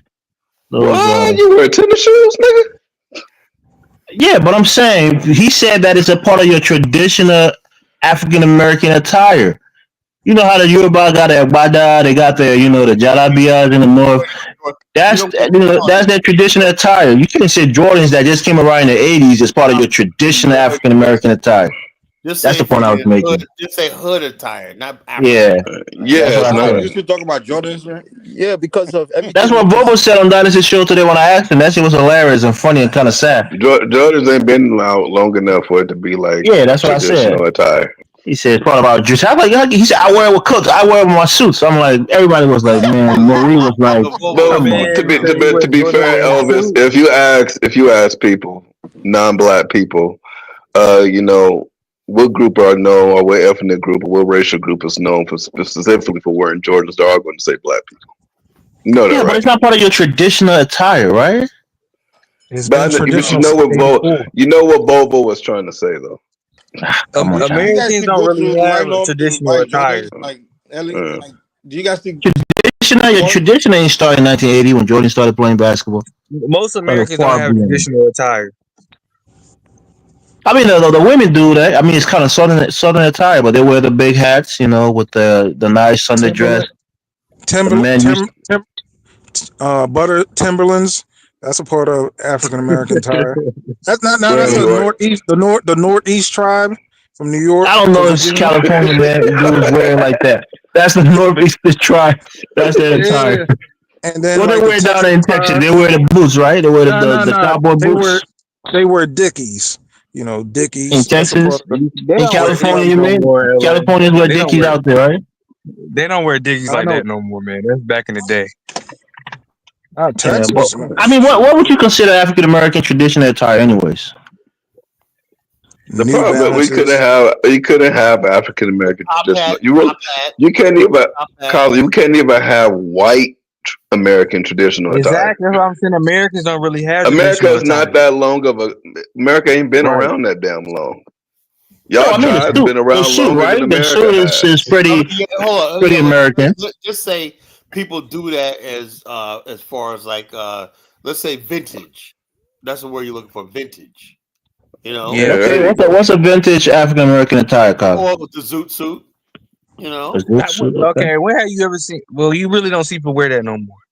He's zooted up. That's called vintage. You know, vintage not around anymore. Vintage.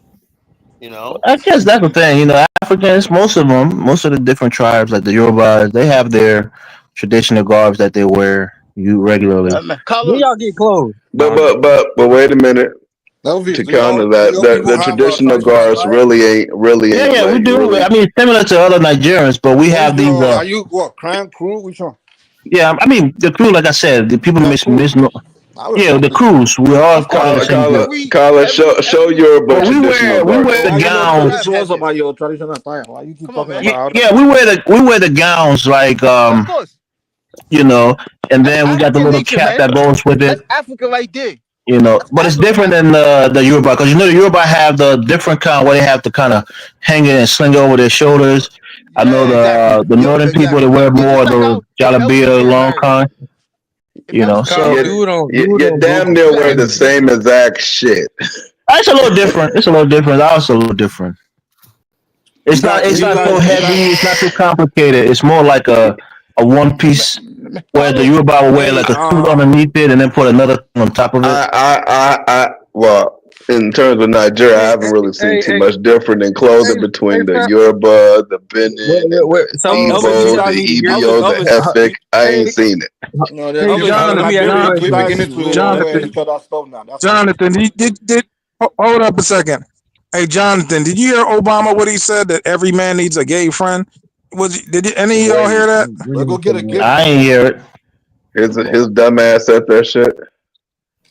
That's the king in talking. It might be an AI bullshit that is dude. He's a far right wing guy that be listening to all kind of conspiracy theories about Obama. No, he was on a podcast with Michelle Obama, right? Hey, I watched his and he said before. That every man. The continent, nobody pays attention to you. Anybody else? Muted, caller. Muted. Like I said. Trying to talk hey, Elvis, you guys wear a leppy in Liberia? Right? The cap? Leppy. What's a leppy? It's like I think Fulani. You mean lapa? You mean the lapa, or the Nigerians will call rapa? The things that people tie around their waist? No, the leppy is like a sort of a 2-piece. Let me ask y'all a question. Did you drop him? What did he do? Because that was he's making. I think it's a troll account. Somebody was making sound. That's Ja. That was Ja. Man, Carl, look, the dude's talking. He said, "Make it." He's asking me a question. It's Ja, man. Come on. What do you call it? I thought it was a troll account. Nah. Carl looked up and saw something strange. He had a cancel it real quick. But I don't know. We wear what we call the country club. It's like it has like our traditional color. Like we and the Don people, we wear very similar clothes because we've been neighbors and culturally tied to each other for centuries. But it's like a light blue and white with gold accents, and then with the cap. That's our traditional wear right there. Honestly, y'all probably the Fulani brother. Does he know? There's a Fulani brother on the panel. Does he know what a leppy is? A leppy. Wait a second. Y'all might get upset when I say this. If the black man is ever supposed to evolve, we gotta cut singing and dancing out for like 20 years, man. I'm so tired of no. niggas dancing in poverty, man. What's wrong with you? No, seriously, man. We got hell no. serious. You crazy? Dancing and singing. Nah, I'm saying we just have like we need a 20-year moratorium on dancing. Even where I live at, you see people living in poverty and they go to the club, man. I get so tired of singing and fucking dancing, man. Are these? And everybody stop the music. Why is Marudi addressing Elvis when talking about Black American attire? What the fuck is he doing? You know. Well, he know Elvis is going to read his comment. That's why. No. He said, so we look. The bottom line is this: I wish this guy would go somewhere trying to make us into Ugandans and shit. We're not fucking Ugandans, asshole. You know. I ain't gonna lie. I like they dance moves in this video. Yeah, they look beautiful, man. The dress attire, the dancing, it looks nice. Yeah. Music and dancing. Just because somebody's in poverty don't mean they gotta be, Oh, why are you listen, man? That's the thing with the black people. We always want to dance and celebrate, and ain't shit to celebrate. Man, this guy's I think I agree somewhat. Like we have to prioritize STEM, prioritize higher education. Okay. They're kids. Leave them alone. They're kids, man. No, you got to reach them now. She killing it. She killing it. Leave them alone, man. They doing the traditional dance. That dance has meaning. Okay. This is why I can't wait for the resurrection, man. When the resurrection comes, I'm gonna be happy as shit, man. I think where I can agree with you is when black people would emphasize too much on emphasis. Don't never say a dance got meaning, brother. Of course it does. You crazy? No, nigga. Please. That's your problem in America, right? This is why I'm saying. I'm serious, man. You guys are not. Yeah. Hey, Ahmed, have you done your traditional dance since you've been in America? That's a good question. No, you know why? I'm a different type of African, man. Hey, Amir, tell her how you see get down at prom. Tell me how you see get down at prom, man. I know you. I've been for too long, man. That's the problem. That nigga did the Harlem Shake at prom. Nigga. No, seriously, it is. Mike, tell him. That shit ain't got no. That shit means I'm hungry. Okay, popping and locking. All it means. Popping and locking. Electric food. We need some food. That's not man. What's wrong with you, 7? Yeah, are you saying this kid is? Hey, Kyla. I guarantee you, bro. I put some crew attire in the chat. You can show it up and see it. Y'all know they do this on TikTok to get donations. They're happy. There's nothing wrong with them celebrating their joy. Hey, get your money. What'd you say, Kala? Kala, 1877. If these people are happy, hold on. Let me hear what Kala's saying. What are you saying, Kala? You said you got some crew attire. They nude. What do you mean they're nude? Oh, okay. I guess you're making a discouraging comment. Okay, I mean, I don't get it. You want us to be cool, and you don't want me to come on you and make you mad, but every night you're poking the bear, man. Stop it. You can't be cool. Why would it bang, man? Can I ask a question, Elvis? Yeah, sure. This crew attire were y'all wearing it 400 or 500 years ago? Yeah, that's our traditional attire. You're saying in Liberia, you're saying in Cote d'Ivoire, You sure it wasn't brought to you by the? I'm just asking questions. I'm ignorant, so I'm asking. It's called Crown attire. Even my father. It's in the back chat. You can look at it and see the print. It's a specific print. It's like a cocoa print. So what? They wear in Liberia. They wear in America. Mike, turn your volume up. Before interaction with the West, it was just beads and nakedness. It was kind of like the Garden of Eden. Seriously. Are you smoking? I believe that. No, textiles was one of the things that they traded with the West. Man. The white man will come and pay you eventually. Don't worry, man. Donald Trump will come. The Portuguese. The Hebrew Israelite would say that the Hebrew Israelite would say these are Hebrew people because we have the fringes at the edge of our gowns. If you scroll down, you can see the fringes on that picture, Kyler. Yeah, Elvis, in your picture, like you got a beard too, so you might be Shemite. Yeah, nah. It just people look. Yeah, you see the tassel and the fringes. There's another picture there, Kyler. From Africa. This is usually a wedding. This is like a wedding attire, or sometimes for war. During war times, the warriors will wear their attire. Now I know y'all weren't wearing that in West Africa, man. That look hot. I told you, I think they wear hotter things than that. Africa's not hot the way you think it is, man. Check out the other ones, Kyler. There's one with the ladies, the beautiful ladies wearing their.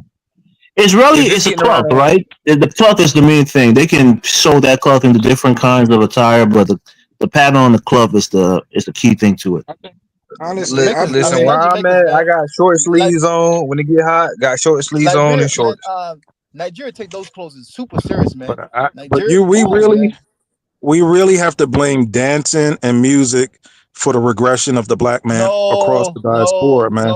I agree. Because we left the party and bullshit too much, like the brothers in the 70s used to say, man. We always dancing. Like we had the bullshit. I just posted it in this chat tonight. You going to the old stuff from the other time that I tried to show you. Listen. Anytime there's a protest for Freddie Gray, a nigga started popping and like, what the fuck is you dancing for, man? People express themselves through dance, bro. Oh my god! Dance, like I mentioned, is discretionary, man. But what about the George Floyd protest? What about that? What you said? They just started dancing, man. Everything devolves into a party with niggas, man. And I can't stand it, man. Oh, are you kicking people off, Kyler, or are they just dropping? It's dropping. Even at church, people start dancing. You go to okay, yeah, see that's another attire of a cool woman getting married. That looks nice. That looks nice. I mean, it's not that different in the regular African attire. Like 1776, they started tearing the floorboards up at church, man. He probably had one of the white girls next to him. Oh man, they started tearing the floorboards up at church. I remember I used to be trying to sleeping in church, and all of a sudden they start tearing up the whole church. I'm like, God, that man through DNA can't hear two. What are you trying to sleep in church for, man? You don't go to church to sleep. Come on now. You black quiet gonna keep you awake. My dad a pastor, so I was at the back of the church sleeping and whatnot. That's what I was doing. You know what? I used to hate getting up early every morning, man. My mom would wake up super early, cook a Sunday dinner. Then you gotta get ready for church. Go to church for about 6-7 hours. Come back home, you're already tired and sleeping. Yo, Elvis, I suggest you and Baruti get your own show, man. Man. Well, when I get my show, I'm going to invite Baruti. I think he has a wealth of knowledge. You just shut that door by Elvis, did you start the channel yet? I said I'm going to start when Kyler leaves, right? So that's what it is. Nigga, you said you was going to start a channel, nigga, before nigga 2025 we gonna started. We going to fund Elvis StreamYard. Oh, Big Black was on the show tonight on Dynasty Show. Big Black want to come up. Big Black was going at it, man. He was mad. He said somebody hit a nerve with Big Black. I think it was somebody said, why do black men like to blame black women for going out the race, but they love to make them baby mamas? And Big Black was going off. He was like, oh man, you gonna force somebody to get married? I'm like, damn. Come on, Big Black. Ain't too many baby mamas running around. That's cat. Big Black was drinking his FBA juice lately. So Baruti is saying, can you engage the panel on the vision of African modernity in terms of Afrocentric takes on dress, architecture, and societal space? Your modernity is defined. What about our optics? Yeah, what do we think about African modernity, right? In the way we dress. Licking that chops on some bush meat. How the fuck oh my god, man! Hey, some of those. That's one thing that I was telling my people. Right, I said we haven't progressed even in our cuisine, the way that we fix our food. Like my ancestors been eating palm butter for centuries in that little village.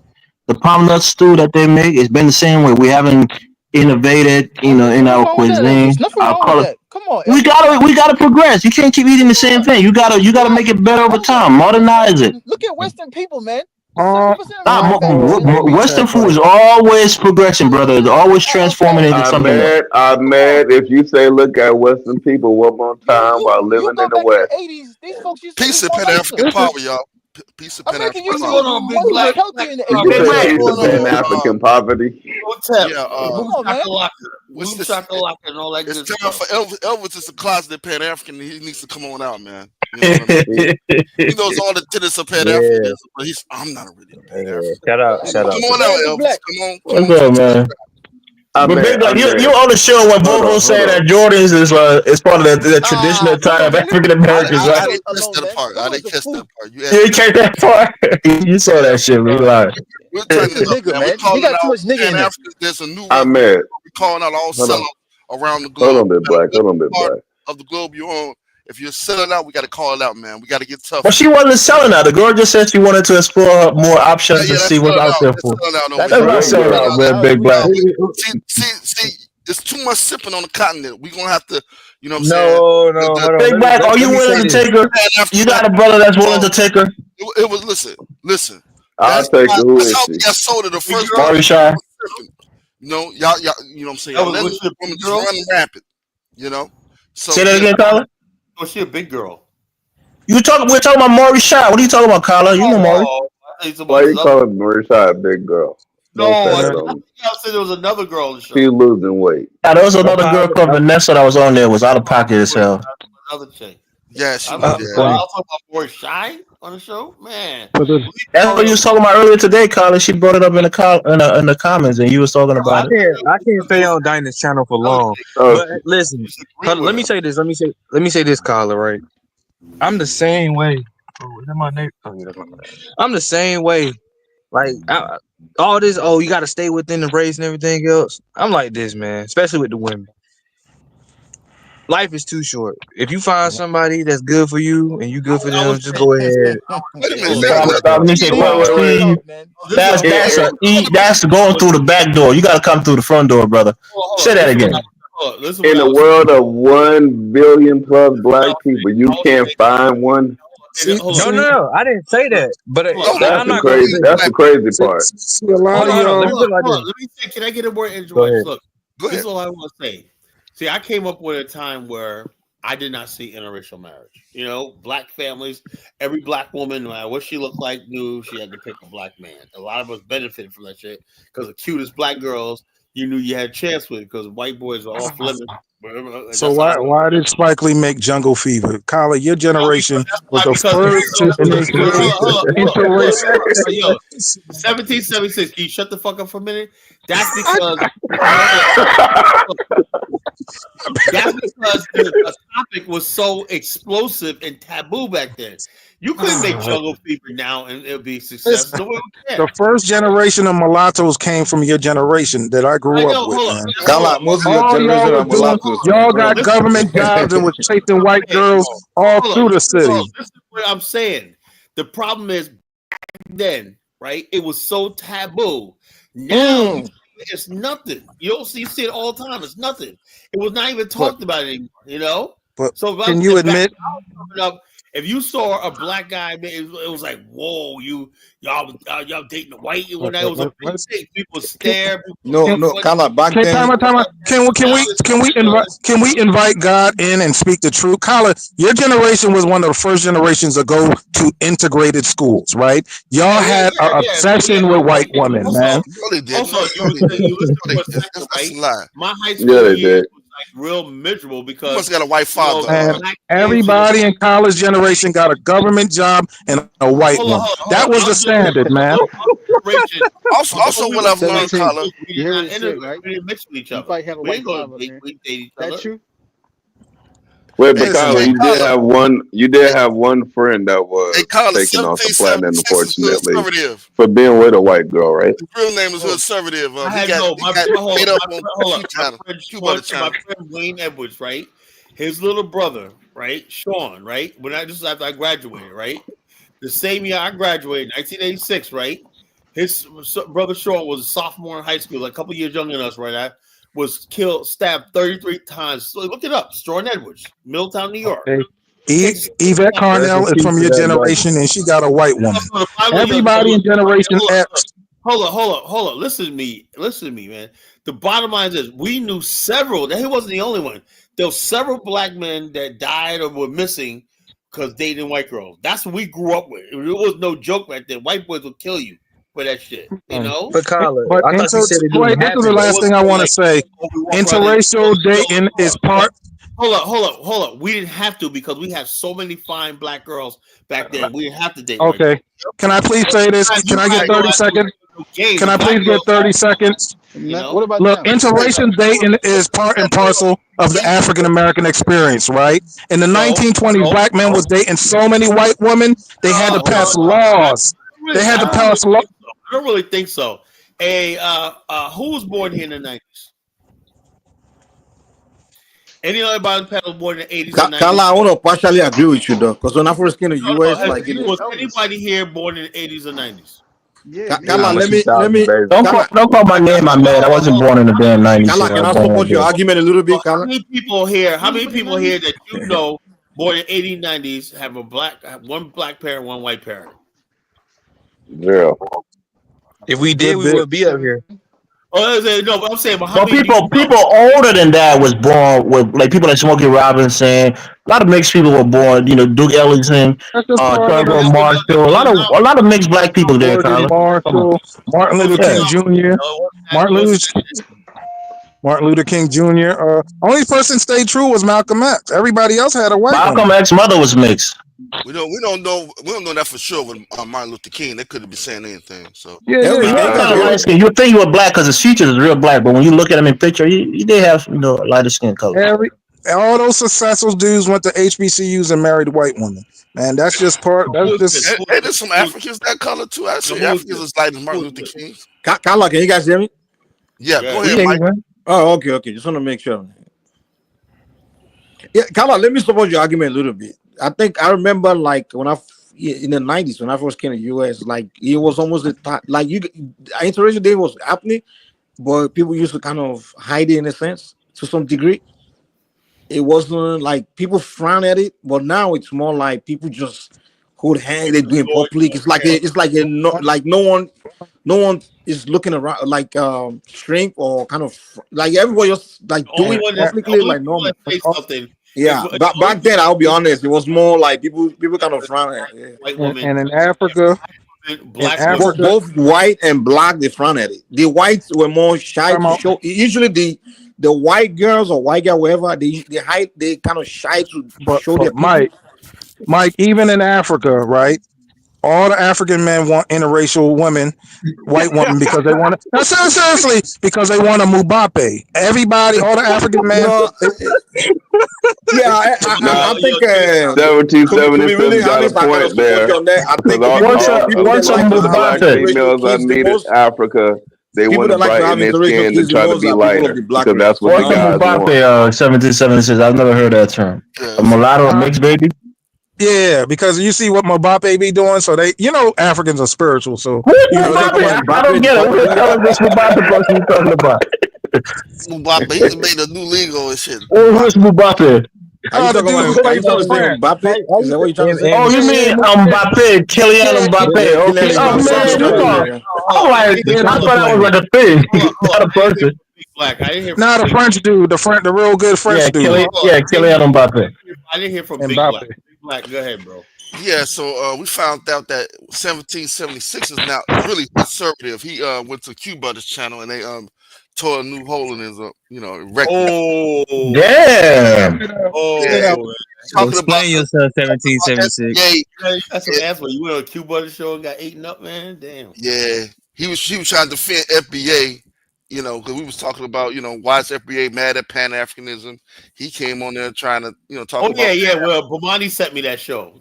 Really? Damn. Yeah. They're keeping an eye on you, 1776. You getting mollywop on these shows, man? And then they found out he really isn't for FBA. Really, he's a fake pro-black because he was in the manosphere, talking about, we should interracial date, and he's not pro-black, so.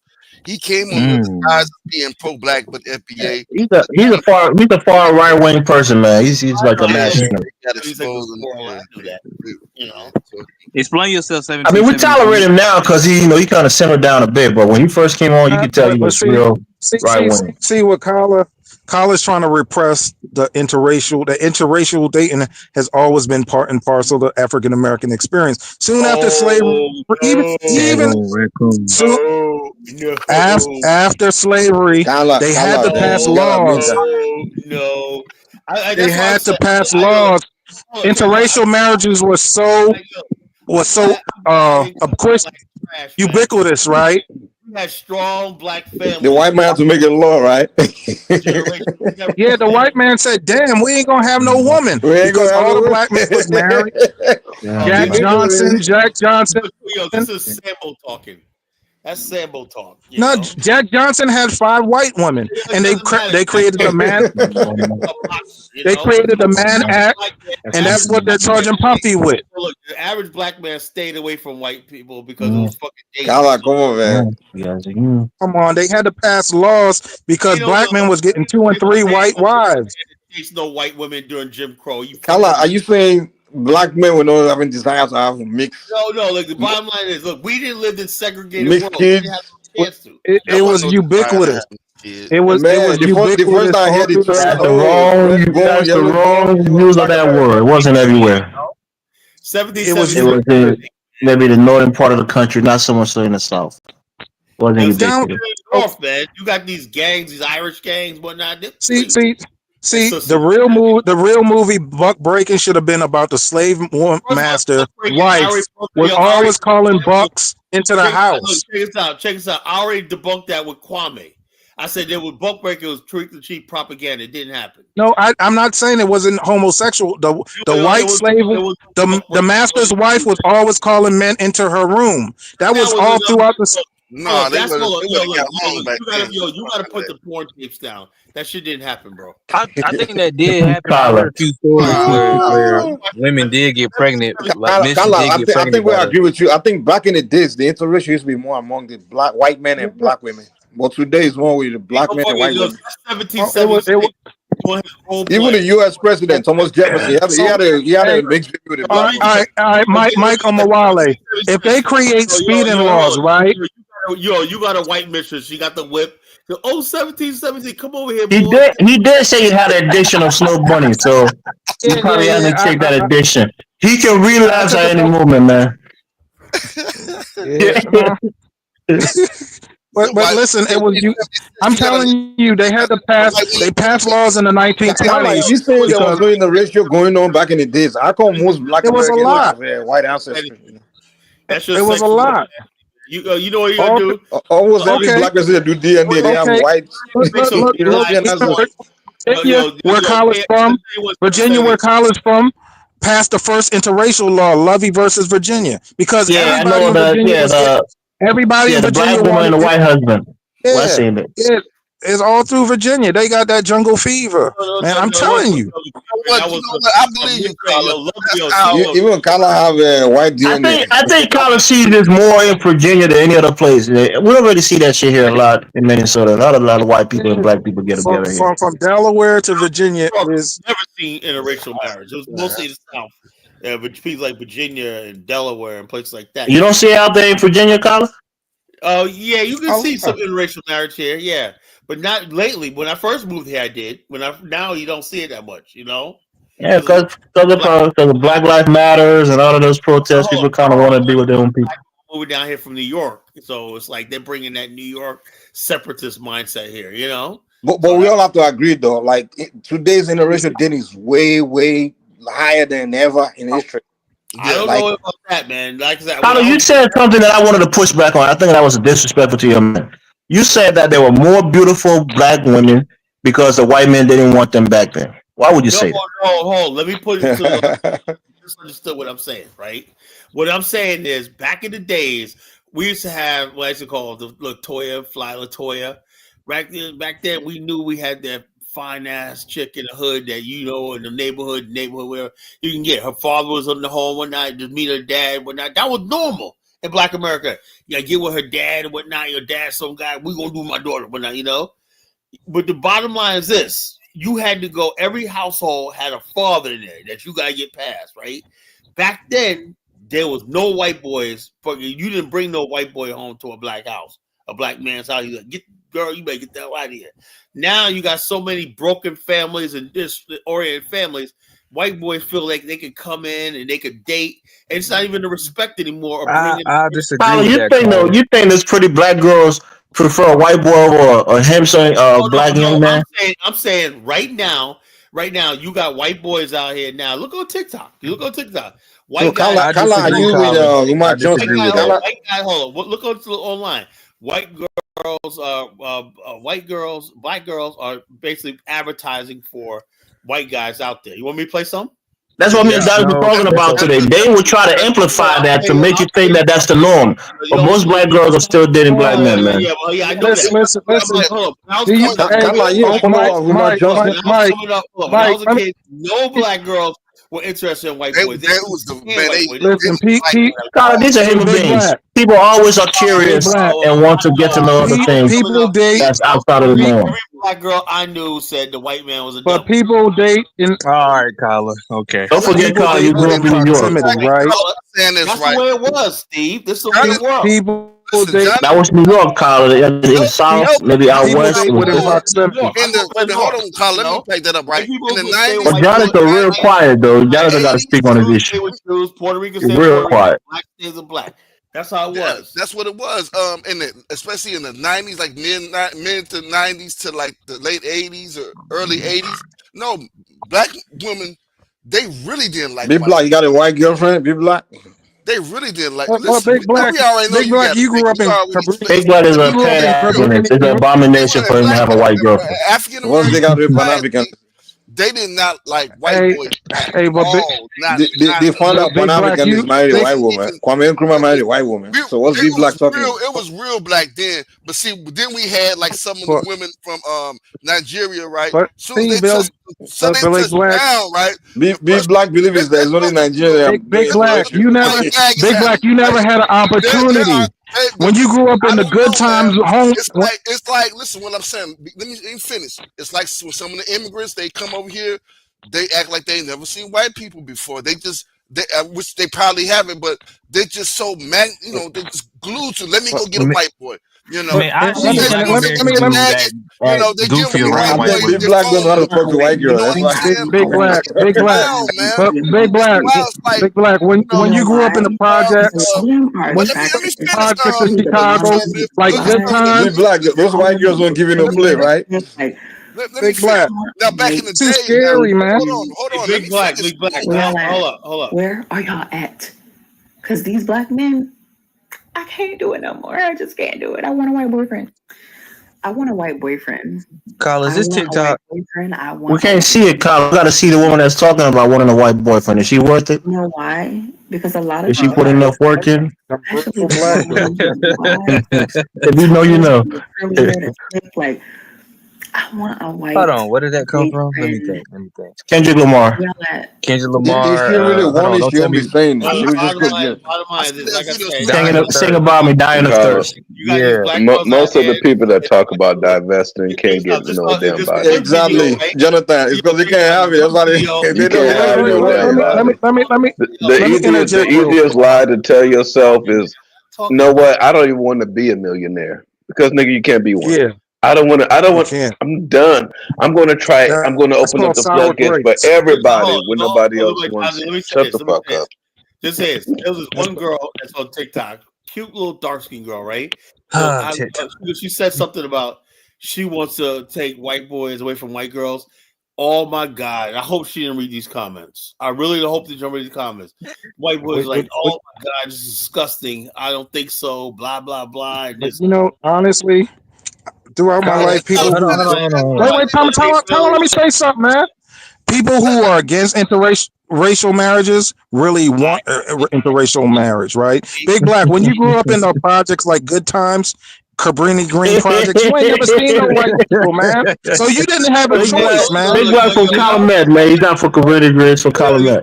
The bottom line is, first of all, if you grow up in a project, one subway ride, you're in white people, even the people isolated in the project. When you live in a big north up city, you're coming in contact with whites everywhere else because it's cosmopolitan. There's no isolated areas in the north. I really feel if a black man is uptown, you got to go midtown, and you're in constant contact with other races every day. See, this is why y'all can never be kings, because a king is weird, just never fucking mix. As simple as that. A king must have what he wants, right? If a lot of y'all are never gonna be kings because y'all never had a snow bunny, right? You never had a Puerto Rican. You never had a desire for one, my brother. I could have had a couple. I never had a desire for it. This guy got to fucking go. Colin, man, Colin. I cannot have nobody promote snow bunny. You have a snow. No, you can say it on my show. Black women fucking on this show, man. Black women are on this show. Colin, can I ask you a question? Black love forever, snow bunny never. Snow bunny's fucking never. Colin, can I ask you a question? Yeah, go ahead. Steve, let me just say this real quick. Oh, go ahead. Generation X, right? It was white women were too easy to get. They were falling. Yeah, they were the easy ones, to tell you the truth. They're the easy ones. The hard one to get was the black girls, you know. And I mean, in my hood, a lot of them got trains ran on them and everything. I'm just man. I mean, that still happens. No, he's being serious. That still happens. Were known to be wild. When they black, they called them coal burners back then. When they're the brothers, black dudes, they could be with like 10 different dudes at one time. They were insatiable. But black girls, man, they didn't tolerate that shit. You couldn't run trains on them and all that shit we used to do. Back in the day. That was real. Like every group of women have their promiscuous ones. No. It was the white ones go to the extreme with their promiscuous selves. Yeah, they do. Why do you think when you see pimps, they always have a lot of white women that they're pimping? You see what I'm saying? Maybe it's like, we get it. You got a point. It was like 1776 was a trick. I mean, Colin, you didn't let the guy finish his thought, man. We know he's on the outside of our normal, thought process. But you can't take it so much. You ain't gonna glorify soul buddies up here, man. Even the Colin, can I ask you a question? Even the pimp will tell you that a white woman is easier to train.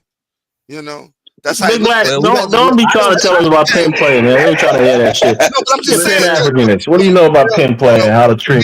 Black. We put your book out. I don't believe in pimping any women. I don't believe in pimping any. It's not. I'm not saying pimping is good. How to pimp a white girl. It wasn't nothing to get white girls. Kind of how out there for y'all. I'm telling you, a lot of these black people that come from different parts of the world, y'all just see white people as gold. And when y'all come touchdowns, like, I don't see no white people. Yeah, I don't see no white people as gold. I'll give you that though, Big Black. A lot of young kids from Africa, right? You had a little Liberian kids in my community. They were playing soccer on the soccer team. They were banging the white girls that's on the girls soccer team. A lot of them got caught up. A couple of them got put in jail because the girl was underage. He was, she claimed that he raped her. That's one of the things that young African kids get caught up in. They just freed that kid from Dubai who went out there and had sex with a girl in Dubai. The king just gave him clemency and it. You said what? In Bridge Grove. Look, there's a lot of African dudes, and they don't understand how dangerous it is. They play this game of approaching white women like that randomly and hitting on them. Carla, a lot of black American dudes don't realize how dangerous that is. We keep getting caught up too. Hold on. Yes, somebody in our community told us. Let me give you an example. A couple of years ago, there was an incident that happened in a gym, right? Where this young brother was basically with this white girl. He was like, he liked her, whatever. He kept touching on her. And she was like, yo, get off me, whatever, like that. I guess they knew each other, whatever, like that. So anyway, when he was about to leave, right?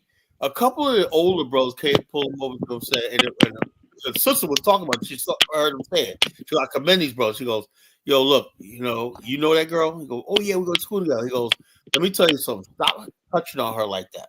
Stop doing that like that. Because you may know, but the bottom line is this. She's a little white girl. You're black, And the brother was like, looking like, huh? That's very dangerous, what you're doing. Kyla, let me tell you a real life story that happened to me, bro.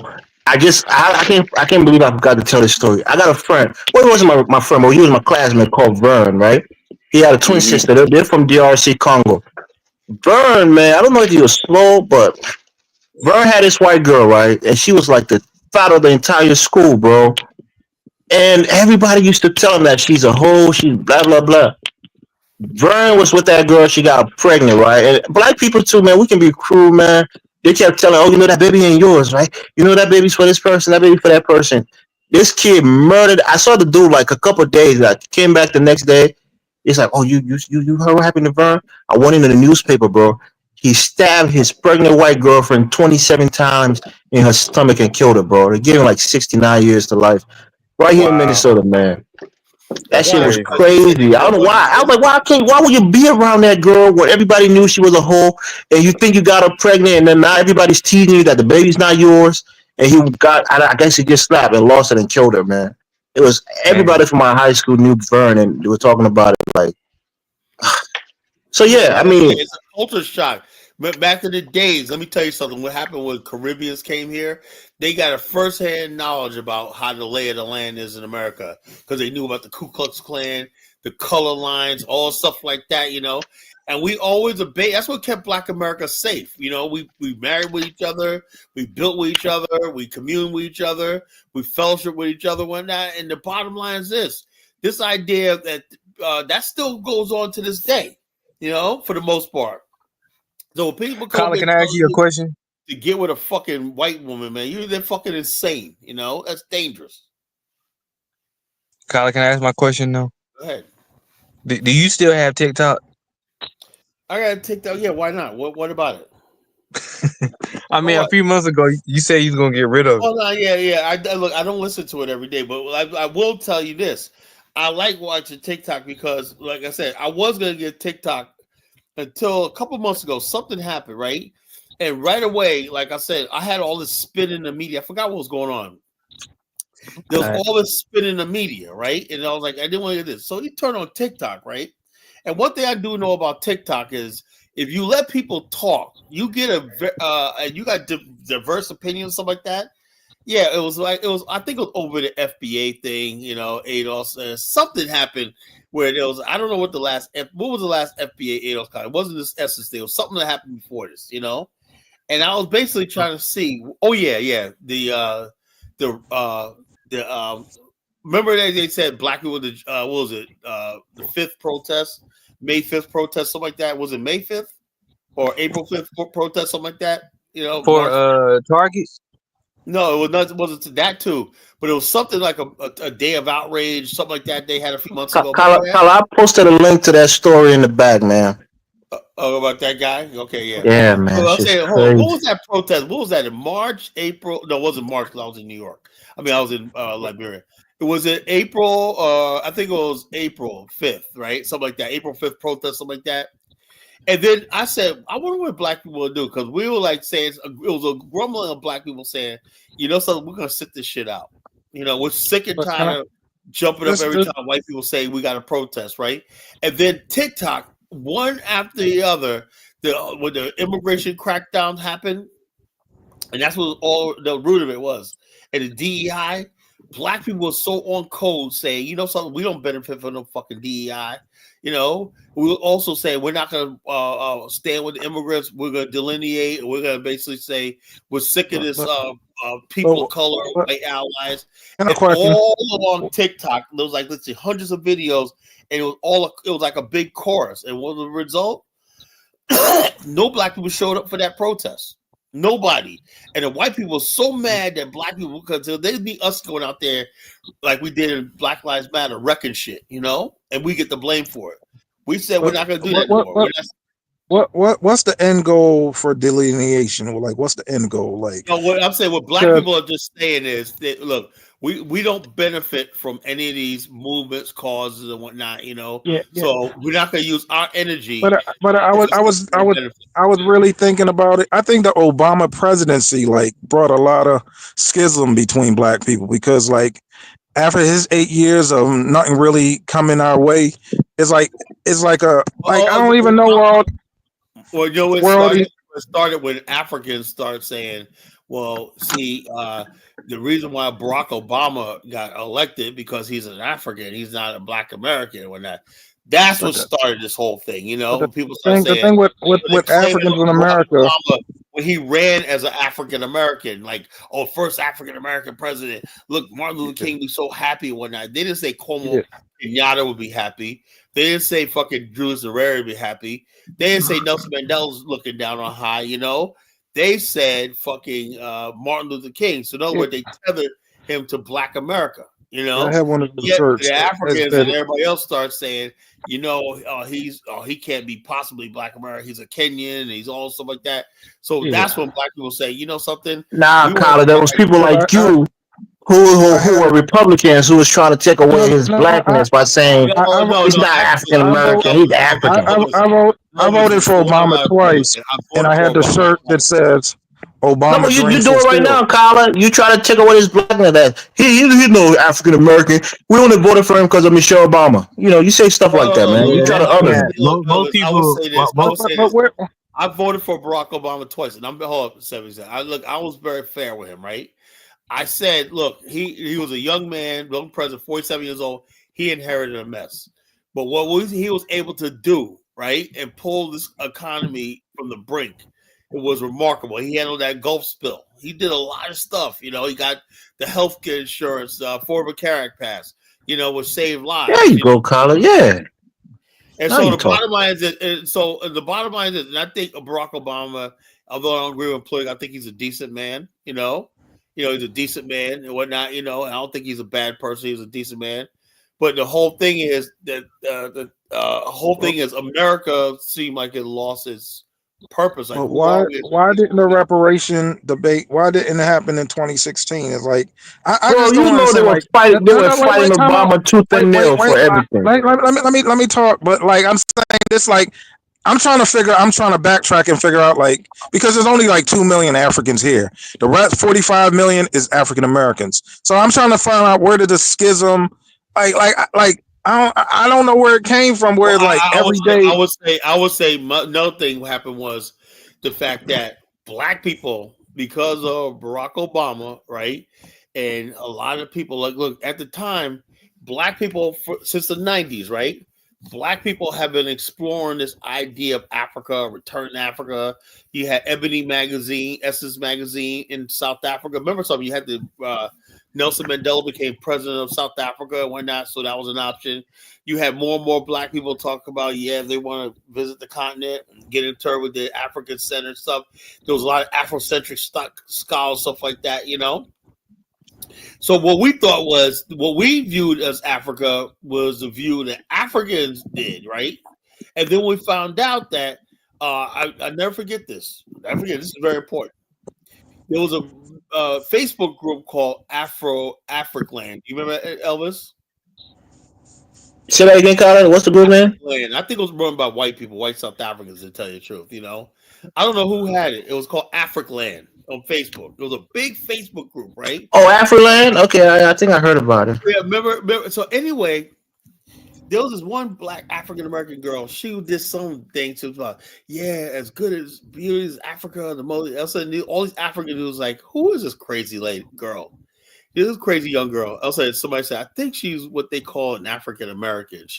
And somebody said, well, she just special love. She goes, she sounds like an idiot, you know? She was just doing this generalized Africa's a mother African, the life of Africa, just all that stupid sun, moon, and star stuff. And these Africans roasted her, right? And I was like, damn. And then somebody came, Kwanzaa came up. Africans roasted African American on Kwanzaa. And then it was like some Africans like, well, who the hell is a Marcus Garvey? You know, what the hell is that all about? You know, they didn't know who Marcus Garvey was. We realized that our version of what we thought Africa was, Black liberation, Marcus Garvey, anti-pillism, wasn't what Africans saw. You know, as far as like they were. Colin, can I interject real quick? You say us, right? I'll say this again. Most Black Americans were never pan-Africanists. No, it wasn't. It was, you know something. That's another thing.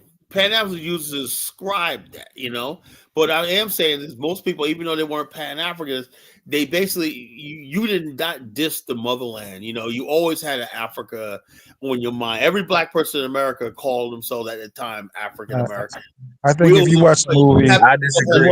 If you watch the movie School Days, hold on, it you shows didn't have like, people. You didn't have people walk around talking about I'm Native American, blah blah blah. I was already here. Slavery never happened. Most of us identify with Africa, even though, like I said, honestly, we didn't get into it. you had a lot of black people saying they had Indian in them, line all the way. Oh yeah, we always said that. We always said we had Indian in them. But Carla is right. Like in times when, let's say, we feel like something unjustly is done to us, we'll get black. We'll get African to the mother. You know what I mean? We it's something that can happen to us where it'll bring in that unity. You know what I mean? That's what I'm saying. It happens. It comes in waves. Let me just say this. For the most part, black people walk around like they're Americans, like everybody else, but they always got that Africa in the back of their head. Come on, Colin. Come on. All right, well, let me just say this. I'm telling the truth. That's the truth. Well, here's the thing, and I think that the question that 1776 didn't get answered. He said, "What is the end goal of delineation?" And I have a theory myself, and that's that I think that the end goal of it's like a reparation. The reparations movement eventually is going to evolve and it's going to change into something else. And like I said, with Obama, we saw that, okay, you can put somebody in there who supposedly is black and nothing can still get done for the black community. So you see like this increased sense of like apathy, and even towards there's like this apathy towards the society itself, but there's this apathy towards other groups, like apathy towards Hispanics, apathy towards white folks. What they're going through is like black people don't have the stomach anymore, for America anymore. It's like, what I mean? We've been through so much, is we can't really relate to this society anymore because we see that, at least on a social basis. And Dom, can I ask you a question? Yeah, go ahead. Like, it really doesn't this is care the part about that this is the part I don't understand. You're gonna delineate. We're 98% of the black people here, but we're gonna delineate from the 2%. It really don't make sense. But here's the thing. And so, I'm not done. I'm gonna land, and I'm gonna answer your question. I really do believe that the end goal of it, because of delineation, is going to be separation. It's going to be some sort of black separatist movement in this country. It may not even be violent. It might just be black people saying, okay, our best bet is to just buy land, live amongst each other, and push for our own autonomy, on our own, land and stuff. That might be what it will look like. Wait, this is hold on. I think according to the according to the New York Times, 75% of black people don't even have interactions with white people, and that's in America. Right, that doesn't mean anything. All right, see, here's the thing: 1776. You throwing out a bunch of stats that don't mean anything. They don't mean anything to the larger point.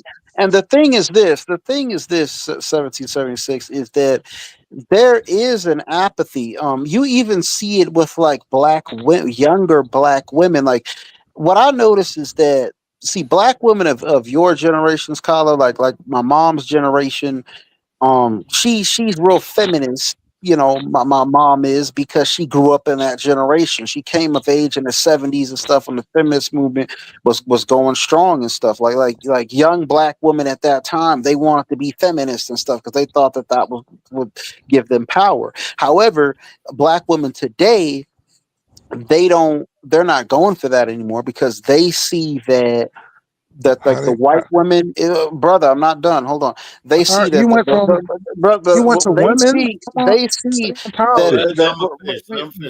they see that the white women is their enemy, like in the workplace. They see that they're discriminated against. They see that the white women cannot even have a degree and still get promoted over them, still make more money than them. So they're disgusted with white women. They don't want anything to do with white women White anymore. So women you see, get the best so it's black like men. They black steal women. black men away from them. No, black women are drawn into themselves now. Like they're drawn into themselves. They're making these little groups and stuff. They're not letting anyone else in and not letting white women in, and that whole type of thing. So that's what I say. So go ahead, Colin.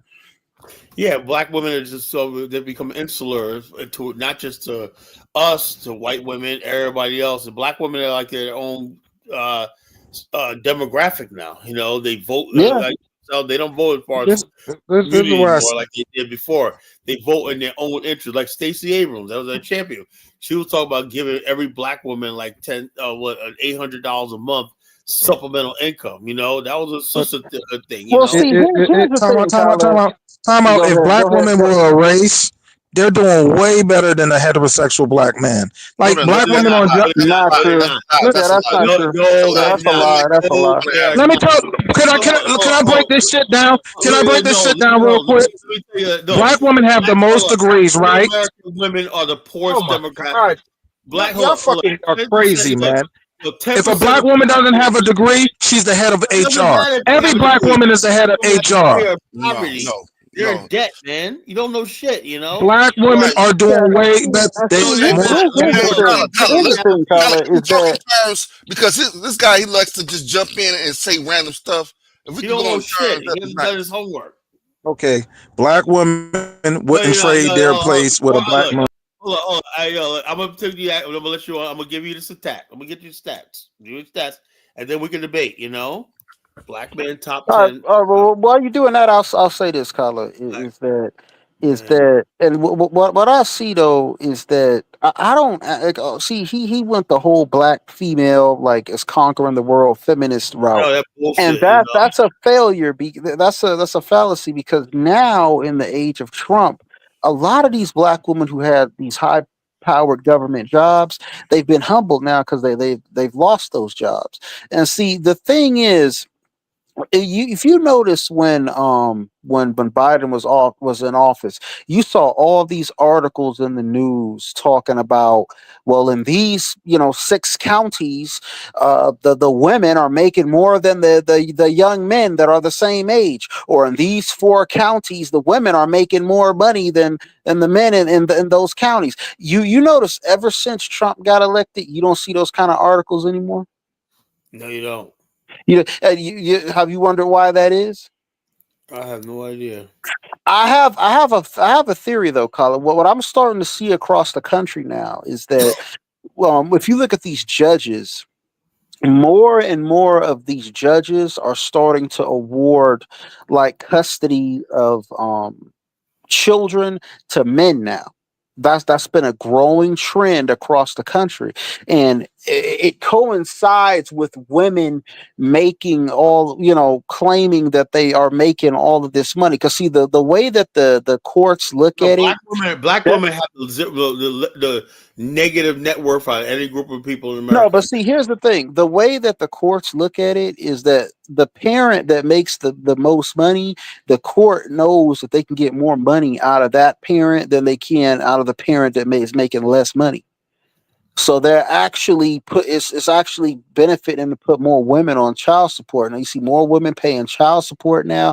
So now they trying to stop that rhetoric because like these the media said they said this shit is hurting women. They dragging these women into child support court now, making them pay these men and stuff out. And you got these black women who they get made a fool of by these white dudes, and then they get like the mulatto babies and stuff, and then see, white dudes are ice cold. They play major games with black women.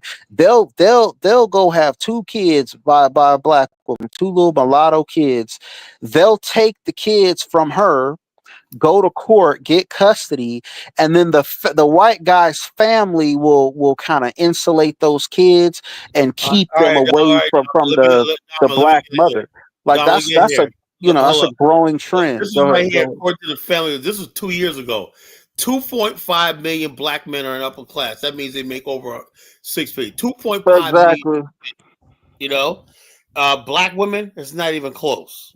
You know, Can I so I don't know where you get your. can I get 30 seconds? Well, go ahead. Black women are the 2.5 highest million black educated men. women in this country, right? It doesn't matter. There's, Yo, look, hold up. That's I another can't. thing. I always get a fragment, Hold up. man. First of all, I can't let You you let go on like everybody that. else talk for 20, 30 minutes, No, man. hold up. You said a falsehood. Go and being enrolled in college don't mean you're educated. Listen, You know, I'm gonna break it down. Black women, hold up. White men enroll less, but they hold most of the power. You know, enrolled in college don't not mean you're getting educated. Black women disproportionately have higher. They have black a high. women. Can I let me finish? They don't They're make a lot of highly. money, bro. I only get 2 words. One, black women are highly educated, right? They hold disproportionate. They have a disproportionate amount of government jobs. 3, right? When they're not educated, right? They hold a high amount of HR jobs. Every job has a black woman running HR, right? Where's this at? What planet is this on? Every factory has a black head of HR, right? What the heck ever? Whatever. I don't know. You live in this fantasy world, right? Nurses. You have most of our politicians are women. I know most of our politicians are women, and most cities are ran by women. Nobodies. I know you're right. Nurses, black women nurses. You got some black women nurses, but most of the black women got nurses. Black women are doing good. Most black women. No, they're not. No, they're not. Well, Carl, you gotta make a point, though, right? Hold on, Carl. You're kind of stifling him. Let him talk. Yeah, I forget what I'm saying, right? They're highly 28%, educated, right? 28% of black women hold a degree. Yeah. And that's less than the other categories, bro. What now, you said, if you're talking in 28%. Now, if you're talking about in comparison to black men, yeah, they have more degrees to black men. They're more educated, but that doesn't translate financially. Because if you go to the government website, black women earn less than black men. That's true. Even with that, so they're not doing better, brother. So you can't make that argument. They predominate the government. They predominate teaching jobs. They predominate nursing jobs. But it doesn't translate because you said they were doing better. But even with the education, they still make significantly less. And know that a lot of them are burdened with student debts. Like I said, you better go ahead, bro. Most of the mayors that I grew up with were black women. They yeah. Look. Stacey Abrams ran for office only because she had $250,000, and so most black women are drowning in student loan debt. You know, but black women as a whole are really doing well. I mean, nurses. Man. If they were doing well, then why did Stacey Abrams say talked about? Because Stacey Abrams was a dusty philosophy major. She majored in a job that didn't make money. They only say that to discredit black men. But no. Poverty among black women. The heterosexual black man is at the bottom of the pyramid, man. No. Okay, hold on, please, y'all, please. Both of y'all saying crazy shit. Both of y'all saying some crazy shit. Can I say this?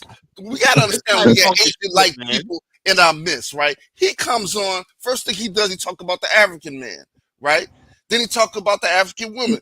Then he talks about the African American man. You talk about the African American woman, right? He's a troll. He talks about everything, any type of black power. This guy, just talks bad upon man. Big black. Just say you don't like me, man. Big black. It could be a possibility. He doesn't know any better. No, he doesn't know the statistics. He doesn't. Trust me, he doesn't. He comes from the manosphere when they dogged out black women day in and day out. That's where he comes from. And they come with this idea that black men are doing bad. No, the fuck we're not. 70% of black men are in the middle class. No other group of people can say that. 70% of black men are in the middle class. Of African American men are in the middle class. 70%. Do you know another thing is this? Less than 5% of the global population make over $30,000 a year. Black men in America, right, are part of the biggest global income earners. There's only 5% of the world's population that make over 30,000 USD a year. 5% of the globe. We're in that 5%. But Carla, add it on thick. Black America is richer than about We're 70 to 80% of the countries that people come from. We're Ain't that now? most countries in the world, you know. So I don't know what 1776 is talking about. You know, maybe because he's 1776, he's still a slave. He hasn't known we made progress. Despite everything in this country, we made progress. You know, and Exactly. we'll never And Kala, let me put this out there. Let me just put this out there, Kala, real quick. Food for thought. And just like that sister said when you did the folk here, the black folk story show. The Igbo, the white people didn't like the Igbo in Africa because the Igbo didn't need anything from them. The Igbo didn't need to trade with them. They weren't impressed with their trinkets and stuff. They're very self-sufficient people. The question is, what happens in Black America, or what happens in America when Black people don't need white people anymore? When they don't need white people anymore for jobs, when they don't need white people anymore for money, if they can make their own money, if they going to Africa now, we're going to Africa building condominiums and stuff over there. What do we need white people for anymore? We don't even physically have to be in America. Ask a question.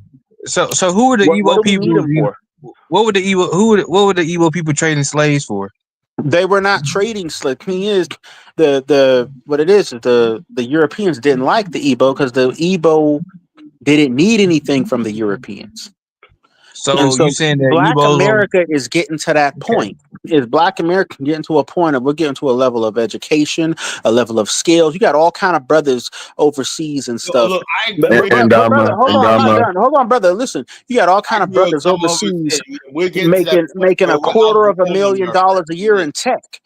Okay, there's all kind of. What do we still need when those brothers go over there to the UAE and stuff and make their own tech companies and stuff over there? They will not need America anymore. They'll just be making millions of dollars. I started the show saying the same thing.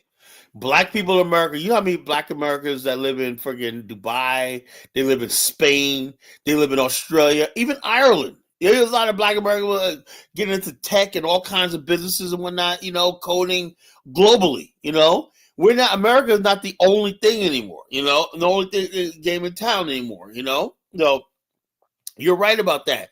As more and more Black people, 1776 still thinks we're still in slavery times, where we gotta fucking listen to the white man and worship his women. He lusts after the white man and his woman, We've moved beyond that. We're going global, There's black people in America. Africa is one place we're going globally with, Unfortunately, Africa doesn't make the top 10 places Black Americans are going to, We're in a lot of countries, man. We're in fucking Mumbai. Black brothers are all over the fucking world doing big things and whatnot. We're not the fucking handing them out, but the bottom line is Black men are just, we're doing good. Black men are doing good in this world. 2.5 million of us are making it over six figures. Yeah. So we'll still need to work with white people though. I know. Yeah, I get this, but we don't need them. We're not dying. We also got Chinese people out there. We got Arab people out there. We're going global. We got other options besides white America. And they know that too. We're just like I said. America's coming to a time where, now they're finally starting to accept us, and we've now moved on. That's what's going on. We now moved on. We said, look, okay, we're looking for better things, I'm looking forward to working in a place like Dubai and stuff like that. I'm looking forward to that. Looking at other options and whatnot. We have a trade conference in Liberia right now, going on right now in Liberia. We got all kinds of stuff going on. We got people, trade missions going to Angola soon, our group. Yeah. Angola, all over the Congo, South Africa. We're in South Africa heavy, Man, shout out to Angola, man. What? I said shout out to Angola. Man, don't go away with that soft shit though, bro. What are you talking about? Bottom line is this, yeah. So you got all this stuff going on and whatnot. So it's gonna take strong Black men. It's going to lead this, strong Black men like this. We don't, like I said, Dama's right. We don't need them like that. We could use them. We could partner with them like that. But have you ever seen anything where white people want to partner with you long term and stuff like that? Well, that's fantasy. White people, they don't even like each other. You know, they don't like each other. You know, they always try to cut each other out. So imagine what they're going to do to you. If they don't absolutely 100% need you, and when they do need you like that, beware. That means they're trying to get over you because they're trying to get to the point where they don't need you. That means they're going to find a way how to cut you out. That's what you're dealing with when you're dealing with the white man. I'm telling you. That you're going to find a way how to cut you out. So you go over there and naively think, oh, I got these white partners. We're going to work together and blah, blah. No, it don't work like that. You'd be better off doing long term with the Chinese because they're the Japanese because they respect exactly. And see, here's another thing. Here's another thing I've learned, Kala, especially being in the trucking industry and stuff. A lot of Americans knows what I'm talking about. See, a lot of people may not realize it, but it's the Russians that run the trucking industry in America. Do any research into the trucking industry, and you'll find that out. And what I found is this: you just said we don't need white people. Then you point to the Russians that are also white people. I'm not done. And see, here's the thing. What I found is this: is that they're like when you look at like for instance, white people outside of America versus like Russia. I found out like Russians and stuff that they're somehow way more adept at getting money than like just a regular white American, and that's something that I've seen. And it's like Russians come over here, 5 years, 2-3 years, they got 150 trucks. Like, how is that possible? You an immigrant and you 2 years you got a company but 150 trucks. I'm gonna let 76 up with his bullshit. You know, brand new shit too, like shit fresh out the factory and shit. And Dama, you think those people came over? You think those people came over with no money? Out and stuff, you know. You think those people came over to America with no money? Yeah, but it don't matter. It don't matter how much money they have. Just the fact it kind of does matter because you're saying they know how to get money. If you came with money, you're not in the same situation as everyone else. Here's the difference, though. I knew Russians, because I'm in Virginia Beach, right? And I knew a lot of owners of nightclubs and whatnot. Russians guys will go into equal partnership with black guys that come from completely different backgrounds, nothing like that, and be like that. I've never seen like a white American guy do that.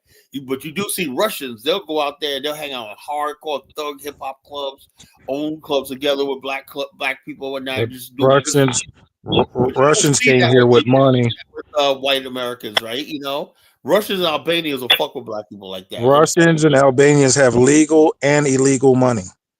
Well, the bottom line is, all I'm saying is they basically will fuck with black people. The white American man had 400 years to fuck with us, and he hasn't. So, but Kyle, are you saying that the Russians will fuck with black Americans, but won't fuck with Africans? I'm not saying I don't know what they do with Africans, but I do know. Well, they made it. They had a gold mining deal with Ibrahim Traore or Burkina Faso, whatever one you want to say. Well, no, the Russians get 85%, and the Burkina Faso get 15%. That doesn't sound like equal. A white man is a white man. That's not true. That's only a one white man isn't like a black man. He's not true. Look it up. Stop lying. A white man is a white man. I've seen it, Jonathan. Don't listen. It's only one mind. It's only one mind. They're getting that much on it. Dealing with a fucking Russian white man than an American white man. That's a difference. See, that's malarkey. It is true, man. You love the American white man too much, bro. That's only one mind they get 85% out of. It's not all of it. A white man is a white man. No, it's not. You want us to think that, because you want to steer. If your white man's a white man, then why you got to 7076? That was written by a white man. Take that off your moniker, then. He said he just likes it. He like what it. I like what it. The Declaration of Independence. So I don't know. It was written by a American white man. It's one of the greatest pieces of document ever written. I mean, Carly, you got to admit it was a good, good document. No. Constitution is a beautiful document. The flag is a beautiful flag. I don't respect it because it was a national anthem is a beautiful anthem. It was a lie. The national anthem is a lie. I get that. I get that part of it, Carla, but it was, The Declaration of Independence was written in lies. It was a lie. Pledge of Allegiance. The Pledge of Allegiance is false, fake. It's fake. Listen. The Pledge of Allegiance. Pledge of Allegiance is a bar. It's like a bar, man. Bottom line, there's nothing in the Constitution that you got to pledge allegiance to the fucking flag. Carla. You know, This is that's a why. good country. But if you want to do it, go right ahead. You just put some fake news out. You said 2.5 black men Yeah, are that's the millionaires. 2.5. No, I said 2.5 million black men are in the upper class. Okay, so that's good.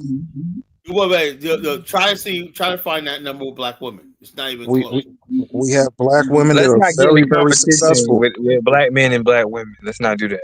No, I love the progress that our women have made. I don't know. They're the van. The black woman is the vanguard of the black woman is the vanguard of our society.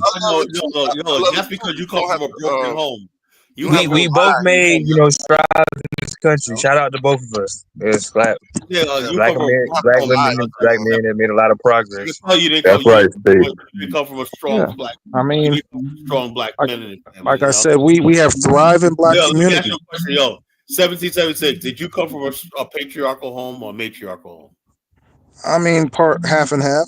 No, you came from a matriarchal. No matter. Either one that came from was golden. Yes, I know, but the bottom line, I know, but I know his way of thinking.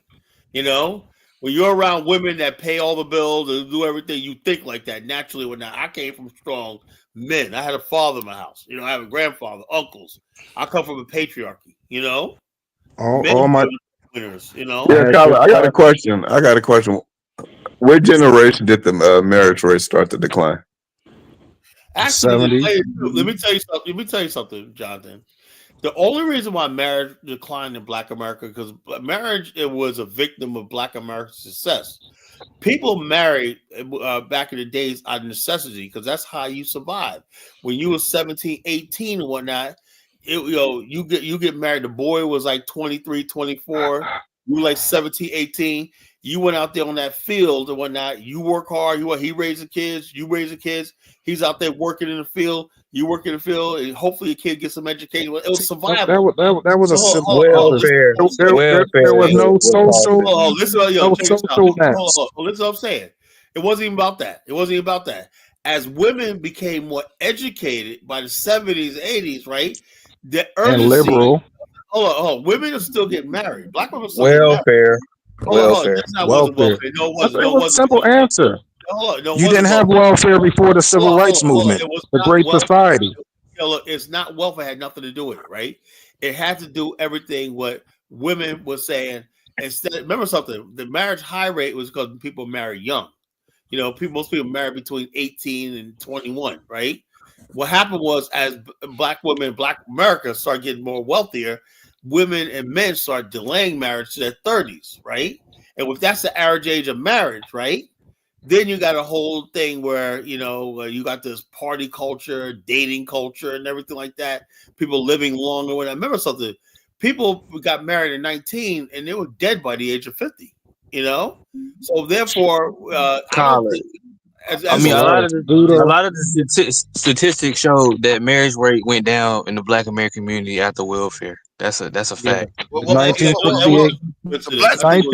Marriage went down completely across the board. All across the board. Went around the white community too. Because look, Steve, let me tell you something.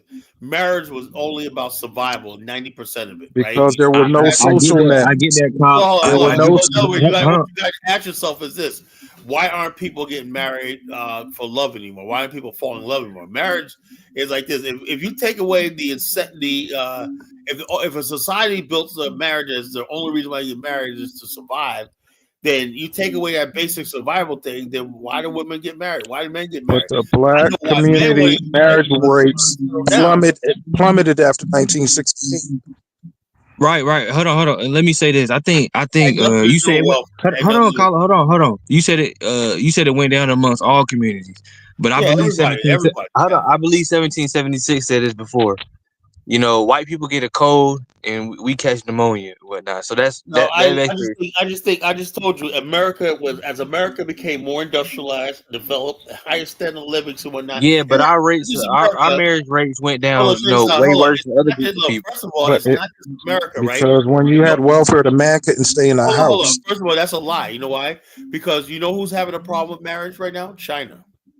Women got careers now, and now they're in their 30s. They call, if you're a woman in China, a lot of women, you got millions of women who can't get married because they figure they're untouchable now. Nobody wants to marry them. Right? Can we look at the marriage rates for all group of people in America right Why now? we jump from America to China? Like when black people left the church, became more liberal, right? In the 70s, I don't think that's marriages plummeted. Across the board, as women got more jobs or not, there was a need. No, Women it was just a fact that black people led in America. Black communities. We were number one. No, we were you can't act like it was only black community. All communities. The black community had the lowest crime rate. We had before the 60s. We had the lowest crime rate. Right. We were the moral standard of this country. We were the moral standard of this country. And that plummeted when we became more liberal. We left the church. We left morals, and we've been going downhill since '68. Man, actually, have you read the book? Have you read the book Downhill? Have you read the book Downhill since '68? No, I don't think I want to either. Women, okay, women marriage.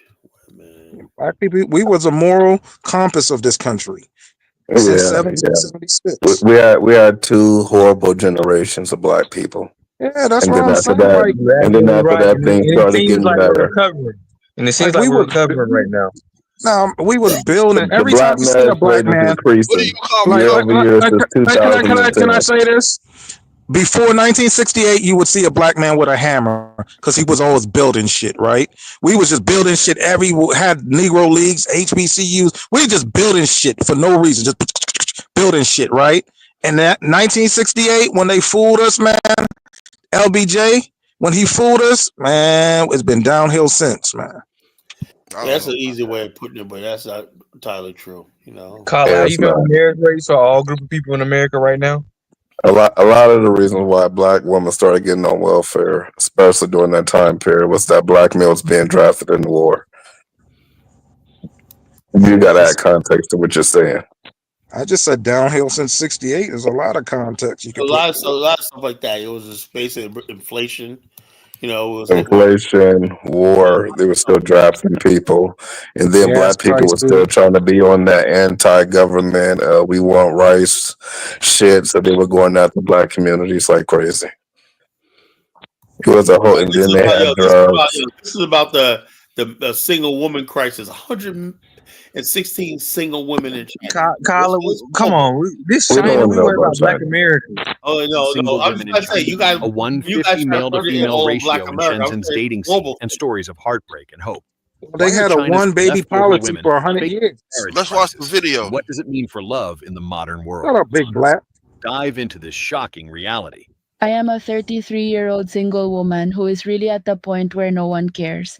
This May Day, I went back to my hometown, hoping to see if any relatives would introduce someone to me, but nobody was interested at all. May Day is almost over, and not a single person said they would introduce anyone. It's truly like nobody cares. It turns out being 33 is really different from being 23. What should I do about this? But this girl really likes you. Do you want to get to know her? This woman is already 39. What am I supposed to do by marrying her? Plus, it says here she also wants a bride price. Her youth wasn't given to me, and now she's older. She wants me to give a bride price to marry her. I'm not a fool. Am I marrying her to be my mother? When buying a car, you can opt for a new model, right? So if I have the choice, why should I buy an old scrap model? In China, the term leftover women typically refers to unmarried women over 27. So far, at least 116 million women in mainland China remain single. A 2024 survey shows that the number of single women in many cities has surpassed 1 million. Beijing has 2.23 million leftover women. Shanghai has 2.09 million, and Shenzhen has about 700,000. The number of single women is generally higher in first-tier cities. In Shenzhen's matchmaking market, the male-to-female ratio can even reach 150. Today, let's talk about the topic of China's leftover women.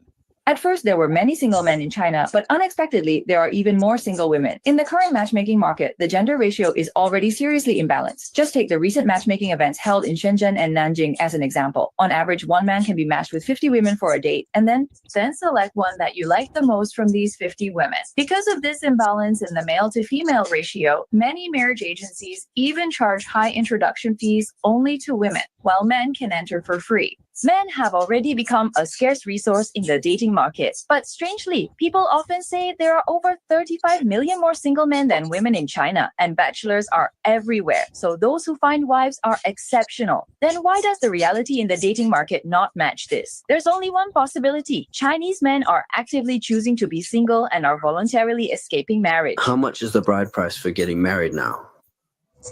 I'm here today to attend my childhood friend's wedding. Just for the bride price, $68,000 was given.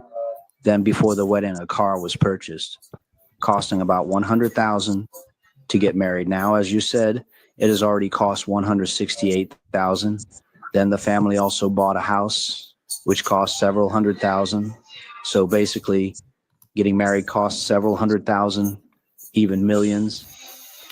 If he then goes on to have a child, it might probably cost tens of thousands more. Honestly, I feel that if we rely solely on our own strength now, we truly can't afford this marriage. Although, to be honest, a dowry of $68,000 really isn't much at all, considering they've raised their daughter for so long. However, I think that without help from the family, wanting to get married is too difficult. Just like many people around me ask me when I'll get married, I can only chuckle and say I'm not in a hurry. But actually, how could I not be in a hurry? After all, I'm almost 30, and my partner is even older than me. Hey, why do you think so many men are unwilling to get married now? Let me break it down for you. Buying a house costs $500,000, and in many places it can be $1 or $2 million, but I'll estimate lower for you. Buying a car, let's say it's $100,000. A dowry of $100,000, $30,000 for the groom, 3 days for the wedding host, $7,000 for wedding photos, $50,000 for the banquet, $10,000 for the diamond ring, $100,000 for renovation, and $10,000 for the name change fee, totaling $910,000. So you see, for the vast majority of men's families, marriage only makes a financially strained situation worse. The one he met was that type of fairy, not only very strong-willed, but also very greedy, unable to tolerate even a tiny loss or hear words of disapproval, wanting to have the final say both at home and outside. Overbearing and nitpicking, such a person is exhausting. Yes, that's why men aren't foolish either. Many people spend a lot of money to get married, going bankrupt and even becoming poor overnight. And then they're expected to worship her like an ancestor. My mom called off the engagement again and again, but I really tried my best. Born inside the second ring, living outside the fifth ring, annual salary of $300,000, have a car and a house, yet I can't escape the leftover woman label. Met 18 blind dates. They either think I'm too old or force me to quit my job and have kids. Friends tell me to stay grounded. Parents scold me for being a disgrace. But marriage is not a KPI to check off. What overwhelms me is not loneliness, but the whole world questioning, why haven't you completed the task yet? Beijing is a city that can accommodate millions of dreams, yet it has no place for a leftover woman. True independence is not about getting married or not, but having the right to say no. Maybe the real breakdown starts with I'm fine when I can't hold on anymore. We strive to become independent women only to have all our armor shattered by the words, how pathetic it is to be alone. In fact, the breakdown of older single women is silent. In 1991, is H.U.M.A.N, in her 30s and unmarried without children, really a failure? Today is a day for a gathering with sisters, where 4 out of the 5 sisters are older single women. With the oldest Was she man just being cooking married. rats? I want to say that this should be a very normal phenomenon in today's society. A few days ago, my mom called me to quickly find a partner, saying if I can't find one in real life, I can definitely find one online. Otherwise, it seems even less likely to get married. The older you get, the more you are subject to being scrutinized by others. I wonder how many people like me in their 30s and still not married are there. I'm not an anti-marriage person. It's just that the more anxious you are, the more you find yourself in a dilemma. You will also feel that the more you want something, the easier it is to get it. Especially at this age, interest in accepting new people and things gradually fade. Apart from the routine commute to work, there is little motivation, and after work, I just want to buy groceries and cook a meal at home, enjoying a life of freedom while still looking forward to meeting someone to walk with. If at that time I Did y'all just say that was rats? I didn't see it. What was it looking like? You said, Steve. Blogger It was looking like rats. She No, challenged what do you call a it? girl who didn't want to get married because the groom offered only 10,000 yuan. Y'all go back a bit. At that time, our family was local. Until from 1996, the family ran a small middle Is it school rat or with 2 shrimp? houses for rent. And the family's financial situation was quite good. This girl has been with her current boyfriend for 5 years. Somebody said it was Plans to get frogs. married during the New Year holidays. Truth is, the parents Oh, support it. And the frog girl's leg. parents said that a bride price of 1,000 yuan is enough. Anyway, it will be given to their daughter. Yeah, 1,000 yuan is like They've also got a fucking dowry for their daughter. Originally, both families were very maybe heated. like 3 The girl grand. suddenly said, "How Like about 10,000 men to yuan is 10,000? like 3 It's only grand US. 10,000." Everyone present fell silent. At this moment, the girl's mother stood up to negotiate, saying, "It's fine. 1 in 10,000 is pretty good." But the girl felt uncomfortable and didn't want to marry this guy anymore. I'm 36 years old, unmarried, and still single, without a car or savings, and no one introduces me to partners anymore. I finally reached an age where no one is interested. In the dating market at 36, I'm automatically classified as in the clearance Take like section. 100,000 Black American dudes over there. They'll have Wait, money. hold on a second. Is this an AI video You caller? look AI, right? That shit look AI, don't it, right? And could take my time to find someone. Even sometimes I mean, the sync is off because it's English translated, but she do look like she's a robot. I put the video. What is the ultimate fate But of older Carla, leftover what does women this have to bloggers? do with There's black some women in Nigerians America? and African Americans over there. This woman All had the a women will be married with babies, man. had very Niggas don't high care about 36 and 35 and 33. to be at least 1.8 meters tall, earn no less than 500,000 yuan annually, and own a house. Carla, pause it. No, Carla, you got to real. There was a big difference between what happened back in the day. You married? Listen, because hold on, let me explain. Because black people were the let me moral explain. compass of this country since Hold 1776. on, let me explain. Let me explain, Carla. Very, very Carla. religious. We're very basic and whatnot. We're different people than we were like 100 years ago. And we've been We going get it, downhill Carla. ever since. Let me talk. Let me talk. With black, this is the richest Hold generation on. of black people. Hold up. Let me We didn't have explain the people doing difference. AI. These are We didn't have people making millions of dollars a day and whatnot. we get that, Carla. What are you I'm not talking about that. I'm not talking about that. Drivers making the money Oh my we didn't have people, Lord, man, restaurants. Carla. Stop these nonsense about how basically we were so good. Like, get the fuck out of here. Carla, can I explain? We were mad because we had no choice, man. We were impoverished. We get that, Carla. But hold on, you test yourself when you put yourself to the test. Now Black America's being tested. We got money, the richest generation of Black people ever. Yeah, marriage didn't work. That means we weren't really together in the first place. We were only together out of necessity. I'm not talking about that, Carla. I'm talking about the fact of the matter is that after, like, welfare and everything else, whatever. Bro, however the family. Welfare, bro. It was not welfare. All right. Integration. Let me explain. Right, the difference with these Black America is different. We're not the oh same my people God. we were. We've lost our moral compass. Hold on, let me finish a point. Goodness gracious, man. The difference between these women and what happened to us in America is these women are not single mothers. You notice that, right? No, that's not the. How do you know that? Whether they were single mothers These or not. women are just suffering from not getting married. You don't know that. Yeah, but a lot of Black women in America are single. They're not even mothers. I get that, but the problem is, but 40% of the women, Black American women, are single mothers. Let me ask you a question. How old are you, Steve? I'm 25, man. He's young. 25. Are you married? No, I'm not married. Well, you should have been married, goddammit. Your ass should have been married at 18. Listen. Hold on. My argument is not about people not getting married. My argument was back in the day was there like single parent households were on the rise after the decline of Black America. That's right wing. Point. That's right wing. Carla, are you really telling me right now that it is? Damn. Are you really come on, Carla? I don't believe welfare had it. Black people, we had the highest rates of marriage in this country. The people who was degenerate was white folks. The only reason why, you know why? Because we needed marriage more than white people did, because we were impoverished. Black, even during the 60s, we didn't have a high. Hold on, what's the sense of having marriage? Right? Look, I'll show you this one documentary. Marriage is the foundation of a good society. No, that's a lie. That's a lie. You know.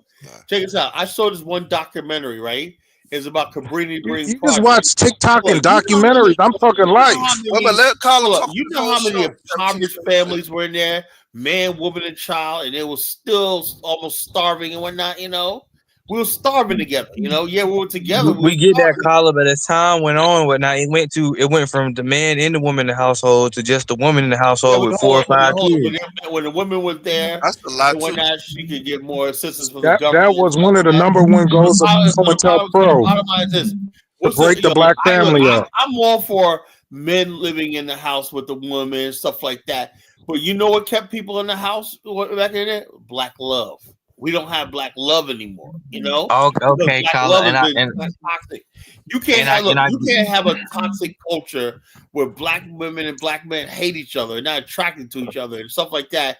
It's about why black men. Look, Carla, that's all older people talking that dumb shit. But statistics show that black men are in their kids' lives more than any other group of men. Yeah, as of today, I'm not talking about today. Hey, Big Black, was you ever married? Big Black, was you ever married? Jonathan said that you're married now. Black marriage rates has been increasing since 2010. Every year, it's younger people getting married. The old ones that done fucked everything off, made everything they're dying off. So we're being restored. That's optimistic, man. That what Jonathan It's not says is optimistic. If you believe in data, then just look at the data. It's there. Yeah, so we're coming back. College generation fucked it up. The next generation fucked it up, but we on a bounce back. We're taking back. Whether to be a man or a girl. Let's be real. Y'all generation messing it up. Y'all the stuff that y'all putting on the radio right now is killing the kids, man. So stop it with that BS. Big Black. We have lower murder rates. The homicide rates are down. Violent crime is down across the board in every black city. I don't remember LL Cool J. The incarceration rates are down across the board for black people. I don't remember. Crime in Baltimore is down 50%. Crime in Birmingham is down 50%. Crime in Oakland is down. Crime in Chicago is down. Crime in Detroit is down. Listen, let's face it. The baby boom and Generation X fucked it up, and we're coming. The millennials and Generation. Woe is me. Yo, dude, you're not even in this conversation because you hang out with white people, man. Come on. Yeah, I have my friend group look like United Nations. Yeah, you hang around white people, so you're not even Carla, the point was Jonathan said that when did the breakdown of the black family happen? What generation? The bottom line is people keep saying the breakdown of the black family. The baby boom and Generation X. Generation X introduced dope to the community. Look, first of all I'm saying Generation X taught us how to cook crack.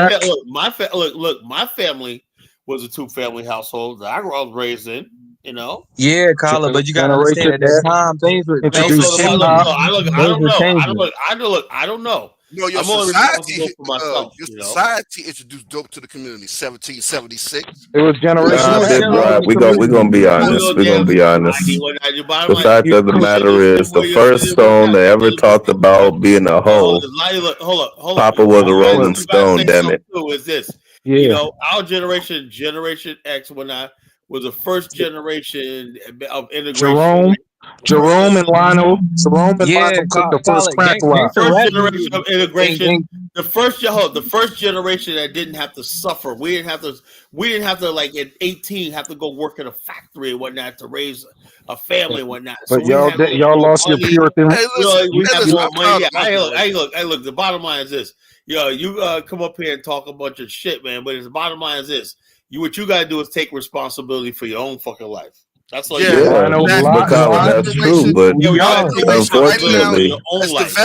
unfortunately, we say that young people have to take responsibility for their own life, but they're not here because they decided to be here because they wanted to. Older generations gave birth to these children. Why is your generation divested so much, Jonathan? Why is your generation divested so much? Generation X. And what are y'all teaching the next generation?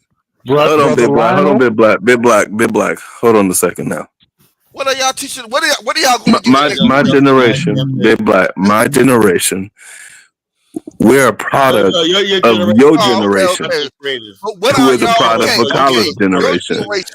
Now, Big Black, Big Black, calm down, Big Black. Let's talk about degeneracy. Let's talk about degeneracy in the older generations that y'all don't want to deal with. Degeneracy, the old generation. Okay. Do y'all know there's a song called "I Could Love You Anyway, Even Though You Cannot Stay"? Sweet thing, it's about sleeping with someone else's husband. Hold on a second. Another song. As we slept the night away, it's morning. I know you got to make it home to your wife. Another degenerate song from another degenerate generation. Another. And I can keep going on forever and ever. Listen, wet ass pussy, you know. Hey, big black. Exactly, right, Colin. Y'all had to kick the door down. See, without the songs of the past, we would have what we have now. What are your generation is handed to the next generation? That's the question you're avoiding, John. But big black. Your generation fucked the black community up. You cooked crack. You glorified Alpo, and Nicky Buck. You fucking Uncle Tom race traders fucked the black community up. Hell yeah, that's what it is. Call it the generation of successful black men that you talk about. Name at least 3 of them that didn't get married to non-black women. Because all the ones you usually talk about, they always married to non-black women, or they over there bumping dudes in the butt. Yeah. Check this like out. Diddy. 1776 gets up here and talks about you got to get snowbody. Now he's gonna sit here and try to act like he's all fucking pro-black. Get the fuck out of here. That's a low blow. That's a fucking goofball. Big black. As a dude from Chicago, you will be honest that Chicago's a lot more safer now than it was when you were growing up. Do with that. That's the East Coast thing. I got nothing to do with that. No matter where you're from, Big Black, the area that you're from now is a lot more safer than it was 20 years ago. Is that correct? Hell no. You can't. Big Black. You do realize we can just do quick research in less than 5 seconds and find out that information that you're saying is not accurate. Listen, listen. In the 90s, right? But 90s, you can be in your own neighborhood and be safe. It was territorial, but you can be in your own neighborhood. Now these young cats, man, you can't even sit in the car for a little bit. Listen, Did they have more murders in the 90s or right now, Big Black? Did they have more murders in the 90s or right now? That was gang against gang. Right now, Hold on, Steve. Big Black, can you name me a popular movie in which a little kid never got clapped? I don't remember because the gangs were trying to shoot someone else. Run DMC getting shot. I remember seeing friggin' LL Cool J getting shot. I remember seeing KRS-One, but all I do see. Colin, name the ones that got shot. All of them. You had 200 rappers in the last year that got killed. What are you talking about? Colin, Biggie Small said Run DMC getting killed in the studio. Didn't the guys from Run DMC get killed in the studio? You have those are all your contemporaries, Colin. Biggie Smalls, Tupac. Hold up. You got 250 rappers. I think they probably think that Biggie or Tupac was alive today. They'll be in their 30s. But look what you got now. That's one of 2 people. You know, what about Cypress Hill? I Can Kill a Man. Hold on. Let me say this.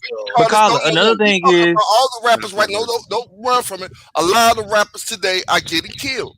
There's a lot that got killed. Big Black, a lot of rappers back then got killed. Are you pretending? Let me explain why that is, right? Because a lot of at that time, right, a lot of the rappers back in the day were actually studio gangsters. They weren't actually in the streets like that. The rappers nowadays, these dudes actually got in the street and hanging out. Steve, that's not it. The problem is a lot of the rappers that get killed now, there are a bunch of fucking nobodies. Steve, check this out. You know what? College generation was like the Samuel Doe's of the black community. Seriously. Seriously. You got one more time to mention my name. Like that. Right. Hold on, Jonathan. The reason why I say that, Jonathan, is because when you actually go back in the past, a lot of the police departments, you know, that talk about these rappers, they always say, "Oh man, them dudes weren't really out there in the streets like that. They was in the studio rapping. It was the guys that were around them that was in the streets and doing all the other activities." Yeah, all this dude wants to do is come up on my fucking show and troll me. I got rid of him. You know, for I realized that a lot of those guys in the past who was doing all that gangster rap stuff, they were really out there in the streets. Dudes from NWA, they weren't really out there like that. It was only a few guys around them that was like But that. you got to think about it, Steve. Now you could be a popular rapper regionally and get killed, and it's going to spread throughout the internet. They didn't have that back then. So in order for you to be a popular rapper to get killed, you actually have to already be famous at that time point. Now they talk about rappers that ain't nobody that gets shot. Like they just had a dude in New York that was trying to jump some dude, and he ended up getting killed. You look at this nigga music video; he ain't even got 4,000 views on the video. But they talk about a rapper got killed. Okay, Station X. He's a popular rapper, right? Let's take that dude from the Quavo. What was that? The Quavo, the dude Quavo. Didn't he get killed? From Migos, yeah. Yeah, Migos.